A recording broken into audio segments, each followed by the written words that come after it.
Okay, cool. Because I doubt that shit gonna change. Yo, this video, I usually wait for more people to arrive, but y'all can watch this back after the live. This video, I got my man PV, Poetic Vision, on the phone, and we gonna talk. It might have just went through. I don't know. I just got a notification. But once again, I got my man PV, aka Poetic Vision, on the line, and we're gonna briefly talk about Kendrick Lamar's Reincarnated. Yo, PV, if you could, you know, get a little louder too, if you can, and briefly tell me your thoughts on Kendrick Lamar doing Reincarnated to a Tupac beat. Reincarnated. Nah, nah, man.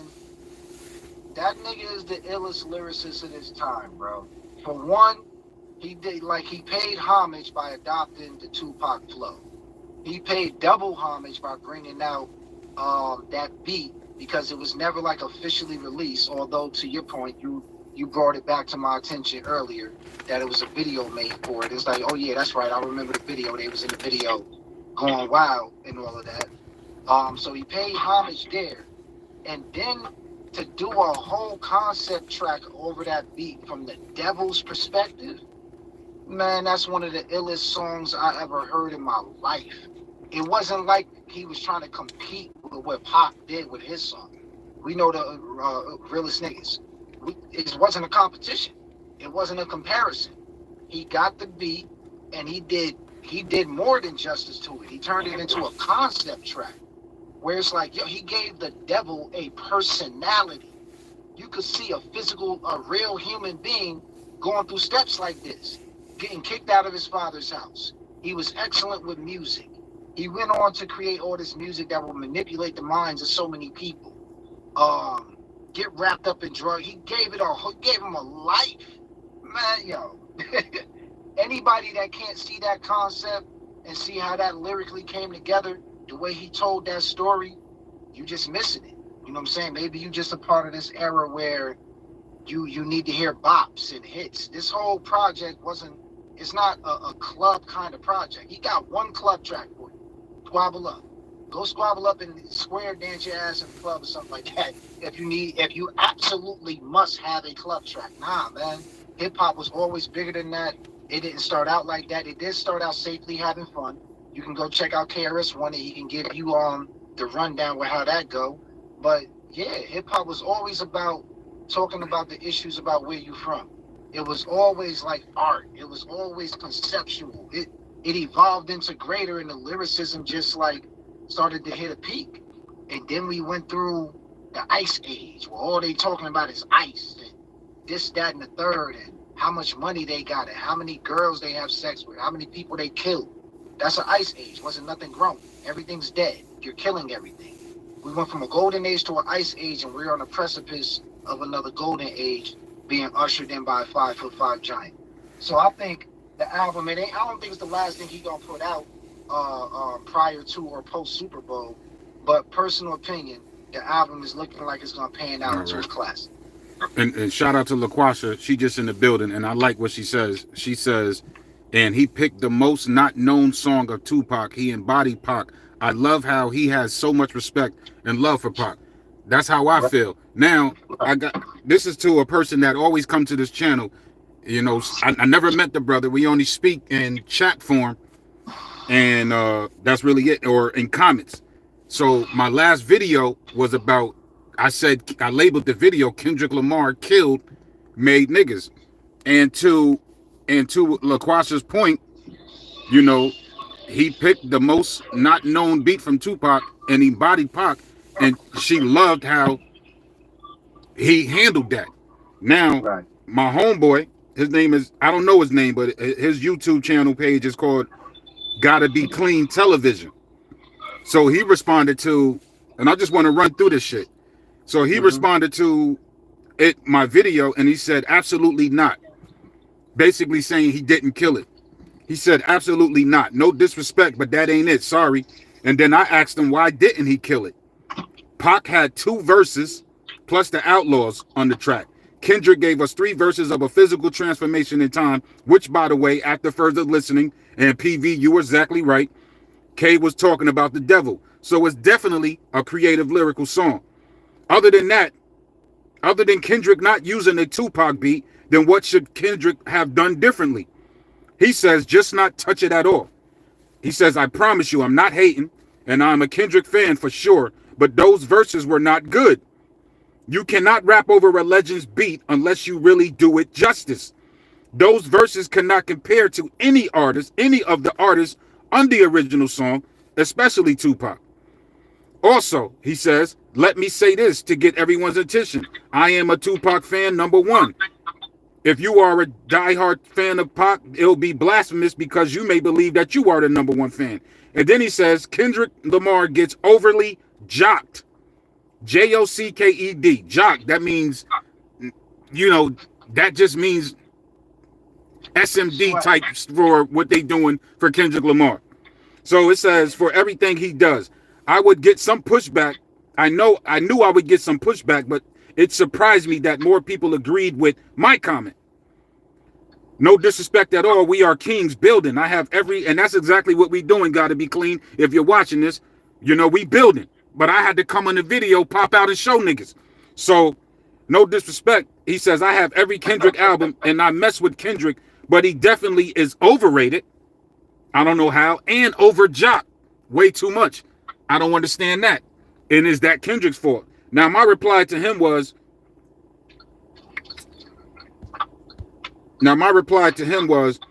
that's disrespectful. There's nobody jocking Kendrick Lamar. There are people who actually think Kendrick Lamar is talented.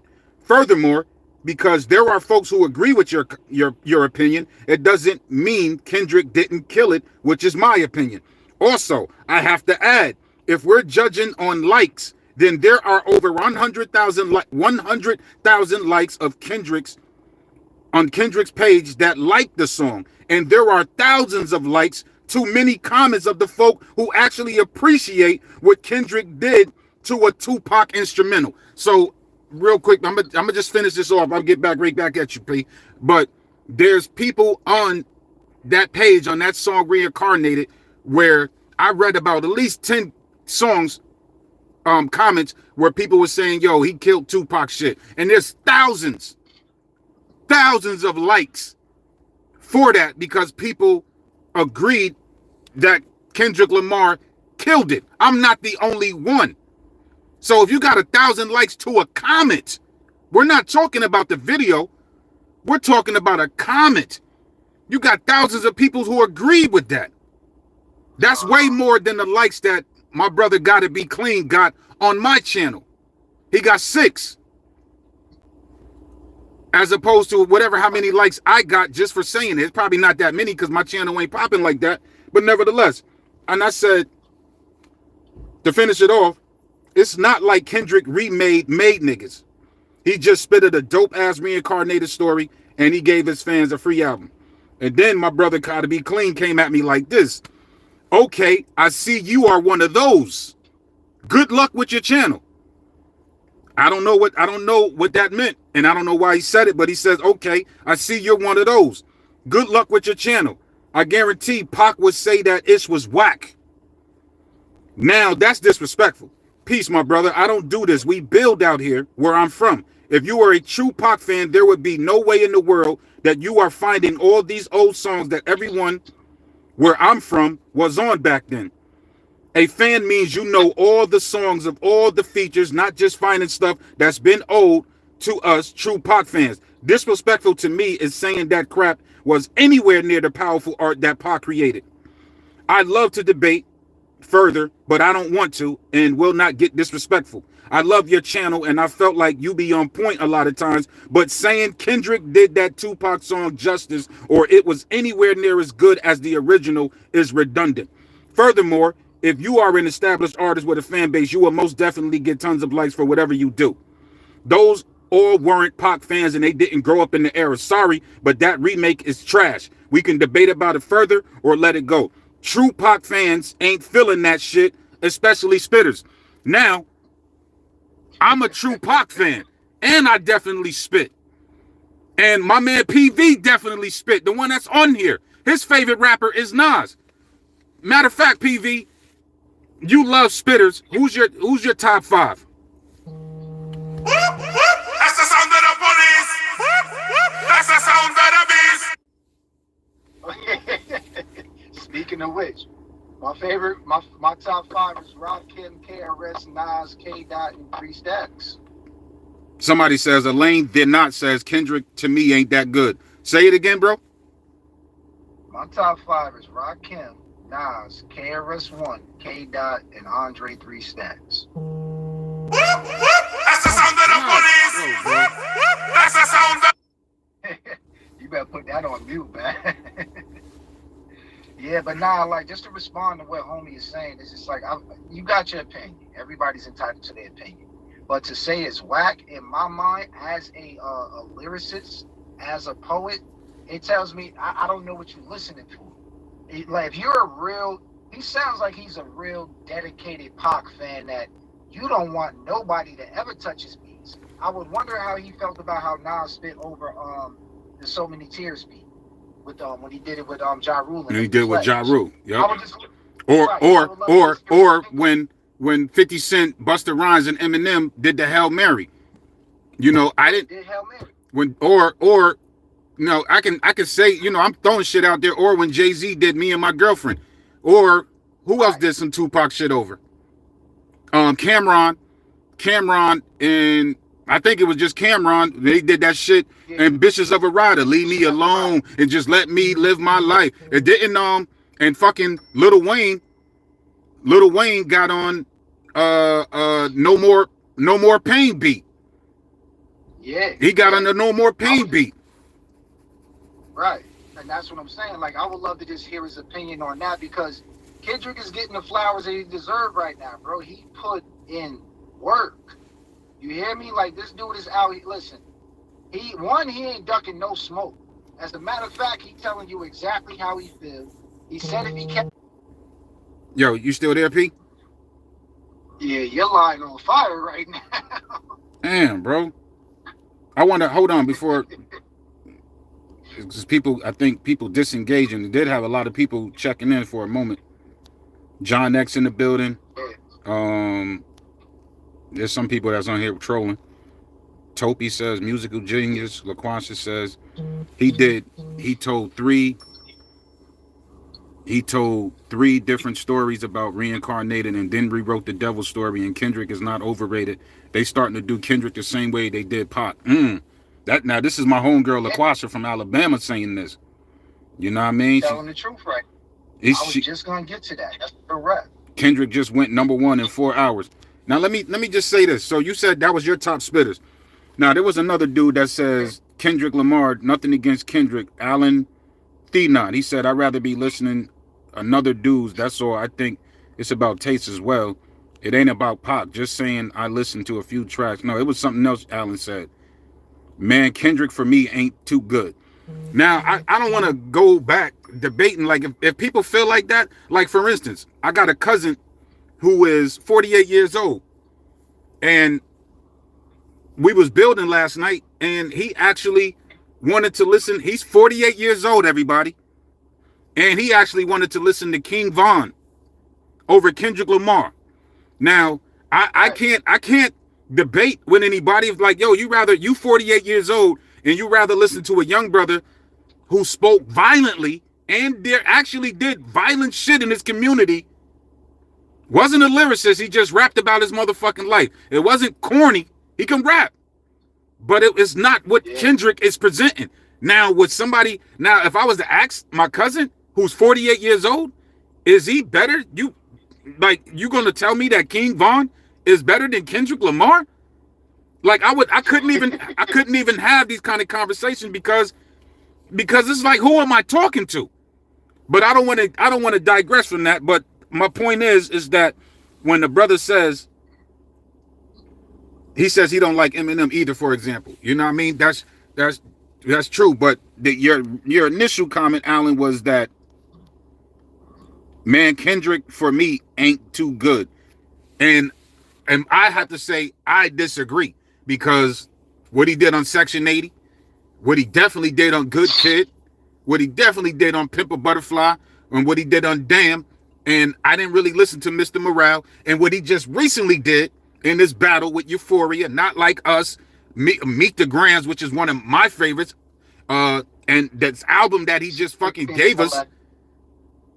And to stick to the subject, what he just did to Reincarnated on a Tupac instrumental, like my homegirl LaQuasha said, this wasn't even like it was a Tupac song that the world knows about. Not everybody knows this. You really have to be a Tupac fan. You really have to be a Tupac fan to know Made Niggas. Yeah, word is born. To know that you had to be a part of the time period. To know that. You know what I'm saying? Some people like you really, and like me, for instance, how that shit start off. My life in exchange for yours, born hated as a thug. Ain't nobody tell me shit till I got a sack of drugs. And the house full of babies because they getting a lack of love.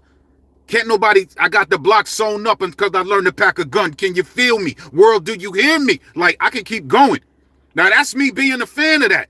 Ain't nobody else going to know that shit. So what Kendrick Lamar did is like, oh, that's a Tupac beat? Like, damn, I only heard Hit 'Em Up. Oh, I only heard Dear Mama. Or California Love. Or Keep Your Head Up. Or Brenda's Got a Baby. Oh, shit. What song did Kendrick use? Oh, it's Made Niggas. Oh, let me go back and let me see what that shit is about.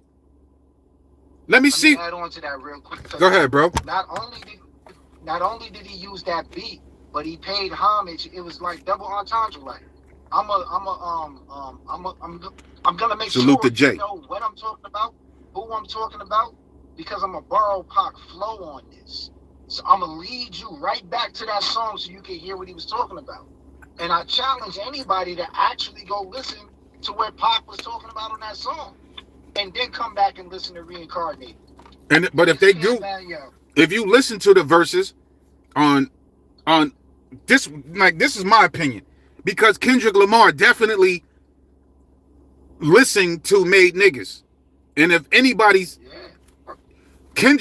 Tupac says, my life in exchange for yours, born hated as a thug. You know, can't nobody tell me shit till I got a sack of drugs. Like, he was just talking this shit. And he said in prison, when he was in prison, he listened to OGs OGs that gave him game to let him survive several centuries.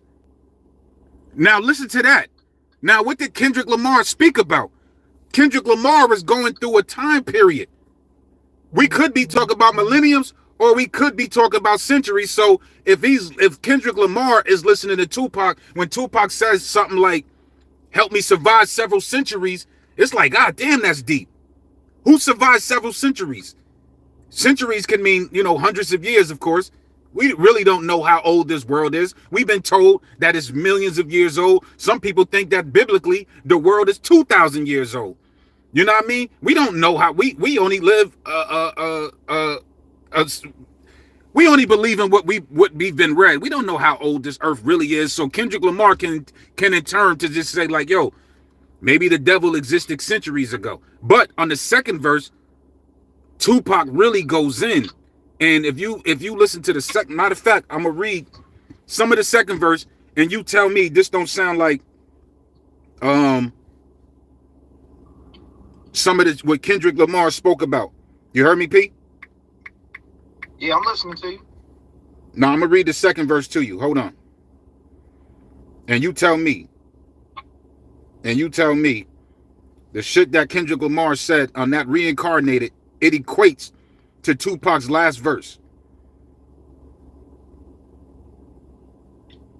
And then I don't even want to, no disrespect to the Outlaws. I don't want to disrespect to the Outlaws, but I would have preferred to hear I would have preferred to hear Tupac alone on that beat. That beat is fucking fire. I would have just preferred to hear Tupac alone on that. There's certain songs I don't mind hearing the Outlaws. Like, I would have preferred to hear Tupac alone on Hail Mary. You know what I mean? Like, what's that? Come With Me and The Time Will Grow. I like that song with the Outlaws. I like the song like on the Tupac All Eyes on Me where the Outlaws was here and there. I don't want to hear the Outlaws on mad songs like on Tupac and the Outlaws album. They did good, but they're not Tupac. They did. The thing is, like, I want to give them some credit. They was super young, bro. Super young. Like teenagers when they got, you know what I'm saying? So they needed time to develop too, and their development was premature because Pac passed away.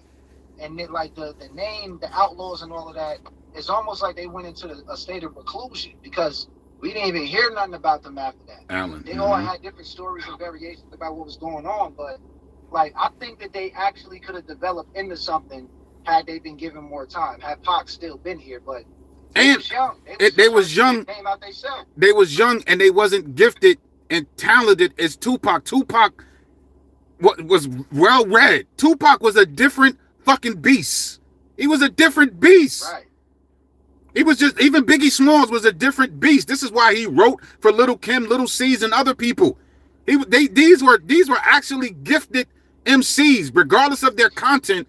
Like, you just can't do what I do. Like, Little C's like, yo, Big, let me get on the track. Like, yo, you don't spit like me. Well, write my shit. The same way with Memphis Bleak. Jay-Z wrote a lot of shit for Memphis Bleak. Like, Memphis Bleak, you can't spit like me. Right. Well, write my shit for me then, nigga.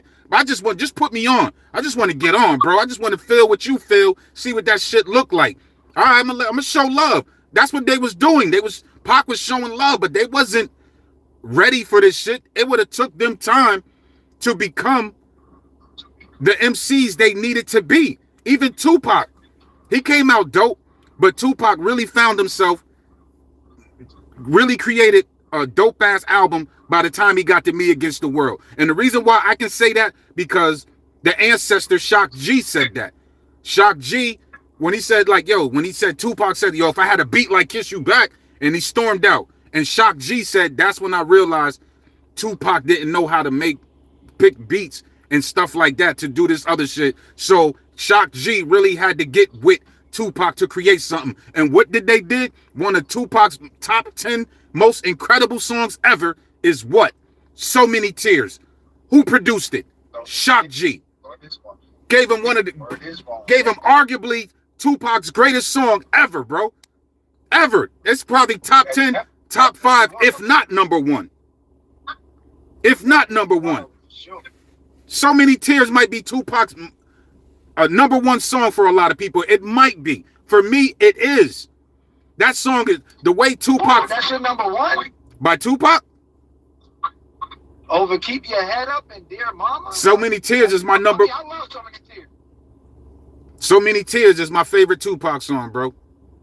So Many Tears is my favorite Tupac song, bro. Yeah, now I love that track. Degenerate in the building. That's my, and then, like, for me to sit here and then think about other joints Until the End of Time is up there. It's mad other ones, but yeah, definitely So Many Tears is like my number 1. That's my number 1. Like, I would let niggas hear that shit because he was just different. He was vibing, and the chemistry. I would have loved if him and Shock G did a whole fucking album together. But anyway, here go the lyrics. Here go the second verse to Made Niggas. I'm gonna read it kind of slowly. Now, Tupac says, call me a bad boy killer, murder motherfuckers daily.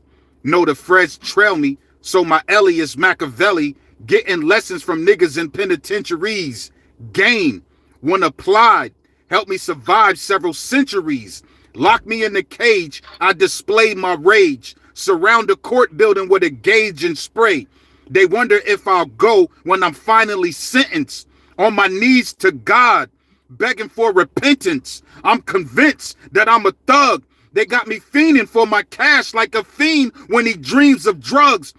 This Kadada, and I kidnap your daughter and kill your wife and hit the funeral and tell just who gave the orders. Machiavelli the Don, until I'm gone, I maintain my army full of lunatics that stayed armed. Until I die, I'll be remembered as a paid nigga, an outlaw to the grave, a motherfucking made nigga. Now, I already did the comparisons. Now, if you can, with your mindset, PV, if you could think of some of the bars that Kendrick Lamar said in there, from all three verses, you'll see how some of those, you can see how, in my opinion, how Kendrick Lamar took the ideas from Tupac's second verse to create that whole fucking song Reincarnated. Yeah, yeah, you could definitely see the influence or the inspiration in there for sure. For sure. I mean, yo, look, man, to pay homage to a track that was unreleased altogether. I think didn't Pac was in a movie. That track was supposed to be released in a movie from back then. I forget the name of the shit. Like, it'll come to me later on. But yeah, man, yeah, like, well, yeah, I mean, again, everybody's entitled to their opinion. You know what I'm saying? It's your opinion. I don't have to agree with it, but it's just your opinion. So people can have their opinions on what's going on, but I just want people to understand like how media or just media in general tends to shape your opinion for the sake of wanting you to believe. Like, for example, I've been saying to everybody like all the past couple of days that I would like when I first heard Somebody said you talk about the movie Gridlock. Gridlock, yeah. That's exactly what I'm talking about. Shout out to the Tupac fans, man. They be known. That's my brother Will Jordan. Yeah, that's good money. But yeah, bro, like when I first heard the album, I wasn't expecting a lot of people to feel where he was coming from. I wasn't. I'm not expecting people to like interpret this as a work of art. I'm listening like, yep, because I already knew people couldn't wait to hit the hater button. They couldn't wait to find anything to hate on. Like, they're not listening objectively. They're listening with the ears they were told to listen with. For example, I was saying like, yo, credit to Drake for capturing the era. He's not a bad artist, but he's very like, he's predictable. There is nothing in his work that says like, oh, I'm gonna be creative with this project over here. You can listen to all of his projects and you're gonna find something in there that sounds the same. It's just the way he's marketed. And then you get to a point where it's like, yo, you don't even write all your own lyrics. You're trying to capture this sound over here and this sound over here, and you want this person's audience and that person's audience. And then when somebody call you out on all of this, you scream fake love and now everybody's against you. It's very victim mentality like, right? But the sound that he crafted that everybody fell in love with, it captured a time period. So now people think that they absolutely have to listen to a bop. It absolutely has to be a club song. It absolutely has to be just something to entertain you versus something that can edutain you. Like, oh shit, I just got a message from what K-Dot was putting in this right here.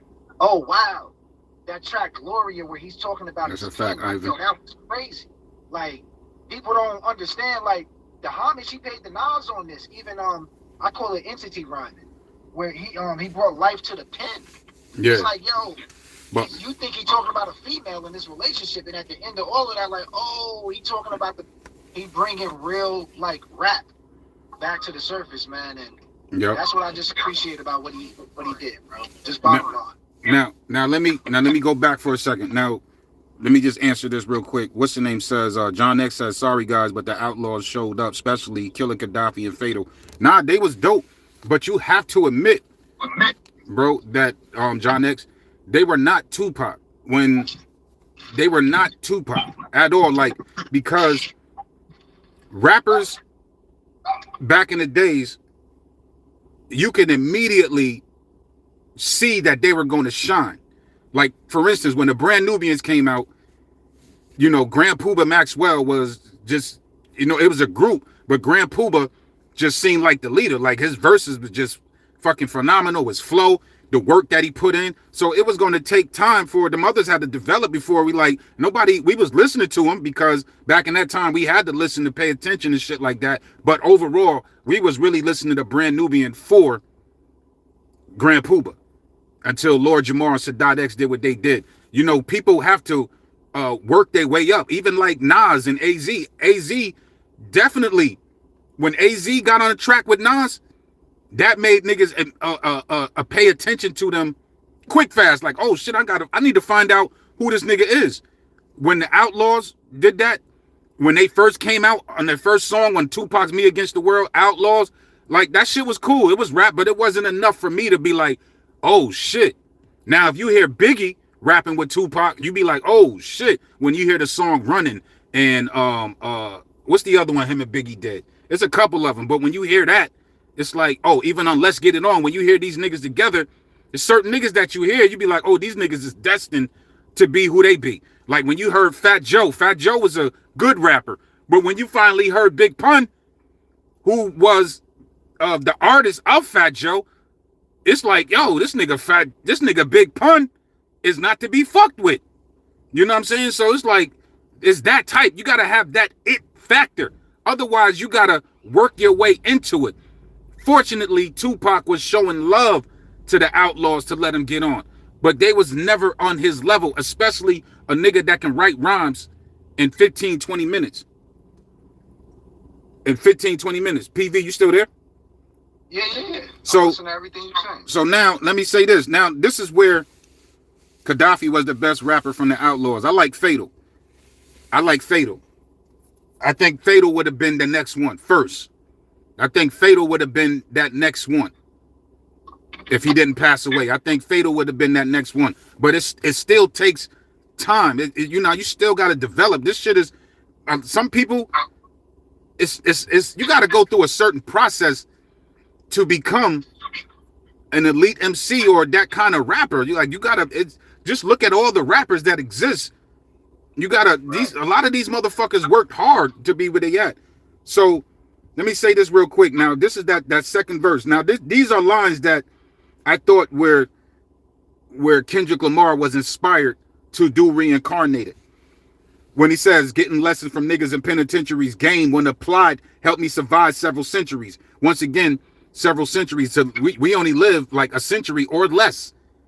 But he said he gave him game to survive several centuries. That's profound thinking.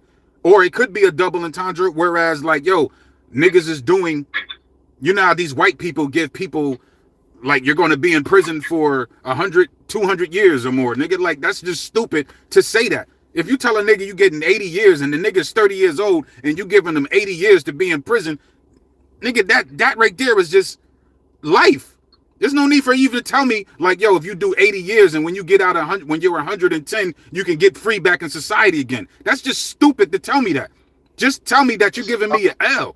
You know what I'm saying? So that part right there, survived several centuries. I feel like that can be an idea Kendrick Lamar took for the reincarnation story. Also, when he says, lock me in the cage, I'll display my rage.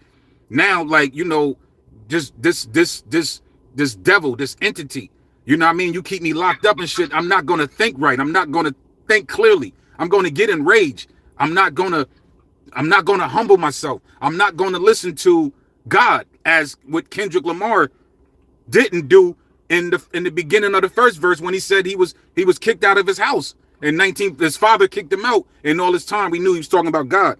And then there's another part where he says, they wonder if I'll go when I'm finally sentenced, on my knees to God, begging for repentance. So this is where Kendrick Lamar screams out. This is Tupac. But Kendrick Lamar in the song on the third verse, he screams out to God, you know, talking to God. And then God says, but you like war. And then Kendrick says, no, I don't. And then he says, yes, you do. And then he tells me, like, what should I do? And this, that, and the third. So then Kendrick tells him, like, yo, the God tells him, I need you to do right and take your words and this and pass the message down and do what you got to do. Whereas Tupac went through an ordeal when he says on my knees to God, beg, like, nigga, I explained on my last video that Tupac endured trials and tribulations that no person at 23 can endure. Kendrick Lamar is 37 creating this song. Tupac comes out of a black revolutionary family where he had a gun pointed to him. He didn't know, but when he was in his mother's womb, and they try to lock her up. So he's born into a revolutionary family. He's born into pain. He's raised to be a revolutionary. He's raised to care for his people. He's told that this world is hell. Tupac said, his mother said, like, yo, my mother used to tell me all the time, you want to save the world. Don't you know they're going to kill your black ass? And that's it. So she gave him the game. She gave him what this shit is. Like, this shit is going to be hell for you, young man. He died at 25. He got accused of rape when he was 23. He got shot up when he was 23. He got sentenced to prison when he was 23 for touching the girl's ass. Nobody can endure that type of trials and tribulations at such a young age and think you're going to come out sane.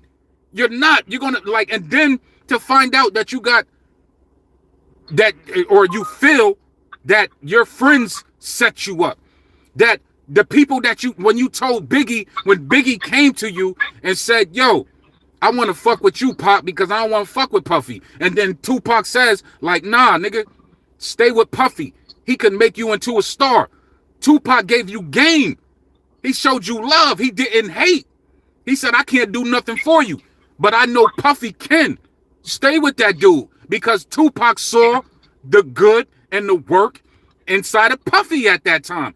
Tupac is judging this dude by his actions, at least. So when at this time, you got Puff Daddy working with Mary J. Blige, working with Father MC, working with Heavy D, working with Andre Harrell, working at Uptown Records. So Tupac being in the game, he's seeing all this. How do you think Tupac was able to get on Heavy D's or Eddie F's song, Let's Get It On, with Heavy D, on a Eddie F, who is the producer and DJ of Heavy D and the Boys, with a song with Grand Puba from Brand Nubians and Biggie Smalls? You gotta be good. You gotta be putting in this motherfucking work. And this is Uptown. This is Andre Harrell. So when Tupac tells Biggie to stay with Puffy, do what you gotta do. And it worked. But when I get shot the fuck up, and then before I get shot up, Biggie, you tell me that I shouldn't be hanging with these Brooklyn niggas, but you ain't give me a full understanding why. And then I found out I get shot up. I go upstairs. I see you niggas. And then when later on, I found out it was them Brooklyn niggas you was talking about that try to do me in. And then while I'm in prison, y'all niggas release a song called Who Shot Ya? Even if you wasn't dissing me, why would you put that shit out after I showed you niggas nothing but love? After I just dissing all this other shit, why would my niggas betray me? This is why Tupac said niggas talk a lot of shit, but that's after I'm gone, because they fear me in the physical form. So that's like, when he says that could be a double entendre. Like if in real life, you wouldn't say this shit to my face. And when I'm dead, you wouldn't say this shit in my face. And so in spiritual form, as what Kendrick Lamar is talking about, I feel like he took some of this shit from what Tupac is saying. And the reason I went through that diatribe about the shit that made Tupac angry, because we can sit here and say God was trying to work with Tupac, but that's a hefty amount of trials and tribulation, bro. I'm the same age as Pop, and today's my birthday. I just turned 52, so Tupac will be 53. Oh man, that's right. Yeah, you know what I mean. So for me to make it here, Tupac helped me out, bro. So for me being 52 and to see, let me just say this, for me to be 52 years old and to be showing love to a nigga like Kendrick Lamar, who is 37 years old, I got 15 years on this brother. When Kendrick Lamar was 9 years old when Tupac died. He was 9 years old. He was at Tupac's To Live and Die in LA video set. He said he had dreams that Tupac told him, like, yo, carry this. And which he did. To Pimp a Butterfly was going to be called To Pimp a Caterpillar.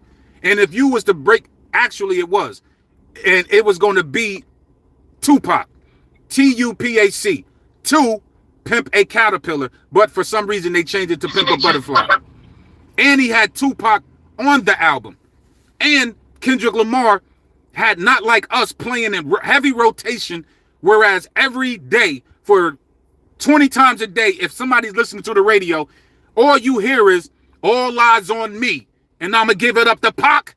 So why would I be mad, me, a 52-year-old nigga, looking at a 37-year-old nigga who's doing Tupac justice and carrying Tupac's name for those under Kendrick Lamar, or younger than Kendrick Lamar, continuing the legacy of like, yo, I rap to a Tupac beat, my nigga. Find out what song that is, and find out how dope Tupac was flowing and how lyrical he was.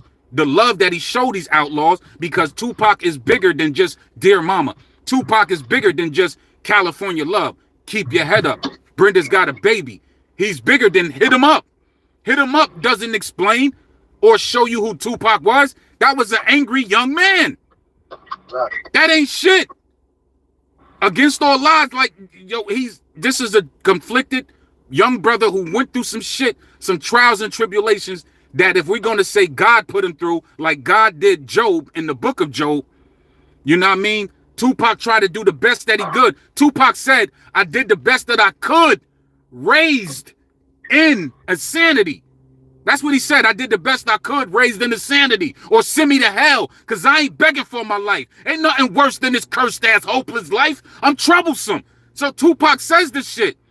You know, Tupac is dealing with the evils of this motherfucking world. So when you get Kendrick Lamar talking about reincarnated, PV, what's the last line that Kendrick Lamar said in Reincarnated? Reincarnated. That was the last line. No, right before that. When he was saying, I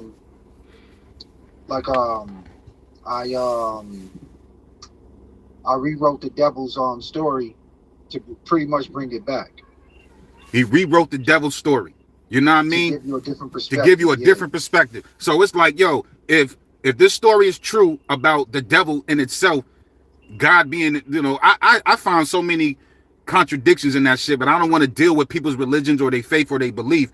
But if I'm God and I created everything and I'm the all-knowing, but this is what we've been told. We've been told that God is all-knowing. God gives you free will. God kicked the devil out. God let the devil create hell. God let the devil cause havoc on earth. Like, if I'm God, like, nigga, I'm not going to, you ain't doing none of that shit. So what Kendrick Lamar is basically doing is letting you know, like, yo, if the devil would have behaved and would have fucking listened, I wouldn't have to deal with the drugs. You know what I mean? I wouldn't have to deal with all this turmoil. I wouldn't have to ask God, and God wouldn't tell me that I like war. The devil created all that shit. All right, I'm about to pass it to you. The devil created all that shit. And that's another thing in this verse where Kendrick Lamar, in his second verse, where he talks about drug addiction and Tupac and talk about fame and money and shit like that. And Tupac talked about in that second verse where he says, I'm addicted to cash like a fiend for drugs. You know what I mean? Like he said, I'm addicted to cash like a fiend for drugs. And then, that type of shit. So Kendrick Lamar definitely listening to Made Niggas. And there's certain parts, certain things that he understands Tupac more than some Tupac fans probably do. And he has a responsibility to put out the correct type of message that Tupac, to carry on what Tupac would enjoy. So to answer my own question, and I'm gonna pass it to you, would Tupac find Reincarnated? Would he be upset? Would he hate this? I seriously doubt it. I seriously doubt it. And like somebody else pointed, Ivan said, I can't wait to hear the Outlaws' opinions on it. I would love to hear their opinion on it too. Because Kendrick that's still alive. He's been representing, he told Drake to give back them rings and maybe y'all kick it with you, nigga. You know what I'm saying? Like, Kendrick Lamar has been upholding the legacy of Tupac in the way that he seems fitting to do to the rest of the hip hop genre, more than what a lot of niggas is doing. Right.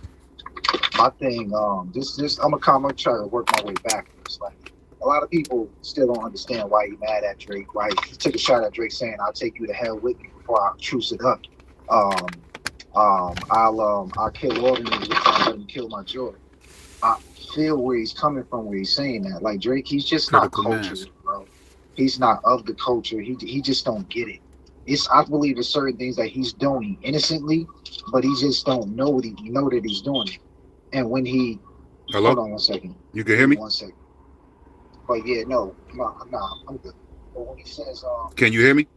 When he just does a lot of the stuff that he does, bro. Critical mass, you correct. It's like, yo, when he was putting money on his head in the street. Mr. JRD 94, you right. We probably in hell already. Our dumb ass is not knowing. Yeah, but when he He said he put money Ivan like Lopez says. yeah, something's wrong. Hold on 1 second. Looking at something strange right now. Yeah, it don't make no sense. You can hear me? Yo. Yeah, I know. I'll try again. My bad, bro. I know we live and all that. I'm trying to cash out some story. Oh. Yeah, so go until you get it together. Yeah, Tupac with a love reincarnated is similar to Only Fear of Death. Yep, my Only Fear of Death is coming back. And that's my man. What's one of Tupac's? That's my homeboy's favorite. One of his favorite songs. Momo says he said he can't piece it up with Drake because Drake put money in the streets that could have put his loved ones in danger. That's interesting. Mr. Oliver says, of course, Kendrick, listen, he is a Pac stan himself. And he even says, you think the Bay gonna let you disrespect Pac? Now, Mr. Oliver, like, yo, are you being... This whole time, I haven't been reading your comments, but why he gotta be a Pac stan, my nigga? Why Kendrick gotta be a Pac stan? Why he can't be a Pac fan, bro? Do you know what a stan is? A stan... What the fuck? A stan is a nigga that's completely obsessed, who was completely obsessed with Eminem. Didn't Stan put his girlfriend in the back of the motherfucking truck and then in the trunk and then drive off the motherfucking road? Or like that's a Stan. Like Stan, the way Eminem described it, like, come on, man. Ain't nobody that fucking crazy, bro. Oh, so but yeah, my bad, bro. Like I don't know what the hell just happened in the story. But yeah, no, just doubling back on some of the shots that he taken back there with wanting to bring this thing back. Like I love that he paid homage to the legend, my nigga Nas. He paid homage to him in more than one way on the album. It's because he really trying to bring like real hip hop back. He really trying to get people ears like retuned into something that's healthy. You know what I'm saying? We not just out here talking about death and destruction and constantly killing and being in love with that at that. That's we still talking reincarnated. Like you talking about the devil being kicked out of his father's house because he wasn't wholesome. All right, he doing all this madness. You know what I'm saying? Like he just running rumshot on the world, and the world is falling in love with destruction. And here you got a dude that's like, you know, they saying that, you know, he loves war, but even his approach to war is like, God, hold on, I need you to understand where I'm coming from. I'm not out here trying to like really kill people. I'm trying to like I'm trying to kill this concept, and in order to do that, I got to go through these individuals' heads to bring that back. Like when you start getting into the scripture and the stories and all of that, and like I internalize it completely different. I don't look at God like it's just this sky person up in the sky just doing stuff and smiting you or what have you. That's childish. It's child's play. That's a story that's being told. If you could bring that to life of what's going on, you're both God and devil. Like in the beginning of the book where it says, "Let us make man in our image." You are both a perfectly imperfect creation, down here to experience life, down here to become your greater self. But in order to become your greater self, what has to happen? Go through resistance. That resistance is what I like to label like, you know, the devil, because that devil thought process like offers resistance. Just like when you're working out, your muscles don't grow unless you put them under resistance, pain, struggle, hardship. Your mind grows the exact same way under pain, struggle, hardship. Nobody's gonna watch a movie if it's lacking pain, struggle, and hardship. Because it's the conflict that makes the movie interesting. It's the conflict that makes life interesting. K-Dot it's a conflict in hip hop right now. Like you dudes is kissing and hugging on stage, and half of y'all talking some bullshit. Nah, I'm not about that. I'm really about bringing this back to a message. Like I'm really about bringing this back to, you know, us telling That's our stories. Mr. Like JLDL stuff. People out here 94 killing each other in the world right now. I come from Compton, Holmes. Like my niggas like live, breathe, and die by this music. I can't allow you to create any more degenerate music right now because it's killing us while you're just profiting off of it. So I'm going, you know, tap into that devil energy. I'm going to cause you pain now. I'm going to make you struggle. I'm going to put you under hardship. And guess what it's going to do? The same thing Ether did to Jay-Z. Maybe my nigga Nas, but I got stronger after Ether. Yeah, he got stronger. He got wiser. His message started to change.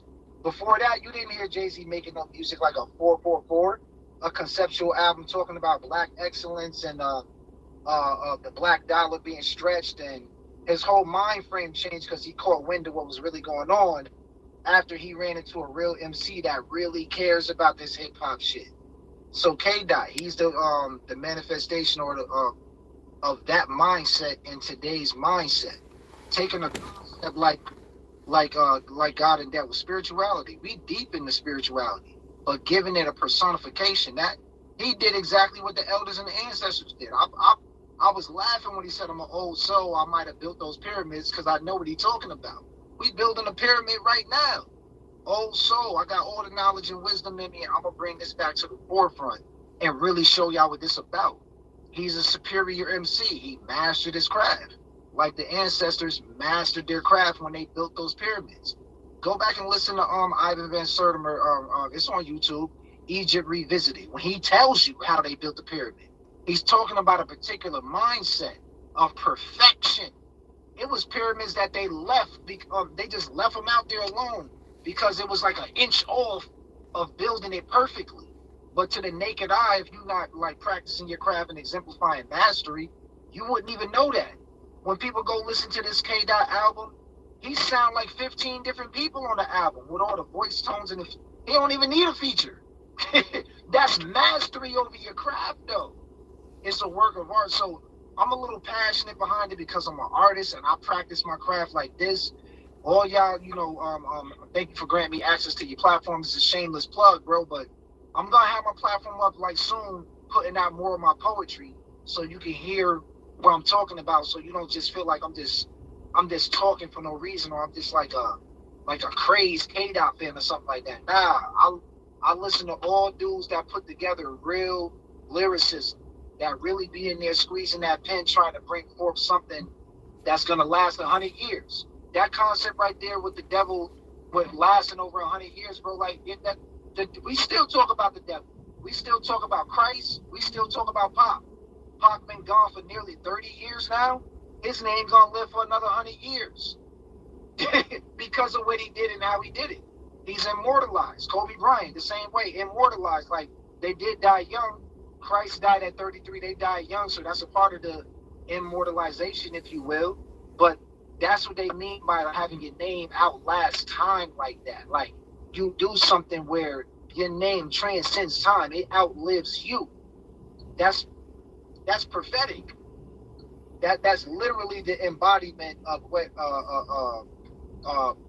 being prophetic is, or being a prophet is, or prophesying is. Like that I don't even gotta say no more after that, man. Like, my internalization on how he put together this concept in this album, even on the album cover, that's a rare viewing, a grand national. I need somebody to go look one of those up and see how hard it is to find one of them, and then go back and look at the cover. He's sitting in front of a rare vehicle with looks like a championship belt on, to let you know, like, yo, I'm on top and I'm rare. You don't normally see dudes like me get on top. This is rare. The last time we seen a dude on top like this was probably now. Who? Nah, I'm saluting people in the chat. Oh, yeah. But the last time we seen a dude that was on top like this was probably Nas, and Nas is rare. He wasn't like nobody else in the industry. He wasn't putting out this bubblegum music. He was going against the grain every step of the way, even to the extent of being crucified for choosing beats that a lot of people didn't like. But it was what he liked, what hit him in his heart. Like, you gotta respect somebody like that.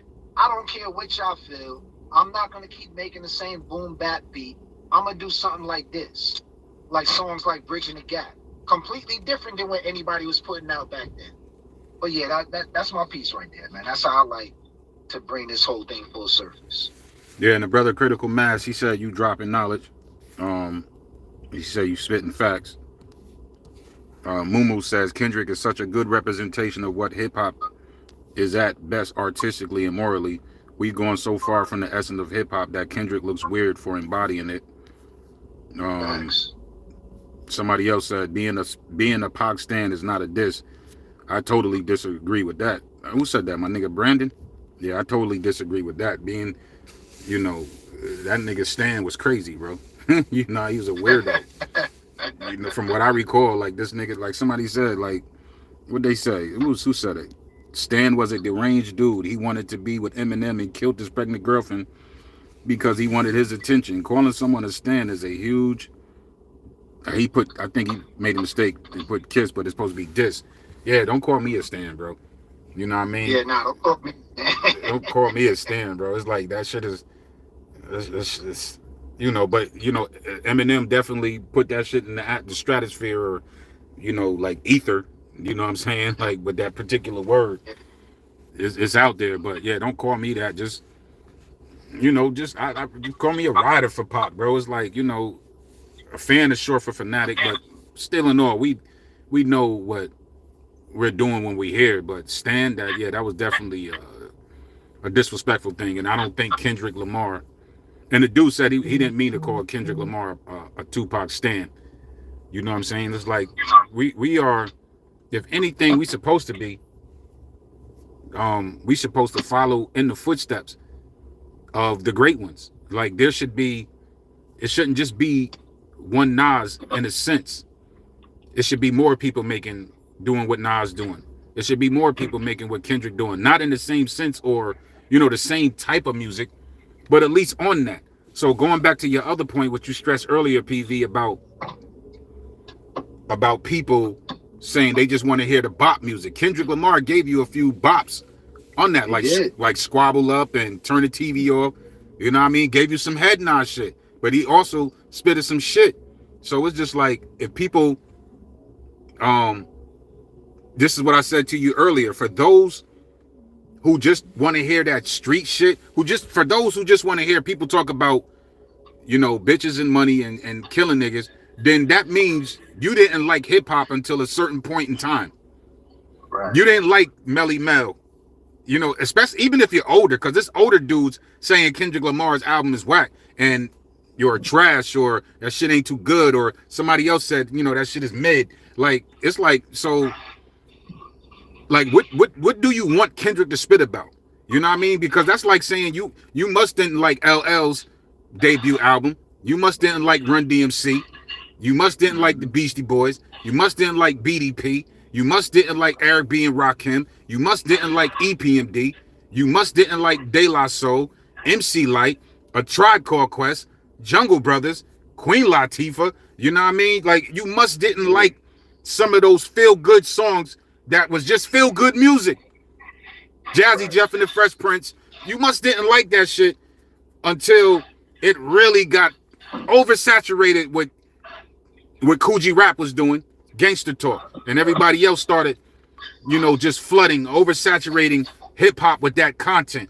But we all know that, like, that's what a lot of record labels wanted to put out there. If you listen to the rapper Wise Intelligent for the Poor Righteous Teachers, it was just part of it was part of the motherfucking the agenda to put that shit on there. From, you know, to get kids to drop out of school, be drug dealers, and them niggas either end up dead or in prison.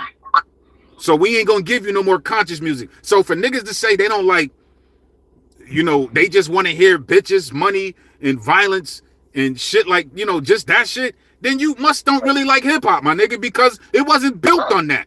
It wasn't built on that. It was the opposite of that. You know, I know this name is tainted, but I have to say it. African Bambaataa from the Zulu Nation. But you know, when Planet Rock, it was created to stop the violence in the hood, the racism, the racism between black people and Puerto Ricans. For not even real quick. I just want to add in on that. Go ahead, bro. African Bambaataa also brought all the gangs together to stop the violence in the name of hip hop. Sounds kind of similar to what K-Dot did at the Pop Out concert. That's a fact. Bringing 100 gangs together on stage, piecing it up through the music to stop. Man. That's a fact. This rabbit hole started getting real interesting after a while. It started getting real interesting, bro. So now, because I feel what you're saying when you say the rabbit hole, because pretty soon, one thing about that rabbit hole, you can go deep and you're going to come out at the other end of the motherfucking earth again. So it's just like, you know, finding civilization. And you done dug so deep but I'm right back where I started, on top of the planet Earth. And that's pretty much like with Kendrick. I'm bringing it back to the essence, so to speak. Nas bringing it back to the essence. Even if Jay-Z got stronger after Ether, and he's coming to a realization, then bring that shit back to the essence. Rakim, KRS-One, they've been bringing it back to the essence. We got to get away from that. So like I said earlier, my cousin would rather listen. He's damn near 50 years old. He would rather listen to King Von over Kendrick Lamar.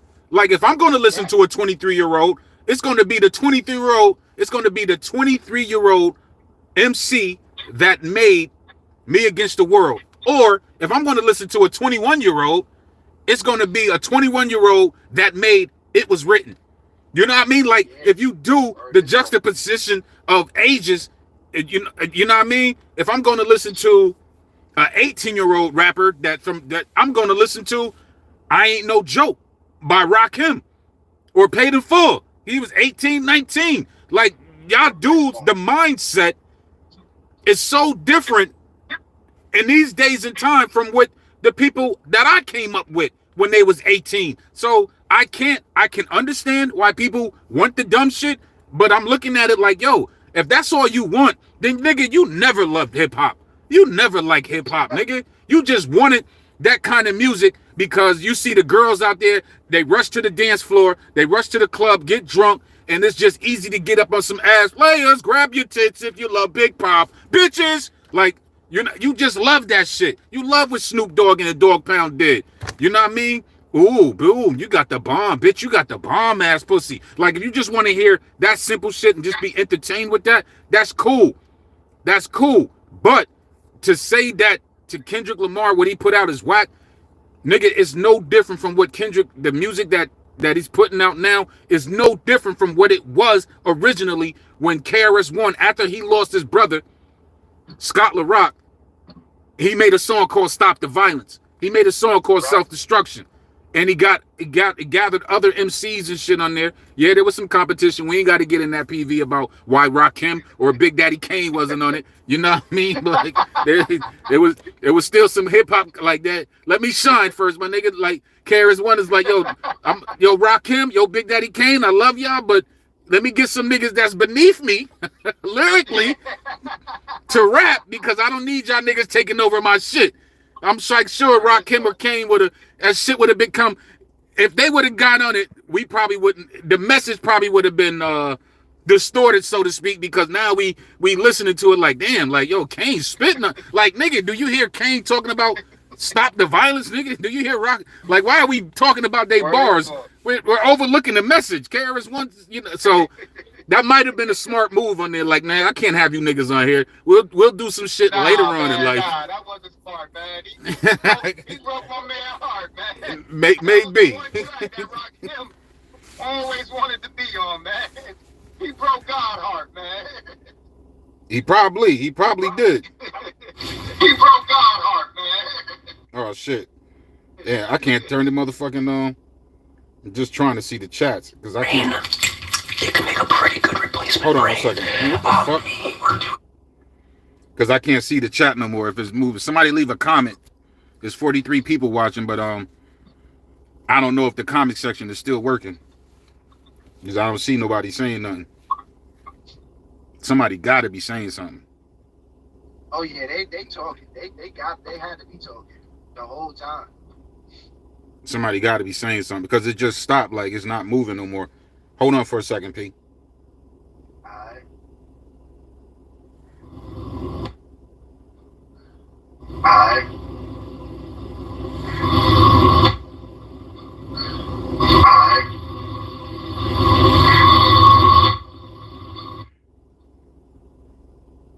Yeah, I can't even listen to it right now. I might have to unplug this for 1 second just to see if there's comments.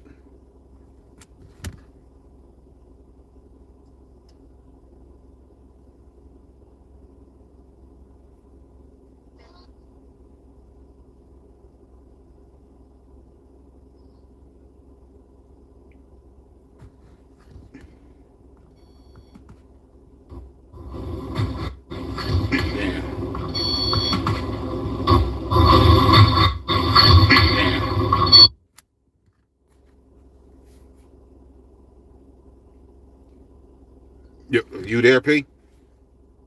Yeah. Shit, hold on, because there is comments, and it's just not showing on my shit right now, but it's showing on my other phone. Oh, that's crazy. It's showing on my other phone, so I can't even respond live.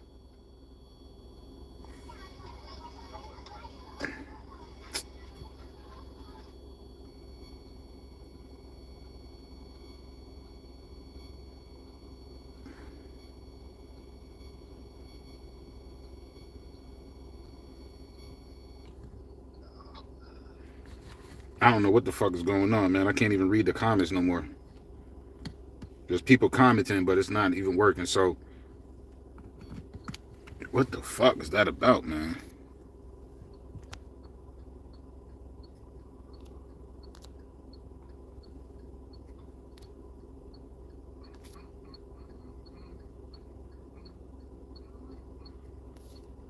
Jay, wait, I see a couple of comments. Let me see. Jay Wall says, "Sup, Nikki? I bet Pac would hate Reincarnated initially due to the no biting rule, but over time, he'll warm up to it. Eventually, call it top tier." You can hear me, P? I think that, see, the people got to put stuff in perspective, right? K-Dot is not a type of person that needs to borrow another person's beat, flow, anything. This is paying homage to a person. Like, I honestly speaking, if Pac was still alive, I don't even think this song ever occurs. Like, it just doesn't, it won't exist. If Pac was still alive to comment on something like this, like if he was to comment on an artist, he would love an artist like a K-Dot. I'm gonna tell you why. K-Dot is from the same craft as Nas, and Nas and Tupac actually had a conversation where Tupac lifted him up, like, "Yo, bro, I love your content. This is how we know Pac loved." And I'm not trying to make this about Nas. I'm drawing a correlation. We know that he loved Nas content, and he was inspired by Nas because that I gave you power influenced me and my girlfriend. Like, yo, this nigga Nas put out some crazy shit. Like, I want to make a variation of that. And K-Dot is cut from that same cloth from those two MCs. So I think that he would have looked at K-Dot like, "Yo, I love this young kid coming up out of Compton right now." If Pac was alive, dudes like Dr. Dre and Snoop wouldn't have the same name that they have right now. I mean, they would have still been them. They would have still been popular, but Snoop wouldn't have been like the representation of the West Coast because that was Pac. And we know that Snoop was like kind of jealous of Pac in essence. And I'm saying, I'm trying to put all of this together. Nah, there ain't no essence about it. That nigga was jealous of Pac, bro. Yeah, without question. And I'm trying to like just round all of this up just to show people like what type of an artist Kendrick Lamar is. He was inspired by Pac. You know this, Black. You told me this. He was 9 years old on the set of California Love. You know what I'm saying? Like, this is a 9-year-old being inspired by Pac. He comes of age and, you know, he starts to become Kendrick Lamar. We don't know what would have happened if Pac was still alive. We just don't know. But I think that he would have okayed an artist like this because he wasn't on no BS. He out here spitting real music. And that's the kind of energy that Pac was attracted to. So it's kind of easy to tell, bro. Like, think about all the other dudes that Pac was inspired by. Like a Rakim or something like that. That's the sound of the police. Go ahead. You got a call? Yeah, I think he would have loved the work that K-Dot does. And again, I don't think that Kendrick Lamar makes this song if Pac is alive. I think they probably would have been doing songs together at this point in time. I mean, it would just make sense to me. But yeah, that's my analogy as I roll through that real quick. Yeah, I feel like if it's hard to visualize where Pac would be if he was alive. I try to be, if anything, I envision it. I try to be so logical about that shit because, you know, what's the name just said, Mr. JL D94 said if Pac was still alive, he would be featured on songs of the younger rappers he likes, and I'm convinced Kendrick would be one of them. Like, and Absolutely. that's if Kendrick would have still came up in a world that's still inhabited by Tupac and Biggie. You know what I'm saying? It's Yeah. like if they could have got past, they pass. You know what I mean? Like Jay-Z said, niggas can't get past my past. So if they would have been able to get past their past and rekindle their friendship, bro, you're dealing with two motherfuckers at the top. You know what I'm saying? And it's like y'all niggas gonna have to figure out the way to eat because we here for right now. I feel like their deaths, especially Tupac. Tupac's death led to Biggie's death. And I'm not saying, I'm not doing what rest in peace what Clark Kent said, that Tupac is the cause of it, but it led to it because once Tupac died, Biggie had an opportunity to speak highly. I think if Biggie would have spoke more highly and had more remorse when he was on Sway in the Morning, when he was in LA, he probably would have lived longer, or he probably would have lived. Like, probably people would have like, yo, if he would have said shit like, but Biggie was young at the time, he was 24, and if he would have said shit like, nah, Pac was my brother, dude, like, I miss that dude, man, like, yo, I hate this, I loved, if he would have said that, niggas in LA probably would have been like, you know what, give that man a pass, bro. But when the certain things that Biggie said, and he's young, he probably didn't know no better at that time. He said like, yo, yeah, I feel for his family and all that, but I went through my shit too, with my wife and my kids, and then I got into a car accident, and got little C's. Like when he said that, it was just like, man, bro, so you lived through your car accident, you're here. Yeah. You can't equate a car accident where you're here on the radio right now to a brother that was just shot up. I don't know when that video happened, but to a brother that was just shot up. You know what I mean? That ain't here no more. Car accidents too. Yeah, I'm just saying. So people are looking at it like, yo, what is he talking about? Like, if you go back and listen to that, you'll hear no remorse in Biggie's voice. But if they would have rekindled, I always say if Biggie would have responded to Tupac, you know what I mean? Like, if he would have responded back, they probably both would still be alive. If Nas would have never responded to Takeover, that probably would have been the end of Nas's career.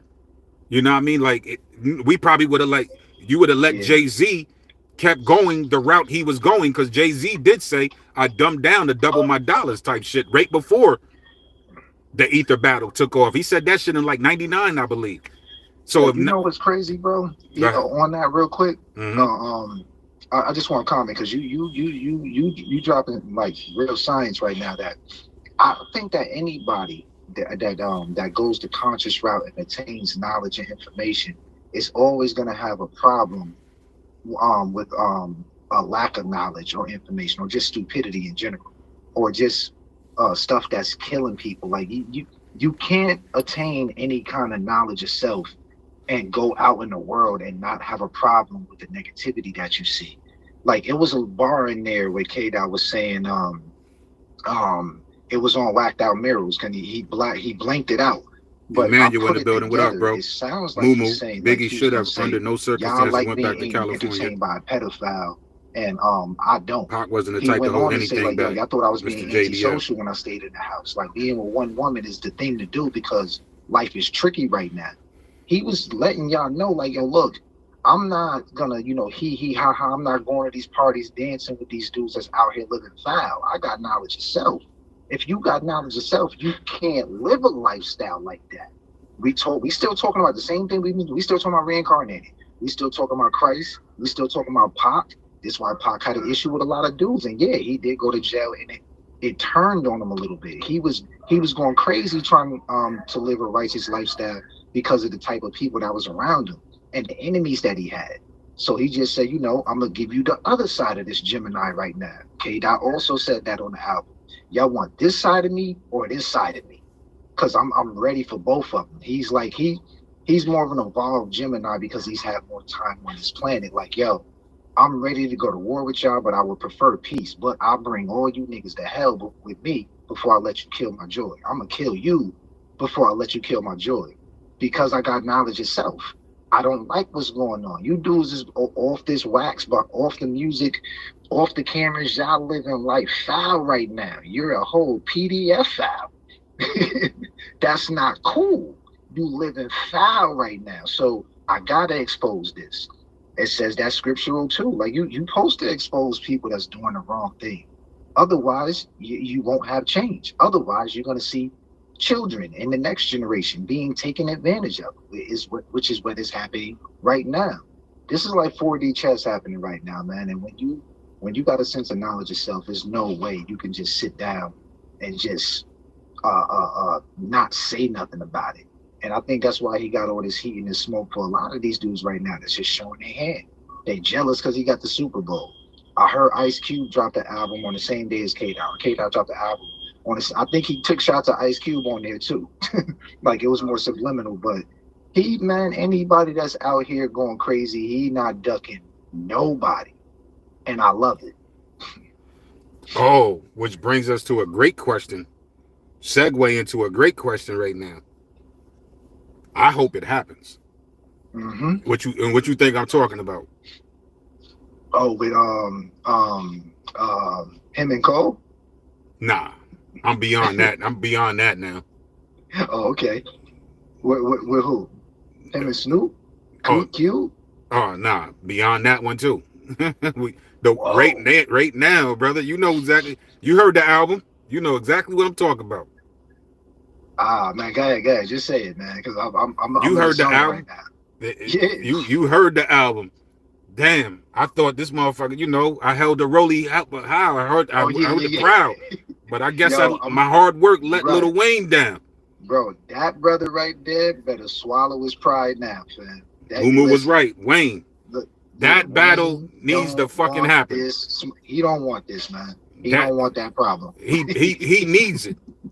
Lil Wayne, yo, he needs it. That nigga needs to be rehabilitated. He needs it. He needs to come from whatever this motherfucker said. Don't wait to sleep in giant. Let's read. Let me find out. Let's read exactly what Lil Wayne said. Yo, look, I ain't gonna lie, bro. I like Wayne. He's intelligent. He's definitely a lyricist. He's a Libra too. I'm a Libra, so I know what kind of energy he can come with.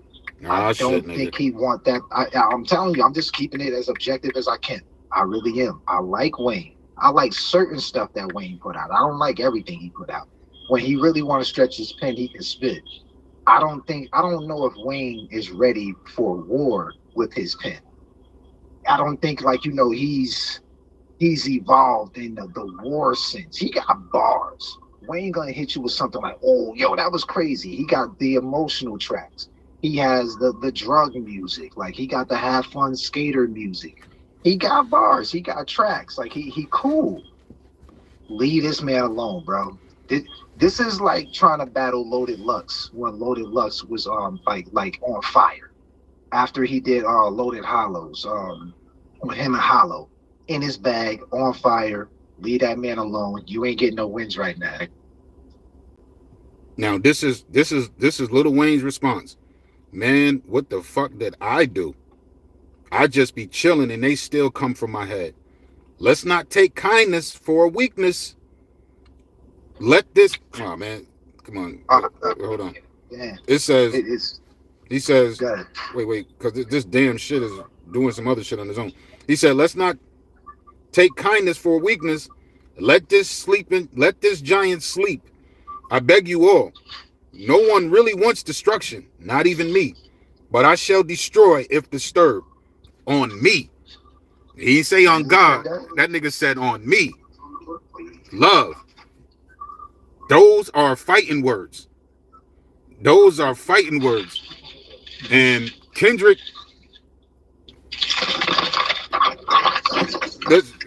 Lamar pretty much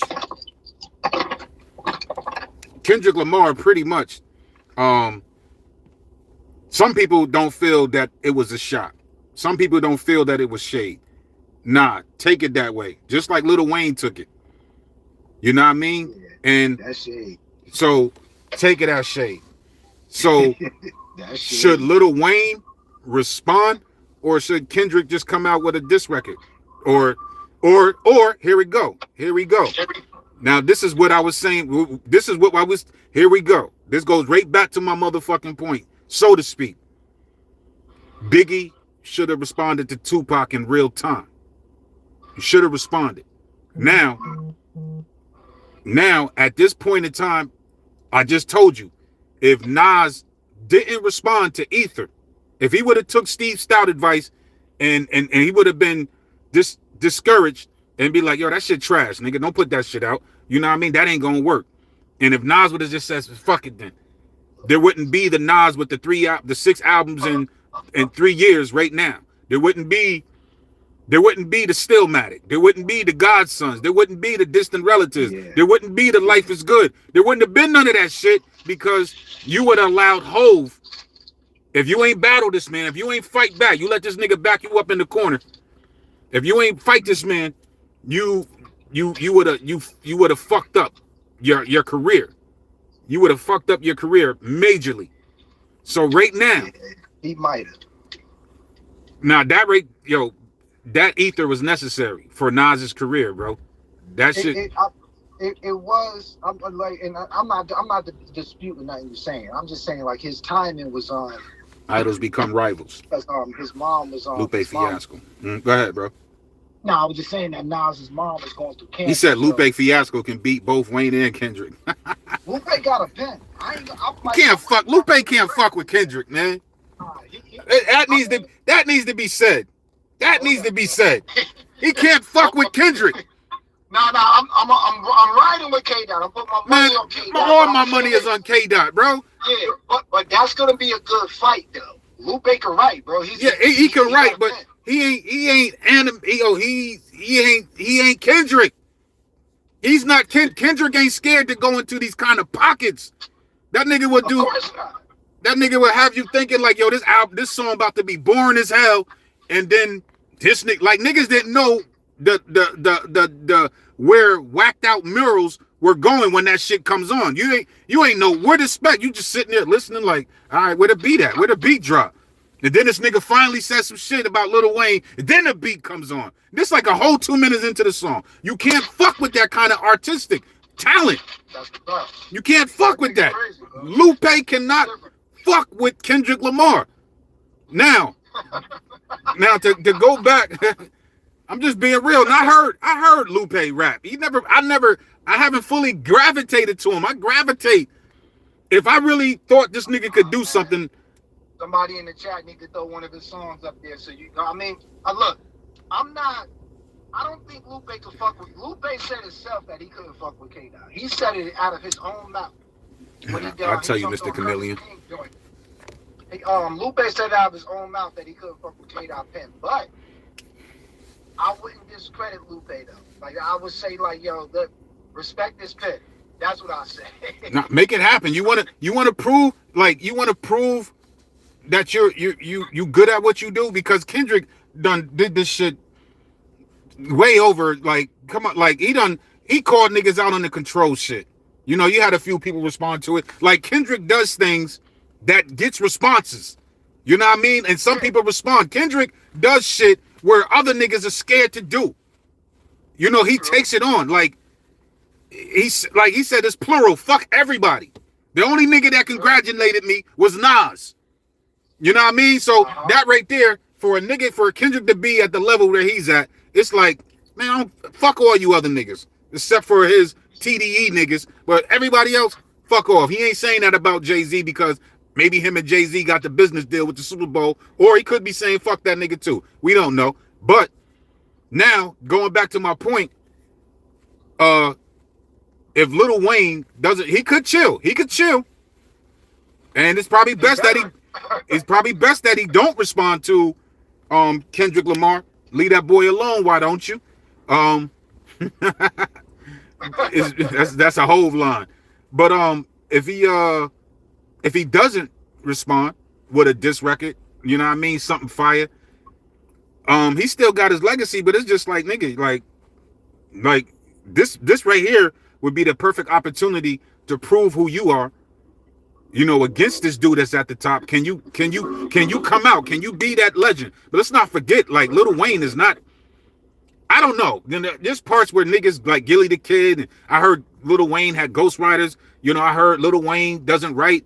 So I'm conflicted. It's like, is this nigga really dope as he says he is? Once you tell me you got a ghostwriter and niggas are adamant to prove that shit, and you know what I mean? Like, yo, you got this, and like, I don't fucking know. I just remember when the Hot Boys first came out, I liked the Juvenile. But the person that really, Juvenile caught my attention. I ain't gonna lie to you. He caught my attention.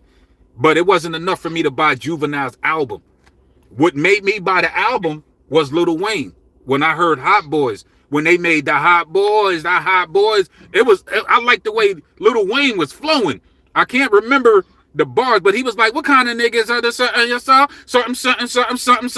Yeah. I was like, yo, this New Orleans nigga got some. And then he came out with that, what's that shit where Lil Wayne was running from the cops and shit in the video, man? It's nah, but it was just all that. It's just all that other shit in the beginning. It was, we talking the early 90s, 2000. Like I'm watching Lil Wayne, and then when Lil Wayne, when he was hanging with Harlem World, I mean Dipset, and he had that style of fashion.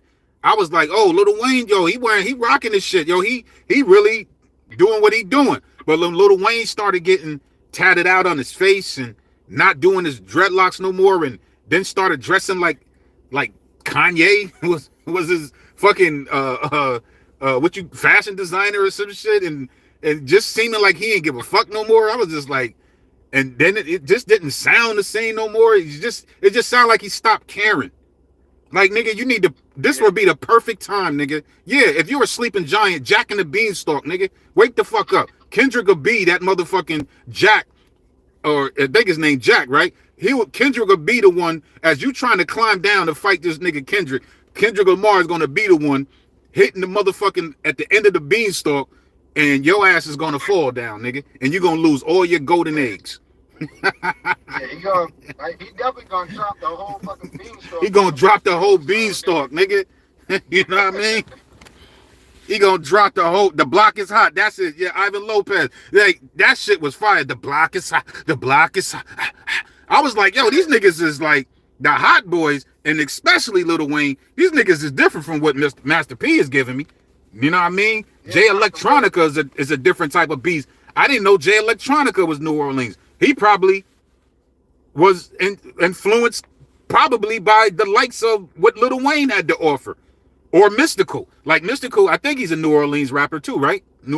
Mystical was crazy with it. You know what I'm saying? It was just like, it really made me pay attention to these particular brothers in New Orleans. Master P and them. Yeah, I was just like, oh, they cool. Mystical was the best one in No Limit. You know what I'm saying? But in the Hot Boys, you had all of them, but it was Lil Wayne. And Lil Wayne needs to come out he needs to come out of that sleep, be a giant, and battle this nigga. Fuck this nigga up. Like, yo, really come out. This would be, if he's watching, I'm like, yo, nigga, get on some hot shit, nigga. Get on a hot beat right now and make this nigga look silly before the Super Bowl come. I would gas the nigga up. Yeah, definitely.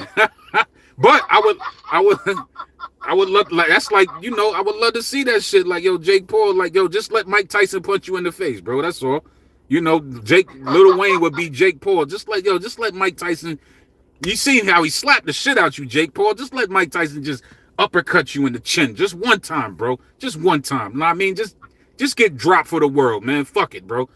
Yeah, and that's me talking to Lil Wayne. But I think you're brave enough to do it, but I don't think you're capable, to be real, all jokes aside, I don't think you're capable enough of fucking with Kendrick Lamar. Kendrick Lamar, if he battles Lil Wayne, bro, you're taking this nigga to it. This is what he did with Not Like Us is not even next level. That's Kendrick Lamar dumbing himself down, son. That's a fact. He made a bop for you, and he destroyed this dude with making a bop. I think like listen, yeah, go ahead. No, I'm just saying like Euphoria was a stable level for Drake. Like, yo, let's stay at this level, my nigga. You know what I mean? Right. And you still didn't bring Kendrick Lamar up. Euphoria would be the one, and maybe 616. But even when he meet the Grams, it's not like he went above. You just brought out another personality to clash with these lyrics. Now I'm gonna really, all right, let me use my skills to talk about your son, talk about your alleged daughter, your mother, your father, and then talk about you, nigga.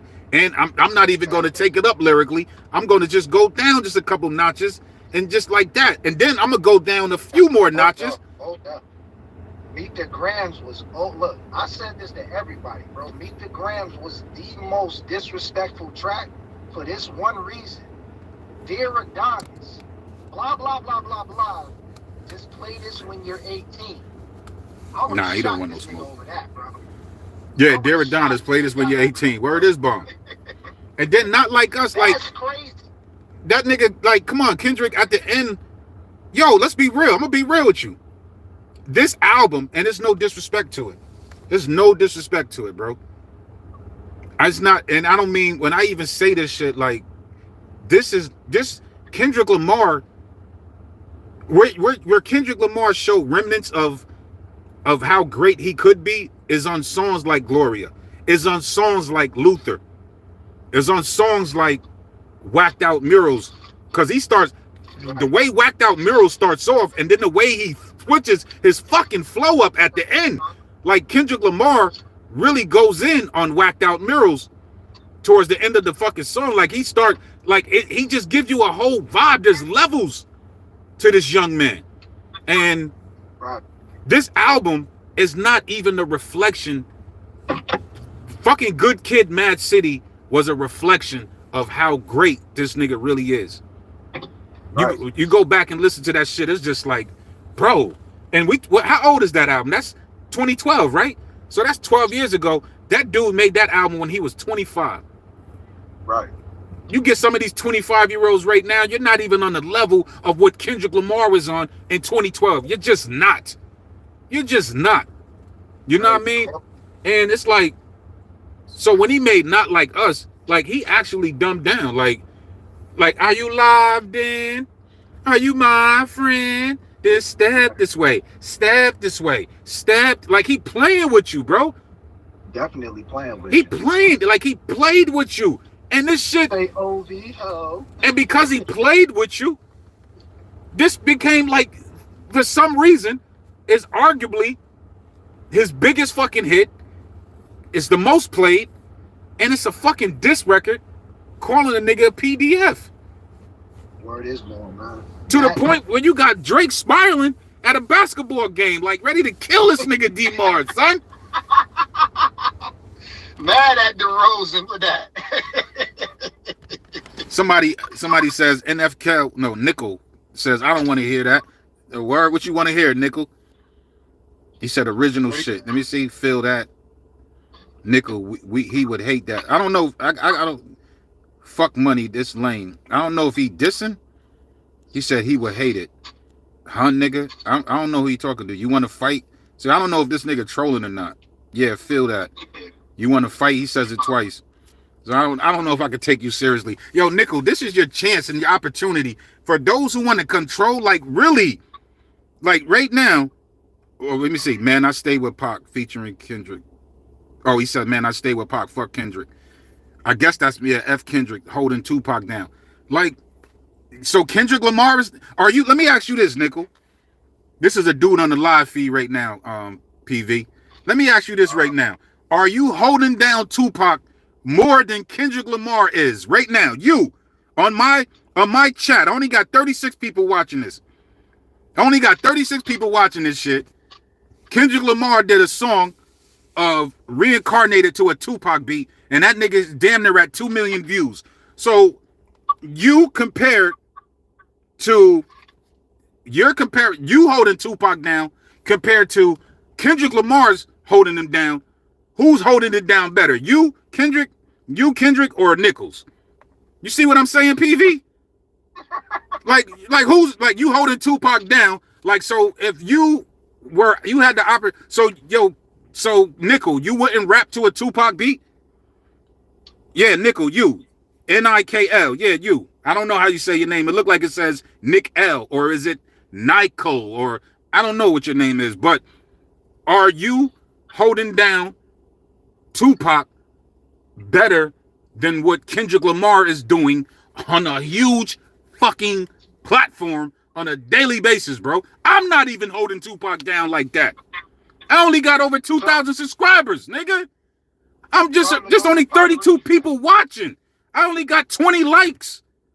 I'm not even holding Tupac down on the level Kendrick Lamar is. You don't think I would, man, if I had the access, the resources, the finances that Kendrick Lamar had, you know how much shit that I would do for Tupac, bro? You know how much shit, like, you talking about holding him down, like I'm holding him down, Tupac, the best way I can with this. I don't went after Clark Kent, rest in peace, and I said I'm not going to disrespect him. But when Clark Kent was alive, I wasn't really feeling that.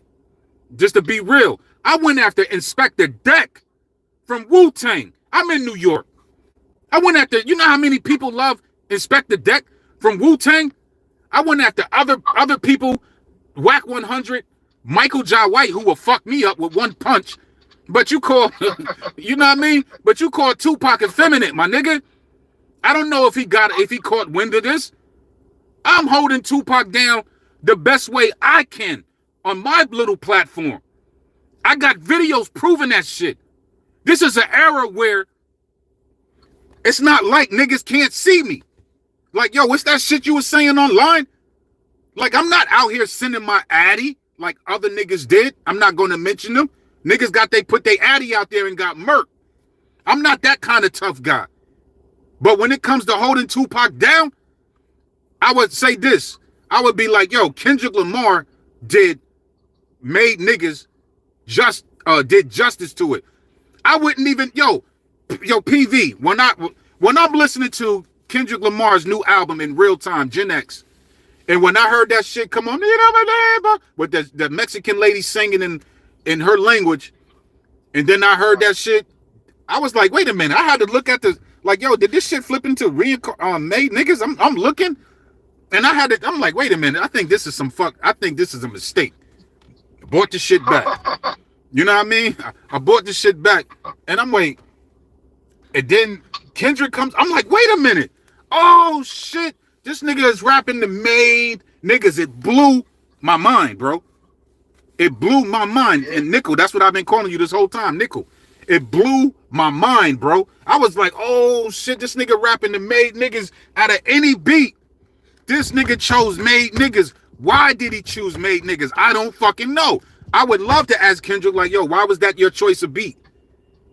You know, would Kendrick say, like, yo, because the way Pac was rhyming and the Outlaws, with the shit that they was saying, or it was like that, you know, Pac murdered that beat. They all murdered that beat. So I wanted to murder that beat, but I also wanted to tell a story about the devil. I wanted to paint a different, you know, a picture to the mindset of people to, like, yo, this is what the devil got for being disobedient to God type shit. You know what I mean? Like, I don't know what he would say, but I was blown away. Like, you know, out of any beat, this nigga Kendrick Lamar could have took Ambitious as a writer, and that wouldn't have been, I wouldn't be like, oh, all right, let me hear what he got to this. You know, that I wouldn't have, then I would have really judged this nigga.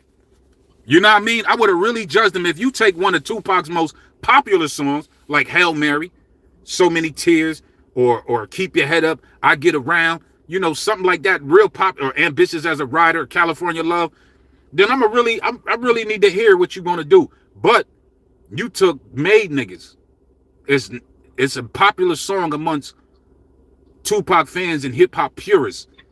But for the world, there's mad people out there right now listening to that Kendrick album, and if they're not paying attention to the comments, they don't know where that beat came. They probably think TDE Punch or somebody that he fuck with, SZA or somebody made that beat. For all they fucking know. You know what I'm saying? Nah, somebody would have made him aware of that for sure. That beat was I wish it would have like been released around that time, bro. That beat, when I first heard it, I probably would wound it back like 1,000 times. Like, yo, this beat Because you got to think about when the beat came out in the mid-90s. Hold on, Pete. Wait, hold on. We got a few minutes. My bad, not to cut you off, but we got to address some of these people real quick. I want to read this comment to you, and you can respond to it. Hold on, because you're not watching it. So the brother Trey Junny says Kendrick needs to stay away from all Tupac paraphernalia. It's blatant. He said it's blatant meat riding now. It's not better than Wayne when Wayne rapped over it 2 decades ago. Did Lil Wayne rhyme over Made Niggas Beat? I don't remember it. I'm keeping a rock with you. I never knew about it if he did. I know he rhymed over No More Pain Beat. The beat was enhanced. Yeah, the beat, Ivan Lopez, the beat was definitely enhanced because they added some more guitar riffs, some more melodic. The beat is clear. Right. You know what I mean? It was definitely engineered. It's cleaner. Oh, yeah, of course. But to stay away from, he says, stay away from all Tupac paraphernalia is blatant meat riding. So what? All right, yo, what's this dude name? I hope he didn't leave, bro. Some people just leave a comment and bounce. So Trey Junny. I was about to say, let me respond real quick. Go ahead, bro. So he said Wayne rocked over Ambitions of a Rider too. Go ahead, bro. So he should stay away from all Tupac paraphernalia. How we feel about K-Dot trying to get Pac's rings back? See, being that you want him to stay away from all of his paraphernalia.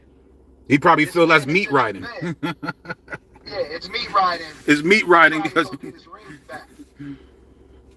Critical Mass says Trey Junny, you're meat riding Wayne. Yeah, he probably said what he had to say and then bounce, bro. You don't even stay here to get the backlash, bro. Oh, nah, he here. He says, Trey Junny says, I didn't leave it. I didn't leave. I like Kendrick. I just want Kendrick to stop using him. You think Kendrick actually used Tupac to get where he at? No. That's retarded. No, bro. That don't even make sense. That don't even make sense, bro. That don't even make sense. Tell me how Kendrick is using Tupac. Like, Tupac is an ancestor, number one. Tupac is an ancestor, number one. And you're supposed to speak highly. What is that called? Libation. You're supposed to pour out libation for your ancestors. You're supposed to salute to your ancestors. You're supposed to pay homage to your ancestors. You're supposed to carry on tradition for your ancestors. Not, for a Martin Luther King, a Malcolm X, a Huey P., a Fred Hampton, a Marcus Garvey, a Frederick Douglass, a Rosa. You're supposed to, for your ancestors, you're supposed to learn from their mistakes as well as their achievements and expound on it and continue it. There needs to be more. Kendrick Lamar shouldn't be the only one at that level trying to do what he's trying to do for Tupac, because ain't no way in hell that he's shitting on Tupac's legacy. Ain't no way in hell. I became a Kendrick Lamar fan because of this particular song. Before that, I was hating on Kendrick Lamar. My cousin sent me it was that shit. What was that shit called? Starts with a rigor mortis. And I'm looking at the way Kendrick dressed. I'm like, I'm a New York nigga hating. I'm like, who the fuck is this funny looking motherfucker? That was me being idiotic and dumb. And I ain't even paying attention to it. You know what I mean? I was like, oh, that shit was all right. But for every reason, I was in some hating mood. I don't know what it was. That was years ago. I probably was more angrier. That was like 2010 or I think 2010. And I probably was angrier back then for some other reason. I was going through some shit. Sometimes when you're going through shit, you can't grasp or pay attention to somebody else's shit because you're not in a good mood or in a good space to listen to it. But then there's one day I'm chilling and I'm in a good space and I hear this shit saying, pour it, drink, headshot, drink, headshot, drink, fade it, drink. And I was like, what the fuck is this? He said, why you babysitting and only 2 or 3? And I was drinking a little bit of wine at the time. I'm going to show you how you turn it up a notch. First you get a swimming pool full of liquor and you dive in it. Pool full of liquor and you dive in it. Now, something. Everybody's going to sway your watch. That's just, the production was crazy. The hook was crazy. The lyrics was crazy. And nowhere, in no shape and form, did he say Tupac. Nowhere. When he did Bitch Don't Kill My Vibe, I didn't hear Tupac. Did he say Tupac name at all on the first album? I really don't recall. I don't honestly. I would have to go back and listen to it just to be sure. I really don't recall. I think the only one of his top MCs that he was influenced by the most on his first album might would have win been this Eminem. battle? No, go ahead, bro. Like I'm just trying to read while you talk. Somebody want to know who would win in the battle between Kendrick Lamar and Tupac. I can't even give you a logic answer on that, bro. That's not really logical, bro. It's not, man. Like I can't even give you a biased approach to that because I love both of them, to be honest with you. But two Geminis going at it, I ain't gonna lie, that'd be hard. Somebody says, "Was if Tupac appeared?" Did Kendrick Lamar say something? What if Tupac appeared? Nah, I don't know. Kendrick keep Pac's name ringing. I'm not even the biggest K-Dot fan, but that boy is holding Pac down while Goofy's online been disrespecting Pac. That's a fact. Go ahead. Finish what you were saying, P. I mean, I love what that person right there just said. At 100 with you, he keeping Tupac's name alive, man. Anytime he lift him up, I mean, Pac is like, his name is gonna last 100 years or longer because of what he did. Hopefully, like when the 80s babies is like, when we transition, they won't try to change Tupac white because they got a tendency to do that. Like people that really did something major throughout history, 100, 200 years from now, they end up being white. It happened with Christ. It happened with Hannibal. It happened with Septimus Severus. It happened with a lot of prominent figures in history. So I hope Tupac still look the way we know him to look 100 years from now. But getting back to my point though, ain't nobody holding Pac down like K-Dot, man. Like he paying him the ultimate homage. And that track was him paying him the ultimate homage, bro. To borrow his flow, redirect people's energy to the song, you gotta love it. And if you don't like what he did, you just don't like him as an artist. Because of how skilled he is and what he's doing. Now, let me see if the brother Tyreek Hill is still here. Because I want to answer his. I want to respond to his, because he says Tupac would murder Kendrick so bad he out rapped Big L, Biggie, BDK, Scarface, Corrupt, etc. Now, you're talking about songs where Tupac was alive. This is why I say we got to be logical about this shit, bro. You probably just tuning in.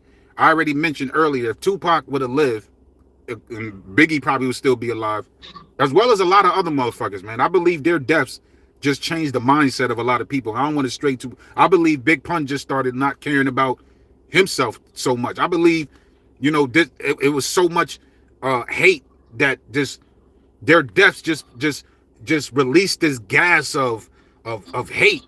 Like niggas killed Freaky Tah, niggas killed Big L. They shot him I believe 4 or 5 times in his face. Like the shit just got so fucking crazy after this shit, bro. Look at all the niggas, all the drill rappers that passed away. Look what they did to Extinction, and Extinction had this Tupac. But I wouldn't want to see Extinction going out the way that he went out, my nigga. I don't want to see P&B Rock being set up by some niggas in the burger shop. You know what I mean? Young Dolph being killed for fucking $800. Like, the shit that permeated, like when Tupac died, let's just say it like that. When Tupac died, it was like this shit, this aura of badness, of haunting. Like, none of y'all gonna be safe no more. I loved y'all so fucking much. I loved y'all so fucking much, but y'all ain't love me the way y'all love you. You claim that I raped you. You niggas try to shoot me up. You niggas betrayed me.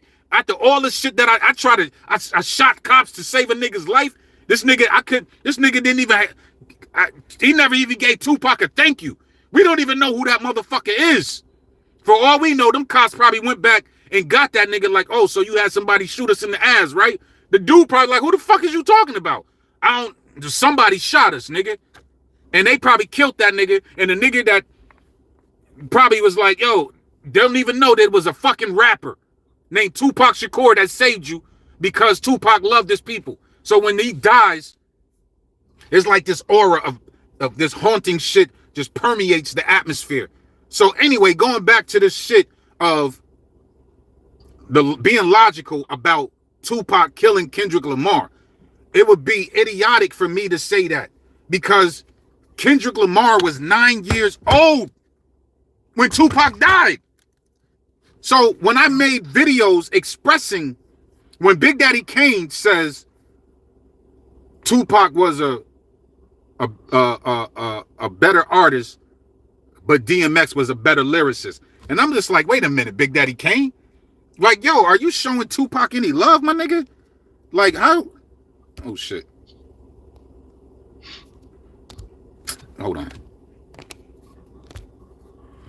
So it's just like Jam Master Jay 2 got killed. Yeah, Jam Master Jay got killed. Niggas shot 50 Cent up, 9 motherfuckers. It got real heartless. I felt like I was gonna die, bro. When Tupac died, like, I was so fucking numb. When Biggie died, I'm not even gonna say what I said to my homie, but I was just like, I was just numb.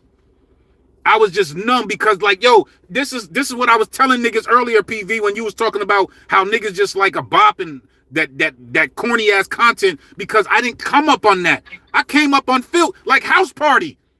There's nothing gangster about House Party besides Full Force trying to beat the shit out of Kid.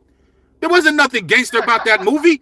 That movie was fun. It's the greatest, one of the greatest hip hop movies of all time, because it got 2 rappers in there. They battled. They had DJ. They had a house party. It was comedy. You had Robin Harris, rest in peace. John Witherspoon, rest in peace. Like, you got Tisha Campbell in there. Like, it was such a fucking great Martin Lawrence in there. It was such a great fucking movie. It was a feel-good movie, my nigga. Like, that's all I knew. Yeah, Juice. When I saw Juice, whoo, dark times. And, you know what I mean? Tupac brought this element of darkness that that shit became a horror movie. First it started off, you know, nigga in there cooking, pouring St. Ives inside of his scrambled eggs and bacon. You know what I mean? Yo, you got Rodder Man, like, it was, but when Tupac shot Raheem, no, when Tupac shot the old man, when Bishop shot the old man, I was like, that's fucked up, bro. Damn, you ain't had to kill that old man. You know what I mean? He's just trying to do what the fuck he got to do. Damn, but that's Tupac playing a role of these little niggas like, yo, this is how it is. And then when Bishop killed Raheem, I was just like, yo, what the fuck? You know what I mean? I'm like, yo, I hate this nigga Bishop. Like, yo, what the fuck? Yo, this nigga, but Tupac, the actor, did such a phenomenal job with that shit that Money B and others said, like, yo, Tupac, that nigga Bishop is you. But Bishop and Tupac are not the same. This nigga Tupac actually cared. But once you accuse me of rape and you try to shoot me up and you betray me, nigga, now I am Bishop. Now I don't give a fuck. Now I'm that. But I keep straying off the point. You can't compare 2024 Kendrick Lamar, the way he raps and all this shit, the way he evolved from 9 years old when he saw Tupac at the Live and Die in LA video shoot to who Tupac was back then. What you could say, like, you can listen to Made niggas and be like, yo, that nigga Tupac was spitting. Still, he was spitting. Like, he spitted the flow, everything he said, bro. Like, they wonder if I'm going to go when I'm going for a sentence on my knees to God, begging for repentance. I'm convinced that I'm a thug. They got me feeling for it. Like, he was spitting. But to say that, to put them in the battle, I wouldn't want to do that.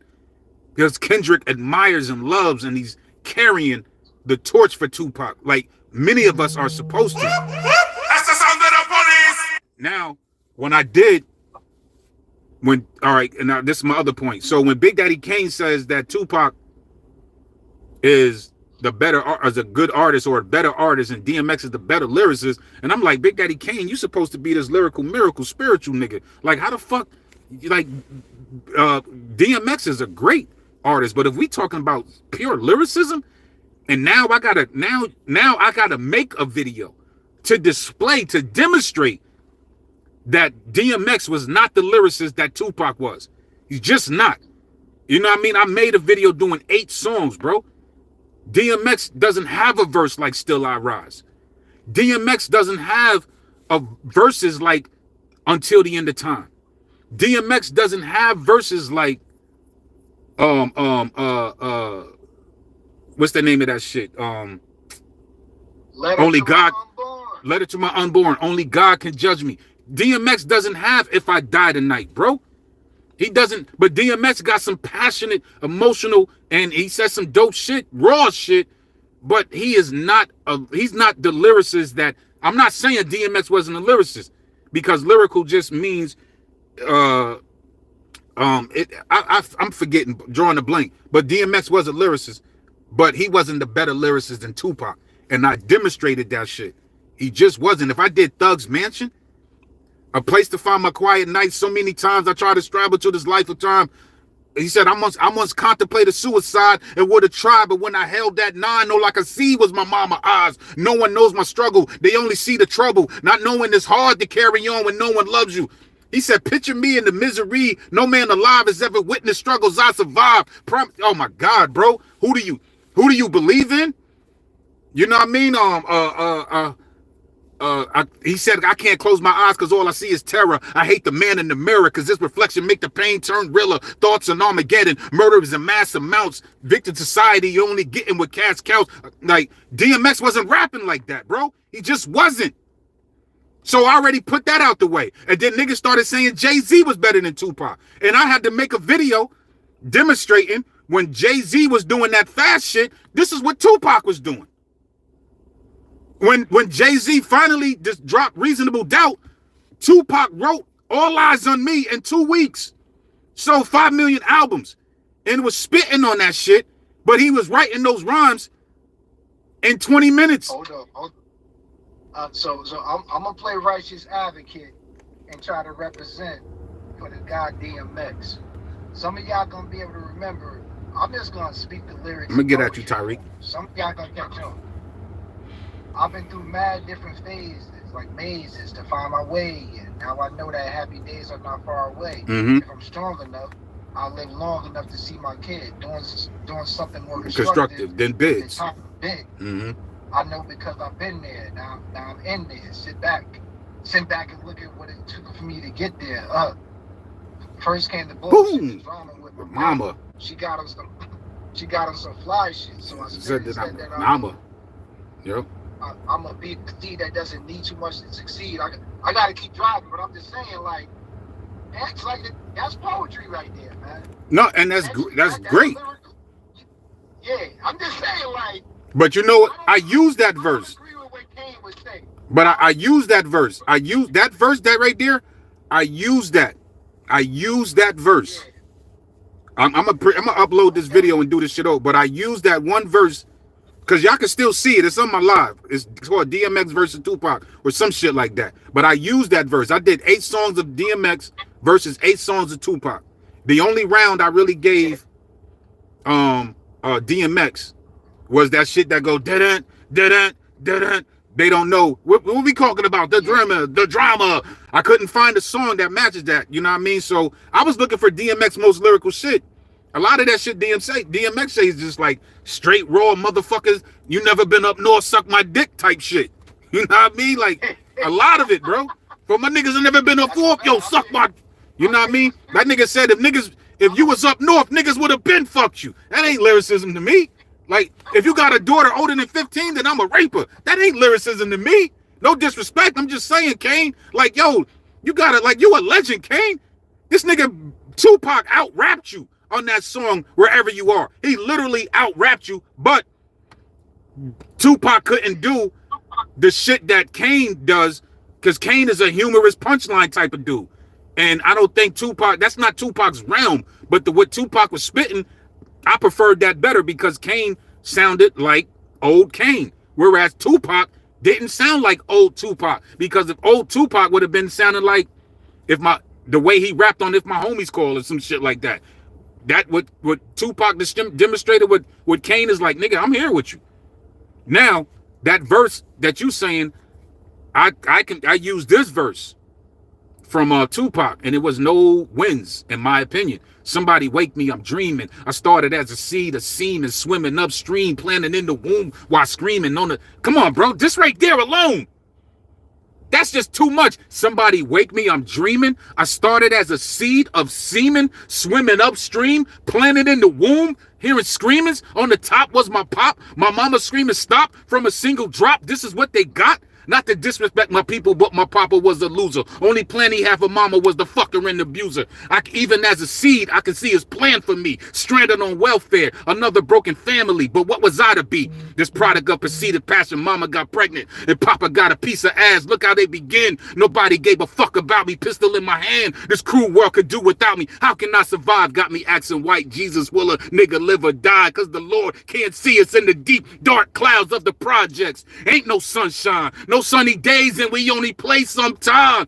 When everybody's sleeping, I open my window, jump through the streets and get to creeping. I can live or die. Hope I get some money before I'm gone. I'm only 19 out here trying to hustle on my own. We're on the block with everybody and they pops try to sling rock. Rather go to college, but this is where the game stop. Don't get it wrong, cause it's always on. From dusk to dawn, you can buy rocks, Glock, or herring-bones. You can ask my man, he's a mind reader. Keep a 9-heater all the time. This is how we grind. Meet up at the cemetery and get smoked out. Pass the weed, nigga. That Hennessy would get a ski, nigga. Everywhere we go, niggas holler at me. Keep it real, G. And my reply to they kill me, act up if you feel me. I was born not to make it, but I did. The tribulations of a ghetto kid, still I rise. And I was like, there's no way in hell DMX is fucking with that. No disrespect to neither one of the ancestors. There's no way in hell, there's no verse. There's no verse from DMX fucking with that shit, bro. None. No verse. No verse, bro. You just said the best verse is my favorite DMX song. There's no verse fucking with Still I Rise. And niggas should be so lucky. All them songs that he ain't got a second verse for Still I Rise. That's when the Outlaws came in. I always stop it right there. I don't want to, after that. So when niggas be bigging up the Outlaws, I would tell the Outlaws that. And I mean no disrespect. I'll just be like, I'm quite sure they probably be like, nah, you right though, bro. We couldn't fuck with Pac. Once that Still I Rise verse stops, the song stops. The song stops for me. Oh no, so you might have to play Damien by DMX, bro. The devil shit? That track was crazy. I'm gonna flip that, yeah.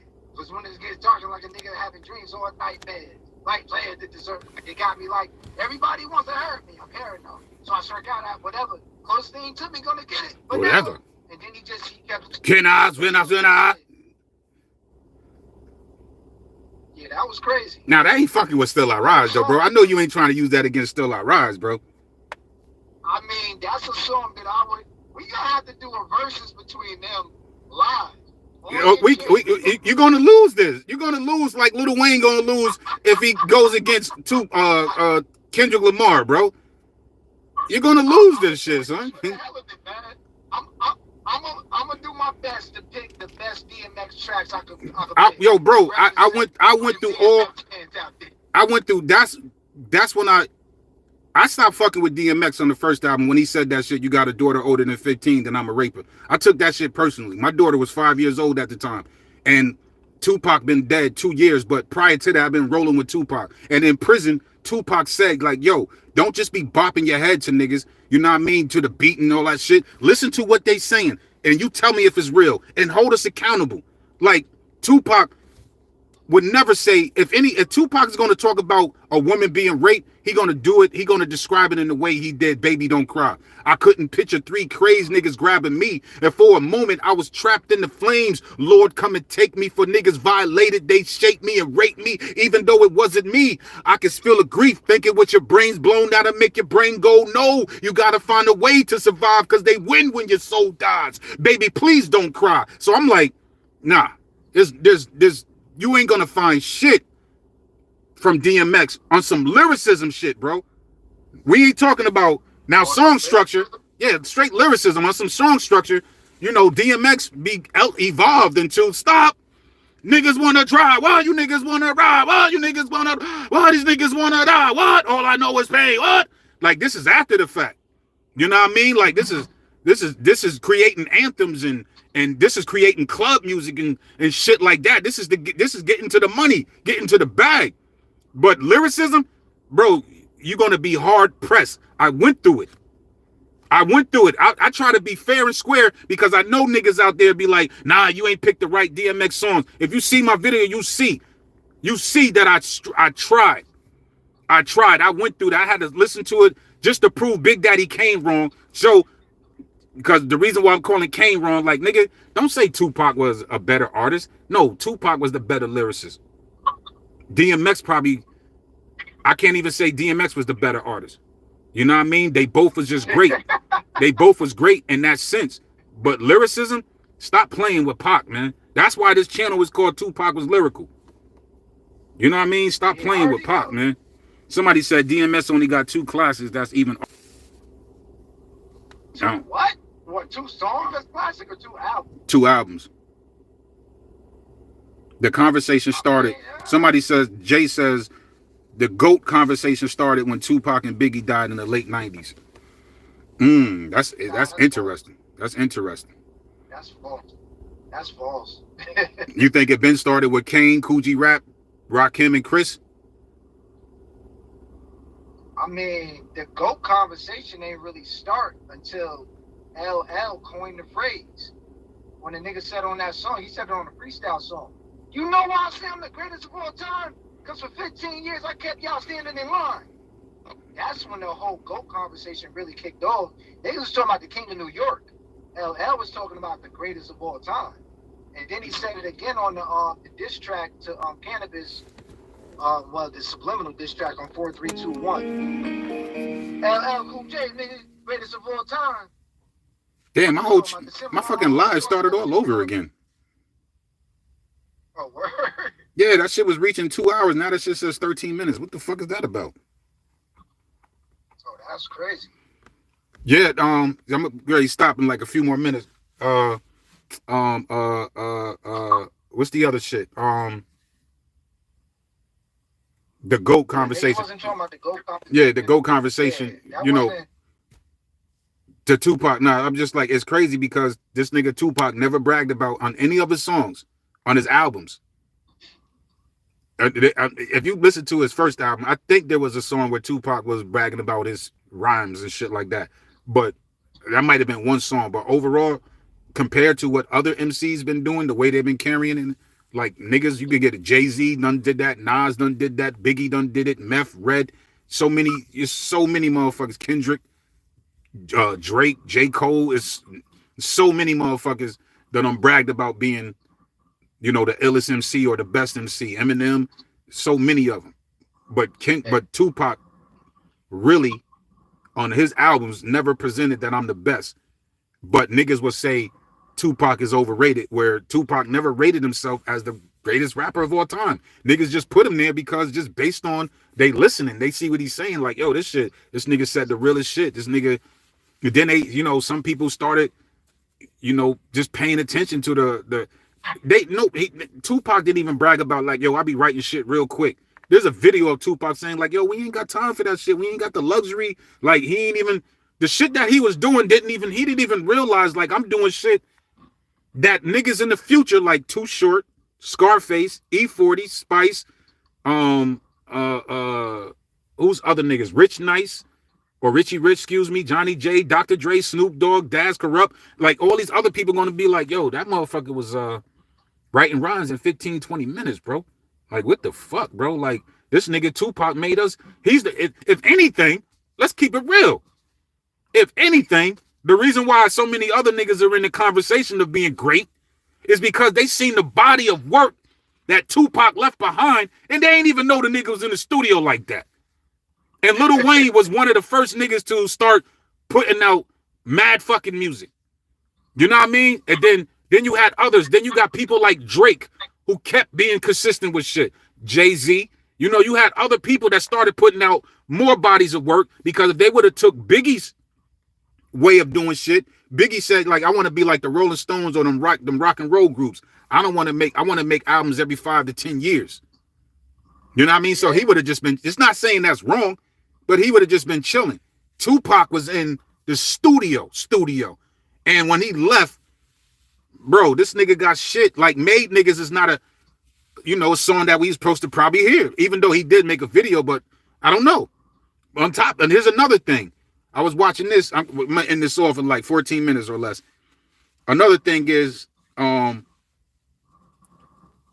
to read some of these comments so I can engage with these brothers too. Another thing is, like, before I leave is, what was the last thing I just said, Pete? You was talking about being in the studio.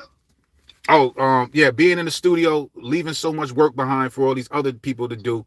It was something else I had to emphasize on that shit, man.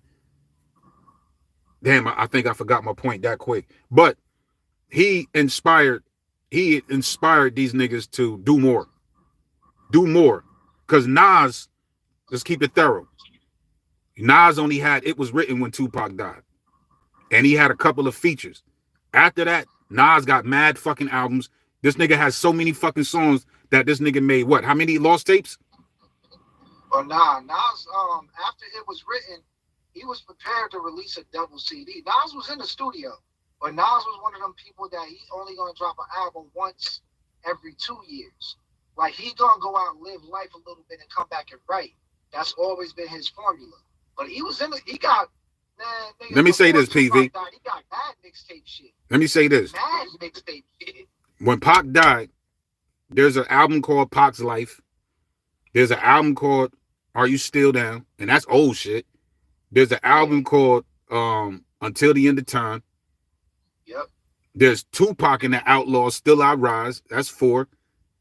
Better Days. Oh, Better Days. That's 5. Like, bro, all majority of the other ones, probably with the exception of one, all of them shits was done in 1996, bro. Yeah. Nas, what I'm trying to say, Nas was not in the studio like that. Not in 96, nigga. Nah. I mean, listen. That's what I'm saying. Once they heard all them Pac songs, like, God damn, word. And let's not forget, Machiavelli. Gotta throw Machiavelli in there. That's 5. Yeah. So I'm not disputing all the songs that he was making in the studio at all. I'm saying Jay that Drix. Nas was in the studio, but he was set to drop an album once every 2 years. That's just like how his mind was operating. He wasn't like I'm not gonna say he lived in the studio, but when he was in there, he was in there. And I will say that he got a lot of shit that came out on mixtapes, bro, before and after his double project was leaked. Like the nigga was like, he was all over the place with his music. All over the place. It's just when he dropped his albums, it just made that much noise. That much more noise, I should say. Yeah. Also, I don't know if this is still a fact. Idi Amin recently put a video out, and he says I don't think he ever mentioned that. I think he said he heard it. I could be, the people on the live, you could tell me if I'm wrong right here. But Idi Amin did say that Tupac was not listening to It Was Written while he was in Las Vegas. Maybe he did listen to it prior to that, but he never really expounded on if Tupac was actually fully inspired by I Gave You Power. Oh nah, he was inspired by it. That was a definite. Matter of fact, I think he did say that. I don't know if he said it in the interview or if he said it in like one of them magazines. He definitely listened to It Was Written. He was definitely inspired by the I Gave You Power. Like it's without question. Somebody says El Cool J is good. Most people doesn't bring him up in the conversation hardly at all. Yeah, El Cool J is good. Yeah. Let me read some of these comments real quick to you. Then we're gonna get out of here. Let me start. The last one I read was DMX got 2 classics, and that's even arguable. I got to go. But you know, if we're gonna call shit classic, PV, like we gotta be correct. When Doggy Diamonds recently said everybody got upset because he told everybody that Redman's second album, There's a Dark Side, wasn't classic, you even revisited. You know what I mean? And you said like, yo, some of the shit on there, you ain't come out and say that shit was classic. Nah, it was. I said a lot of it on there, like it got a good sound to it, but a classic sound. I got to go back and listen myself. I'll end it like this. I'm gonna say it's debatable. It's debatable about if it was a classic sound or not. It was like, smoker music. That's how most of it sound. Bounce to this and smoke at the same time. Now on the DMX tip though, like yeah. Flesh in my flesh, blood on my blood, it's dark and hell is hot. classics. I mean, he might just have those two, because the I don't know if he got a third one. I forgot what's what he put out, Grand Champion. What the fuck is his discography? Those first two he put out in the same year. He might be the only MC we know that put out two projects in 1 year, and both of them end up being classic. Yeah, I would have to. I can say that first one. It might be classic, minus the song I don't like. You know what I mean? Like, even if it was classic or not, I stopped fucking with DMX just because of that line. I couldn't, you know, when Tupac tells you in depth, because we didn't hear that. I didn't hear that prison interview until Tupac died. So that was a message that, and he was sober. He wasn't smoking weed, grew his hair back and shit, had a little fro. Let me ask you a question then.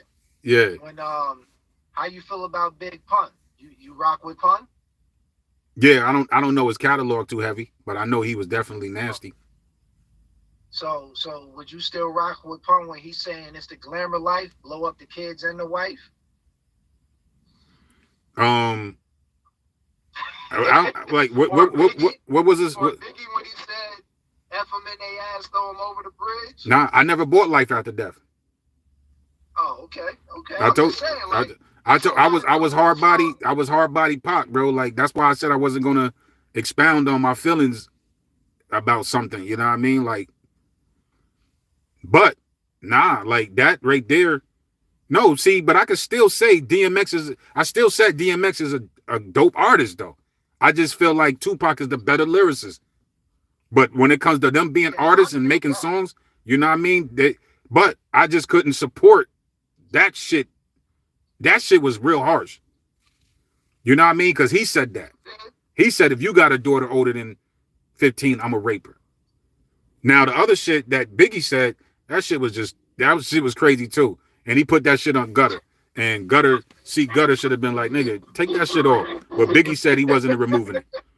You know what I mean? When Biggie said you look so good, I'm like, yo, like, nah.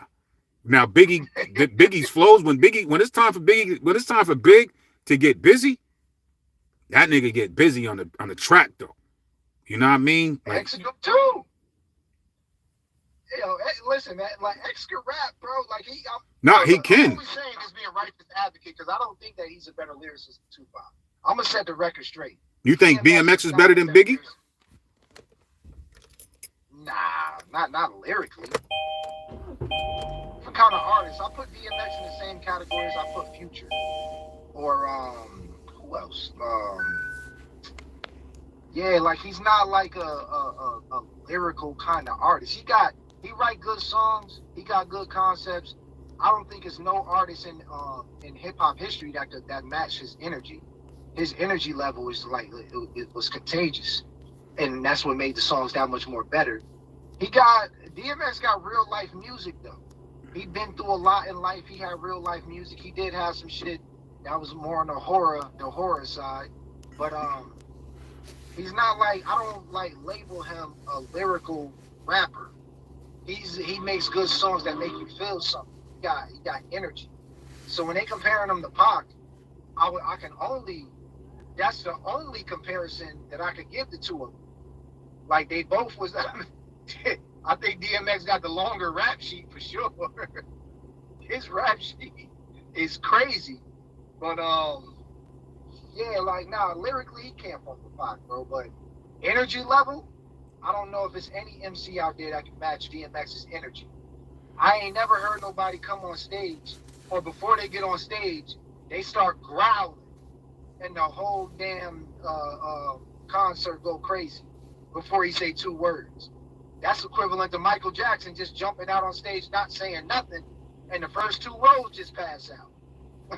And that also goes back to, the logical, like if you try to envision,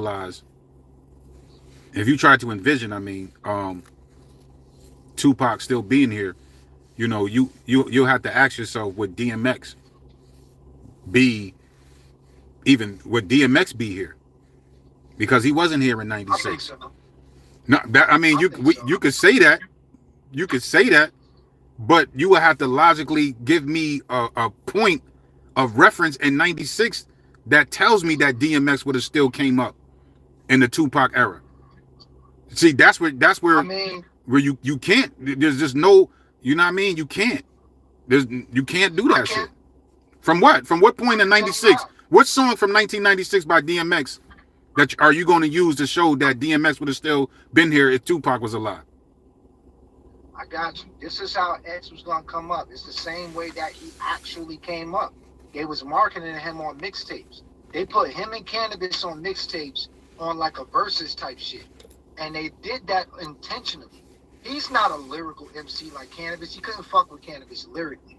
But his energy level, he was in a different lane. And that was a great comparison to put together to showcase lyricism and lyrics through energy. So just off And what year was this? Alone, this had to be like the same year, like 969. Whenever he was on that mixtape, it was before he dropped his album. It was before and it was Hell Is Hot came out. it was a DMX and it was a DMX and Cannabis mixtape. It was a DMX versus Cannabis mixtape. You can look that up. I'm about ready to. Yeah, look it up. Look it up. Because I'm gonna be real with you, I didn't hear about DMX until that's false. That's false. The first time I heard about DMX is when we was going to Yonkers. I didn't go that one particular day. My man Kilo, and I told you the story. My man Kilo and Swift, they was in Yonkers Projects. So that week I didn't go. My man Swift came back to me. But now this is after Pac died though. Now this is Pac wasn't I wasn't going down Yonkers until like 97. So there's a possibility DMX would have came up. Based on what niggas was looking for. I don't fucking know. But he was in Yonkers Projects, and when my man came back, he was just like, yo, man, this nigga Kilo battled this nigga DMX. And he was like, man, that motherfucker DMX is a fucking problem. He was like, yo. And for 3 to 4 weeks, this nigga Kilo was out of it. He was out of it because he humbled, DMX humbled Kilo. Like DMX made this nigga, and Kilo was a spitter. He made DMX DMX made Kilo look at shit differently. He made shit look at differently. My man Kilo eventually ended up getting one record on the Living Single soundtrack. If you watch Living Single, it's an episode where Overton and Kyle are beefing roommates, and then Kyle puts on his song, and you'll hear my man Kilo being played on Living Single. But that was one particular moment. But once Tupac died and then Biggie died, now you're trying to find some different artists. So I think Rough Riders and them, they probably seen something like, yo, we probably can work with this DMX. But as PKR said right here, no disrespect, PKR says, I'm gonna start running down these comments because niggas is engaging. PKR said, where is it? No disrespect. He said, no disrespect to DMX, but he was a drug addict. You know what I mean? You know, Pac and Kendrick ain't like that. They stay pure. This is another reason why when people try to say like, yo, if Tupac and DMX would have battled for real, and Tupac would have tried to find out who this nigga DMX is. He would have sent his wolves out on the street. Like, who this nigga DMX? Like, yo, I don't know shit about this nigga.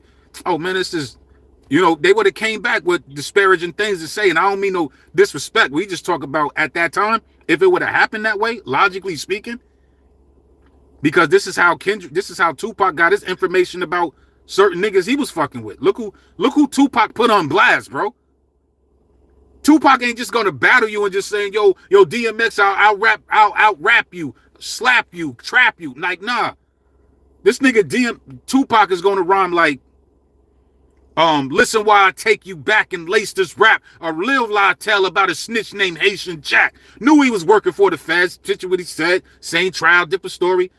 You know what I mean? Probably payback to Jimmy Henchman. In due time, I know you bitch niggas is listening. The world is wide. Set me up, wet me up. Niggas stuck me up. Heard the guns bust. Like that type of battling. So if he was to battle Kendrick, DMX at the time, He would have found out like, what? This nigga do what? Oh man, word. You know what I mean? Like Tupac would have put all that shit out there.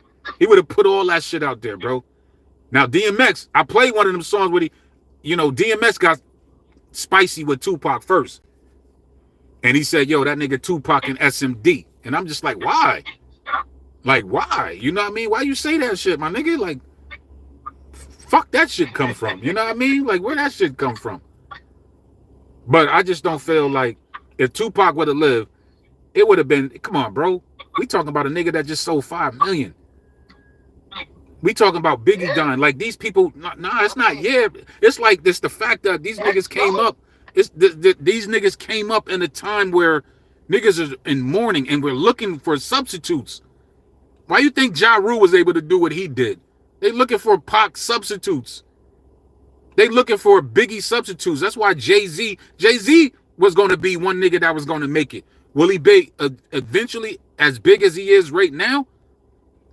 It's a possibility, but it would have been a slow process.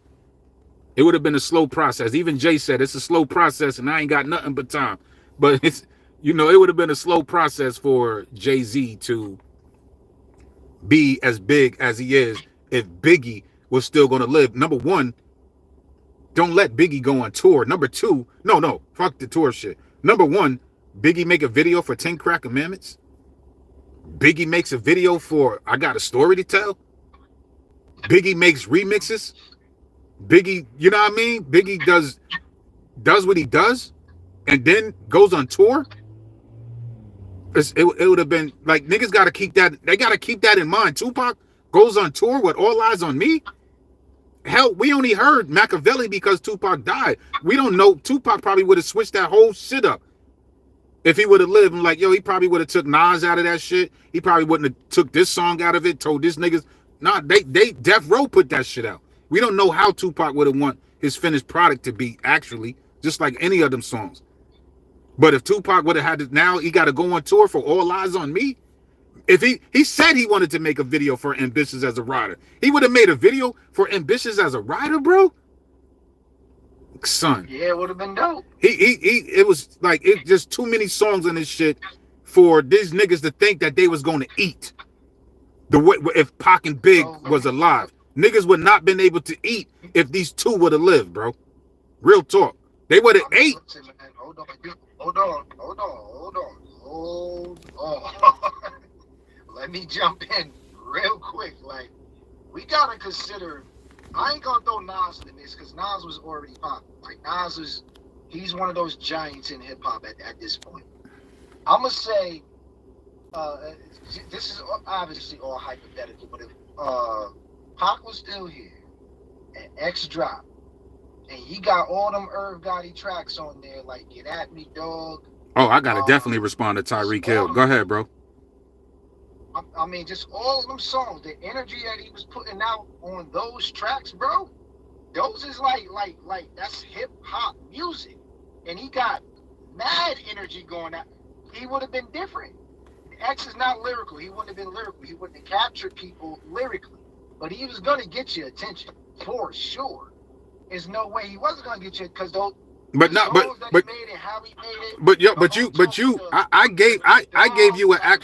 I gave you an actual reference of DMX possibly making it, but it was in 1997 though, and he wasn't on. This was in the projects, bro.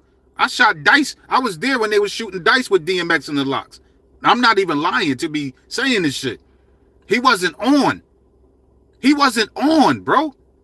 So you gotta give me wherever you first started hearing DMX, you got to give me a point of reference from there that would have showed me that he would have made it if Tupac was alive. I gave you a point of reference after the fact, which is 97. I can't give you no shit. I heard some after the fact. I heard some shit from 96. I heard that he was in beef with K Solo over the song Spellbound, saying he did that shit first when they was in prison. You know what I mean? If that's the case, K Solo blew up before fucking DMX did. You know when Spellbound came out, bro? Spellbound came out in 1990 with a SPELL, very WELL. Like this, I'm spellbound. That's 1990. DMX is nowhere in the equation.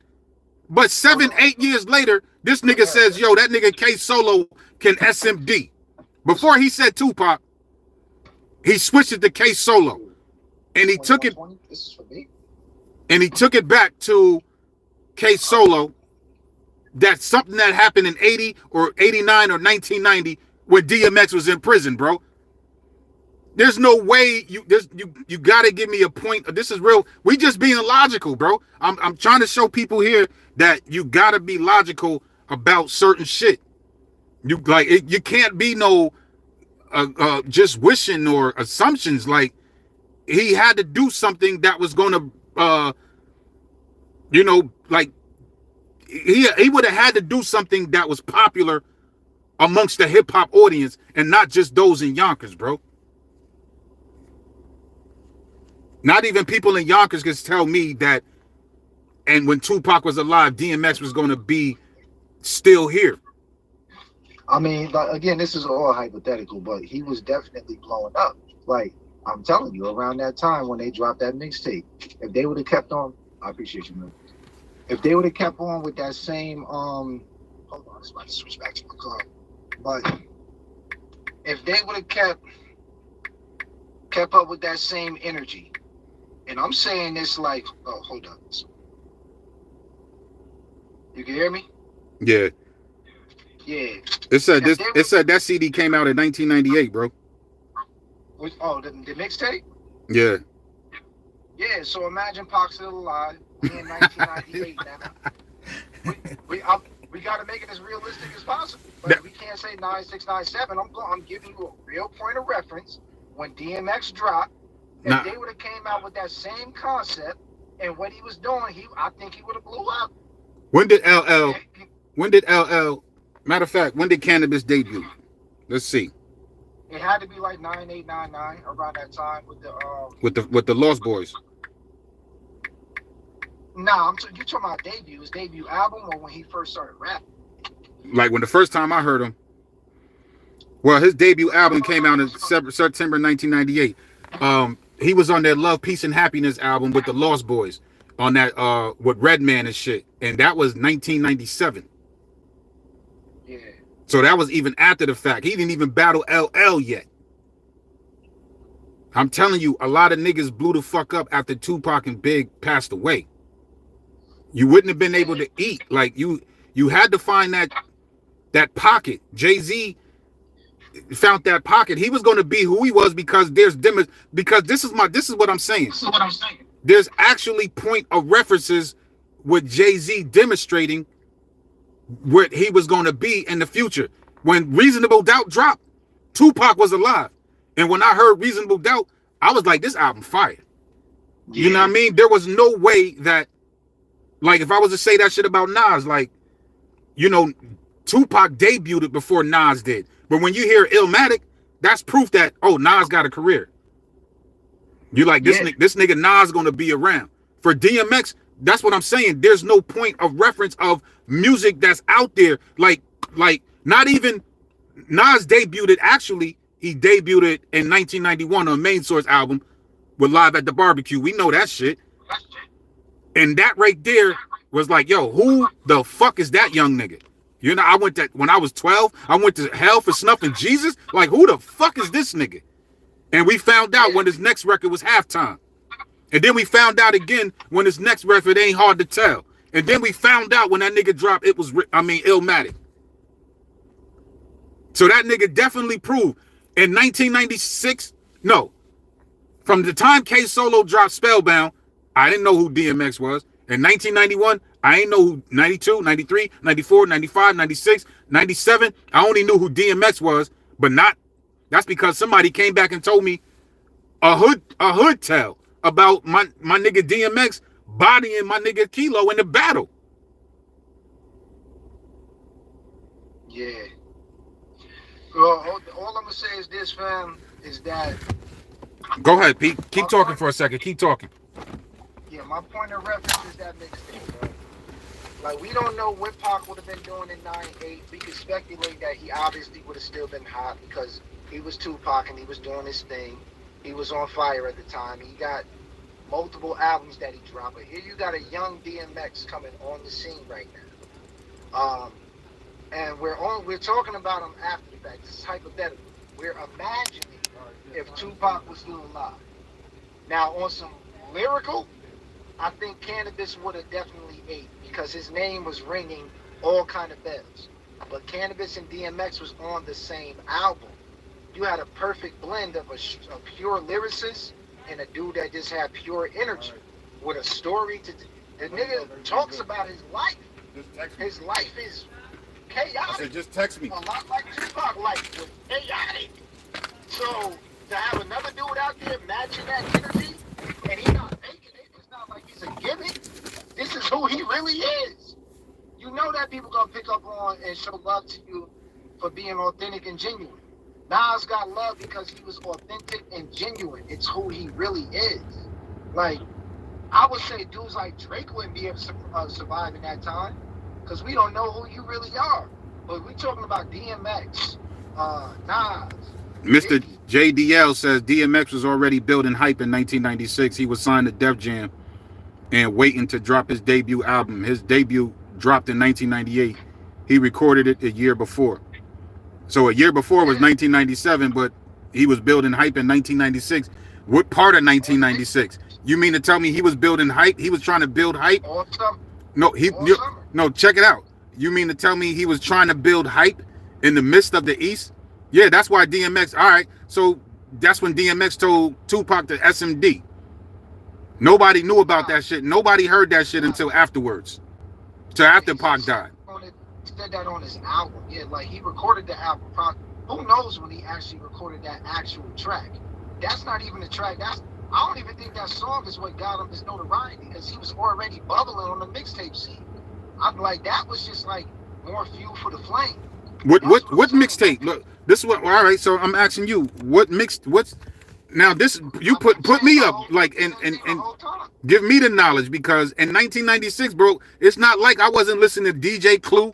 It wasn't like I wasn't listening to SNS. It wasn't like I wasn't listening to Doo-Wop, Ron G, Juice, Dirty Harry. Like, what mixtape was DMX on? Because I had them all. What mixtape was DMX on in 95 and 96 where he was trying to get his way in there? I just told you. They had their own mixtape. You're going to have to look it up and figure out whatever DJ or DJs it is. It wasn't nobody else on the mixtapes. It was him versus Cannabis.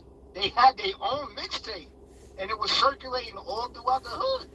You probably wasn't checking for him because you didn't care about neither one of these dudes. No, I knew about Cannabis. I cared because Cannabis made him.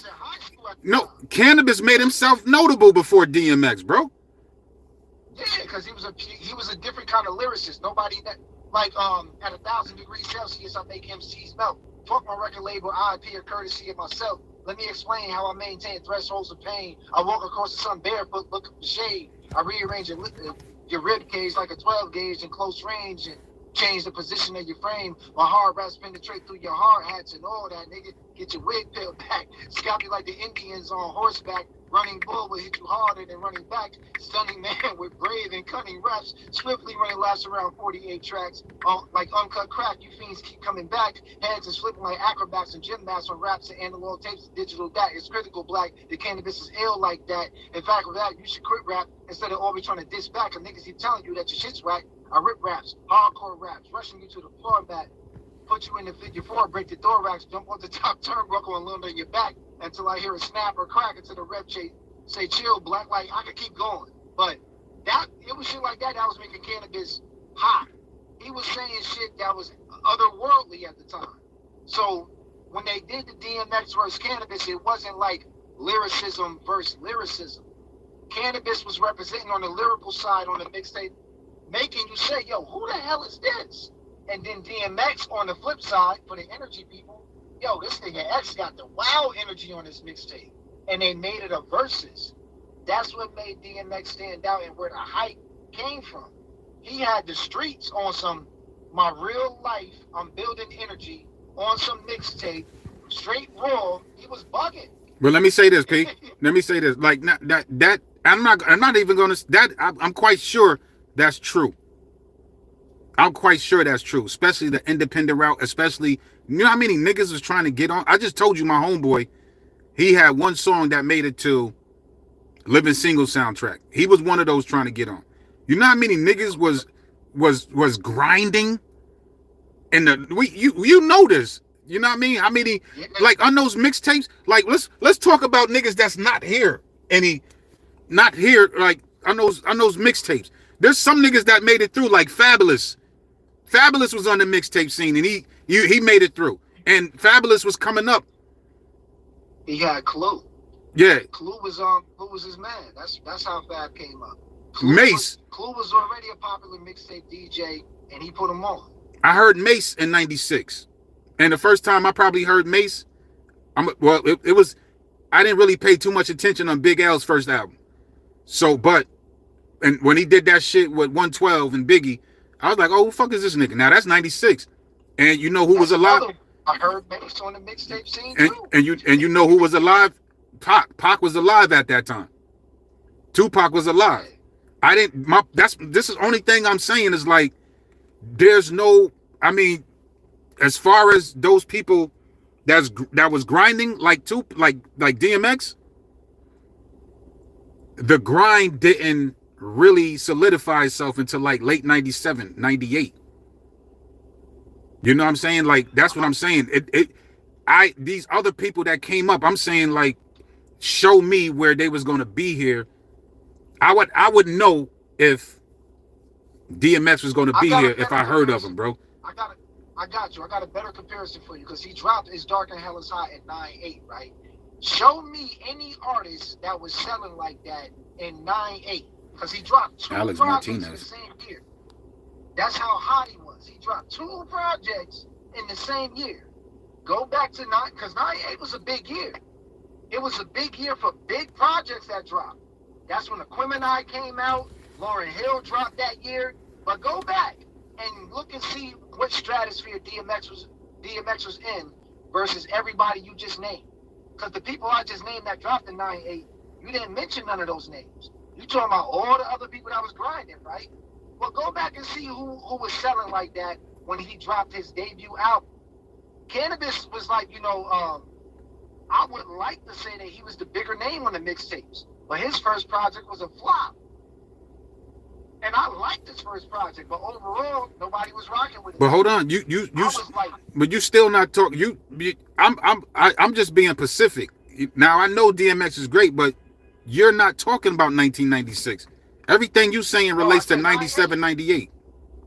Right, I'm talking about when he dropped his own. Like, this is how much hype he had in 96. Matter of fact, DMX wasn't even. I didn't even hear about DMX when Biggie died March 9th. I didn't know who DMX was. Right. I still didn't know who DMX was. I got you. So look, the Locks was popping out of Yonkers at that time. Locks came out like 94, 95. 95. Diddy was trying to blow. Right. Diddy was trying to blow the Locks up. Right after that, the following year, here come this other nigga from Yonkers with mad energy. He not lyrical like these niggas, but he got energy. All I'm saying is this. Go back and show me everybody that was grinding at the same time, and then when they dropped their projects, I'm talking about his class, his freshman class. Show me everybody in DMX freshman class, and you show me who blew up more than he did when they dropped their debut projects. You probably ain't gonna find nobody in this freshman class I was fucking with. He was that hot.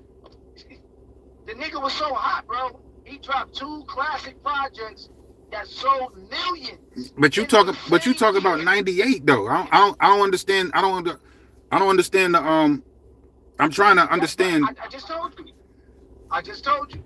He was like he grinded so hard in the same years that you was talking about. Yeah. But you said you didn't hear about it. Yeah. But you heard about all these other things in 96, 97, all of that. He was grinding at the same time.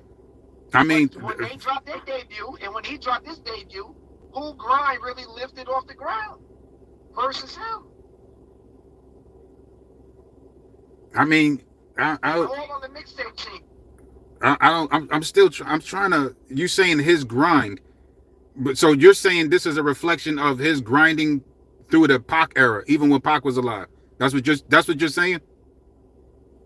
Nah, I'm saying so. Pac passed away in 95, right? 96. 96. Okay. So right when Pac passed away, DMX was already like people knew who he was. He was on the come up. He was grinding. So after Pac died, and they started putting those mixtapes out. This might have been during the time or right after. It was in tandem in there somewhere. But the nigga dropped, bro. Like he was on the mixtape scene, people listening to him. His story real. People like 9 times out of 10 was listening to him before Pac passed away. Like, yo, this is another nigga that got that kind of energy because he's not a gimmick. I would say Ja Rule was a gimmick. That was a gimmicky Tupac type individual that they tried to turn him into. And that's why X had a problem with Ja Rule. Him and Ja Rule and DMX was battling on some subliminal shit. And X was getting into his face telling Irv, yo, you gotta let the dogs fight, Irv. You gotta let the dogs fight. This is real shit that actually happened.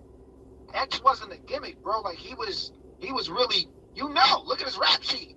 The nigga was really crazy like that. No, and I want to. He really thought like that. Now, before hold on 1 second, let me interject. So, Mr. JDL94 says, just because Pac was popular doesn't mean he would have stopped other rappers from getting popular. That's definitely not the point I'm making. I'm just saying it's not even about the popularity. It's about if Pac would have lived, and Biggie is still alive too. These niggas that we talking about right now, bro, you're not coming up within the especially bro. Let's just keep it real.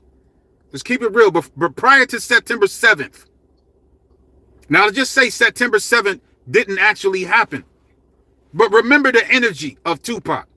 Don't forget he just spoke to Nas like a few days or a day before that in New York. We just solely concentrate on if that Tupac shit didn't happen. Now we in September, mind you. October, November. We got 3 months left of 96. 3 months left of 96.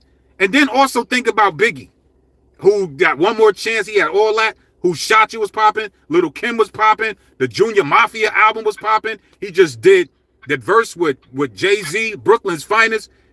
Got videos like these niggas is popping. All lies is on both of these two motherfuckers, bro. There's nobody else paying attention. Ain't nobody paying attention to anybody else that's grinding like that. So if DMX, I think it was somebody, Mr. 94 said, if DMX was on Def Jam, he had an album waiting, it's not because the record execs is looking at it like, nigga, we too focused on this Big and Pac shit right now. Like, this shit is like, we trying to see what kind of moves they making because this nigga Pac just sold 5 million in 1 month. 5 million, let me repeat. This nigga just sold 5 million albums in 1 month. This is business.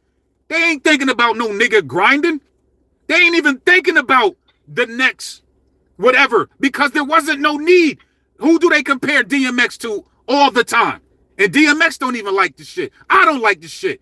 Who they compare DMX to all the time? Tupac. So therefore, there wasn't nobody looking for a Tupac reincarnated when Tupac was alive because there's no need to think about the nigga. There wasn't no need to think about somebody else to replace Biggie. You know what I mean? Because Biggie, well, hold on, let me finish this. There was no need to replace Biggie because Biggie is alive. So if you ain't and Biggie just sold 2-3 million of his first album. Little Kim go gold, damn near platinum. This motherfucker got remixes hitting #1, going gold, platinum. Got the Junior Mafia probably going gold, platinum. You know what I mean? Like these niggas is in New York is Biggie. On the West Side in 96, it was Pac. So they ain't nobody thinking about these other niggas grinding them. Them niggas gotta grind. You gotta put hard work in. Because right now, the spotlight is on Big and Pac. And when Pac died, who was the spotlight on next? Biggie. And then when Biggie died, now we looking for spotlights like, oh shit, who's next? Now we gotta, like Jay-Z, Jay, you did, you know what I mean? Like, yo, yeah, now you got niggas, now you got even Nas. Nas was doing his shit. It was written. If I Ruled the World and shit like that. But it wasn't selling what Tupac sold in 5 months, bro. I mean, in 1 month. That nigga sold 5 million in 1 month. So the energy was Pac and Big. It wasn't even Nas was really not even in that equation between those two, because the beef, especially when the beef was between them two niggas. Nah, Nas was definitely in the middle of that. I can't say that. So 52, 55? Gotcha. 52. Oh, I thought you saying something else. Like I'm looking at it like, bro, the energy was Pac and Big, bro.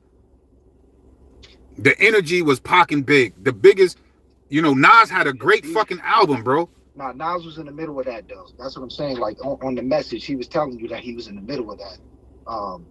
That whole, I mean, he was was coming at the whole East Coast, really, but the focal point became Biggie, because that's what Vibe magazine was focused on when he, when they turned that into a beef. Because prior to that, he didn't really have like prior to that, it wasn't like that big of a deal until they blew it up like that. But what the hell? Oh man, hold on. But now Brandon Hamons agrees with you. He says Nas was in the conversation, but that's true, but I'm not, bro. I'm not looking at it like y'all looking at it. Now I'm gonna be so fucking real right now. When Tupac got shot, did Tupac go up the elevator and see Nas? No. Of course not. He saw Biggie. This is why I'm telling you the energy of Pac and Biggie is different. Yeah, Nas was in the equation.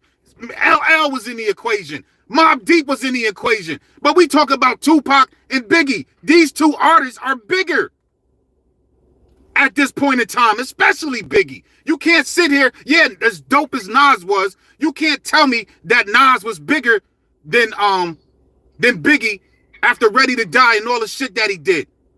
He was like maybe a couple steps under Biggie.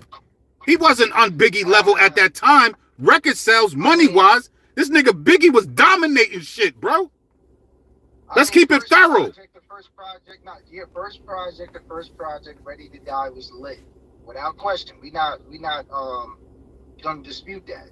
Then Big died before his second project came out. It was a bigger project than Nas's first project. It was written, shook the whole world up at that time, bro, when it dropped. That project was beginning to end, another classic. Crazy. Like, Nas was on top of New York when It Was Written came out, bro. Like, the beef was going on between Pac and Big. But when It Was Written dropped in 96, he was on top of New York. He was on top of the world. Like, he was it. And he came at Pac on that album like it was a response. This was after they had the conversation, after they met up, all of that. He was talking about Pac on the message. Fake thug, no love, you get the slug. CB4 gusto, you luck though. Didn't know till I was drunk though. Like, they was about to go at each other. You know what I'm saying? But Pac told Nas that, yo, I'm gonna come at you on this record, but this is just business. Like, he actually told him that he was gonna come at him. And then right after that, him and Nas were supposed to meet up in Vegas and actually put something together. So that's why Nas never took none of that personal. He already knew what was up. And he already told him what he had put out on what he was saying on the message and all of that. He didn't even take that personal. He took it personal with Big because lines was crossed. So yeah, that was a bigger deal. But the point that I'm making is that, like, Nas was a big part of that equation. Like, he was huge. He was huge. But the beef is what blew Big up, and that's pretty much what made Life After Death was what it was, because of the beef, really. On top of the fact that it was a dope project, but I wanted to go back real quick to the comment about DMX, though, because while all of this is happening, this dude is on the mixtape scene, bro. He's not mainstream yet. He's nowhere near as big as artist as nobody that we naming, but he building his name up in the streets, though. He's building his name up like on the underground right now, pretty much. The mixtape scene. And you already know back then the mixtape scene, it definitely ain't what it is. It was way bigger back then than it is today. Mixtapes today compared to back then was whack. You get your name up by getting your record or your track or your song to the DJs. He started to get on mad DJs radar. Can't remember the DJ, but I gave you the name of the mixtape with Cannabis versus DMX. He started making mad noise after that, bro. And my evidence of that was he was building his name because when he dropped his project was selling millions. He dropped 2 projects that went platinum. Both of them went at least platinum, like maybe 2 or 3 times platinum in the same year. We don't know nobody else that did that. That's how big this dude was over everybody in his freshman class. Big to the point where he's jumping up in conversations with Outkast, Lauryn Hill, and whoever else dropped. Did Erykah Badu drop in 9-8 too? I know she's in a different class. 97. Yeah, 9-7. Okay. So in the whole hip hop class, whoever dropped in 9-8, you had to throw DMX's name in there at that point. So I don't even remember who else was in his freshman class because none of them dudes got as big as he did at the time. Now, you know, I can't disagree with you about DMX, you know, back to back. What I'm arguing is the fact that when Pac died, you know, our energy died. And when Biggie died, I agree with that. when Biggie died, another energy died. Now we need a replacement. Hip hop is in mourning. Now niggas are looking for replacements. The business is, as Tupac says, life goes on. You know what I mean? Life goes on, but we need replacements now. People are even doing like, damn, like Tupac ain't, like that motherfucker was a ball of fire. We need another fucking ball of fire. We need somebody like, yo, who's this next ball of fire? And here you go. DMX. Yeah. Here you go. DMX. And they've been comparing DMX ever since his debut to Tupac. This is my point. So if you keep comparing a nigga that don't want to be compared to Pac, but Nori does this shit every time. That's why it frustrates me. Why do you keep comparing DMX to Tupac? Why? They were not out at the same time when Tupac was out. DMX was nowhere to be found on the industry level, not in the street level, in the street level, on the industry level. DMX was nowhere to be found. So it's like, so you instantly started comparing. When Ja Rule came out, they instantly started comparing Ja Rule to Tupac. When DMX came out, he got the bald head, he got the bare chest out, and then he even had the Rough Riders bandana on. They instantly started comparing DMX to Tupac. So why would you do that? You're doing that because you're looking for a replacement. And DMX was the replacement. While Tupac was alive, DMX was not going to blow up. Not at that time. Not at that moment. Tupac had to die. He had to die, bro. That's what I'm saying. Because if that's not the case, you wouldn't compare him to that. You don't compare Jay-Z.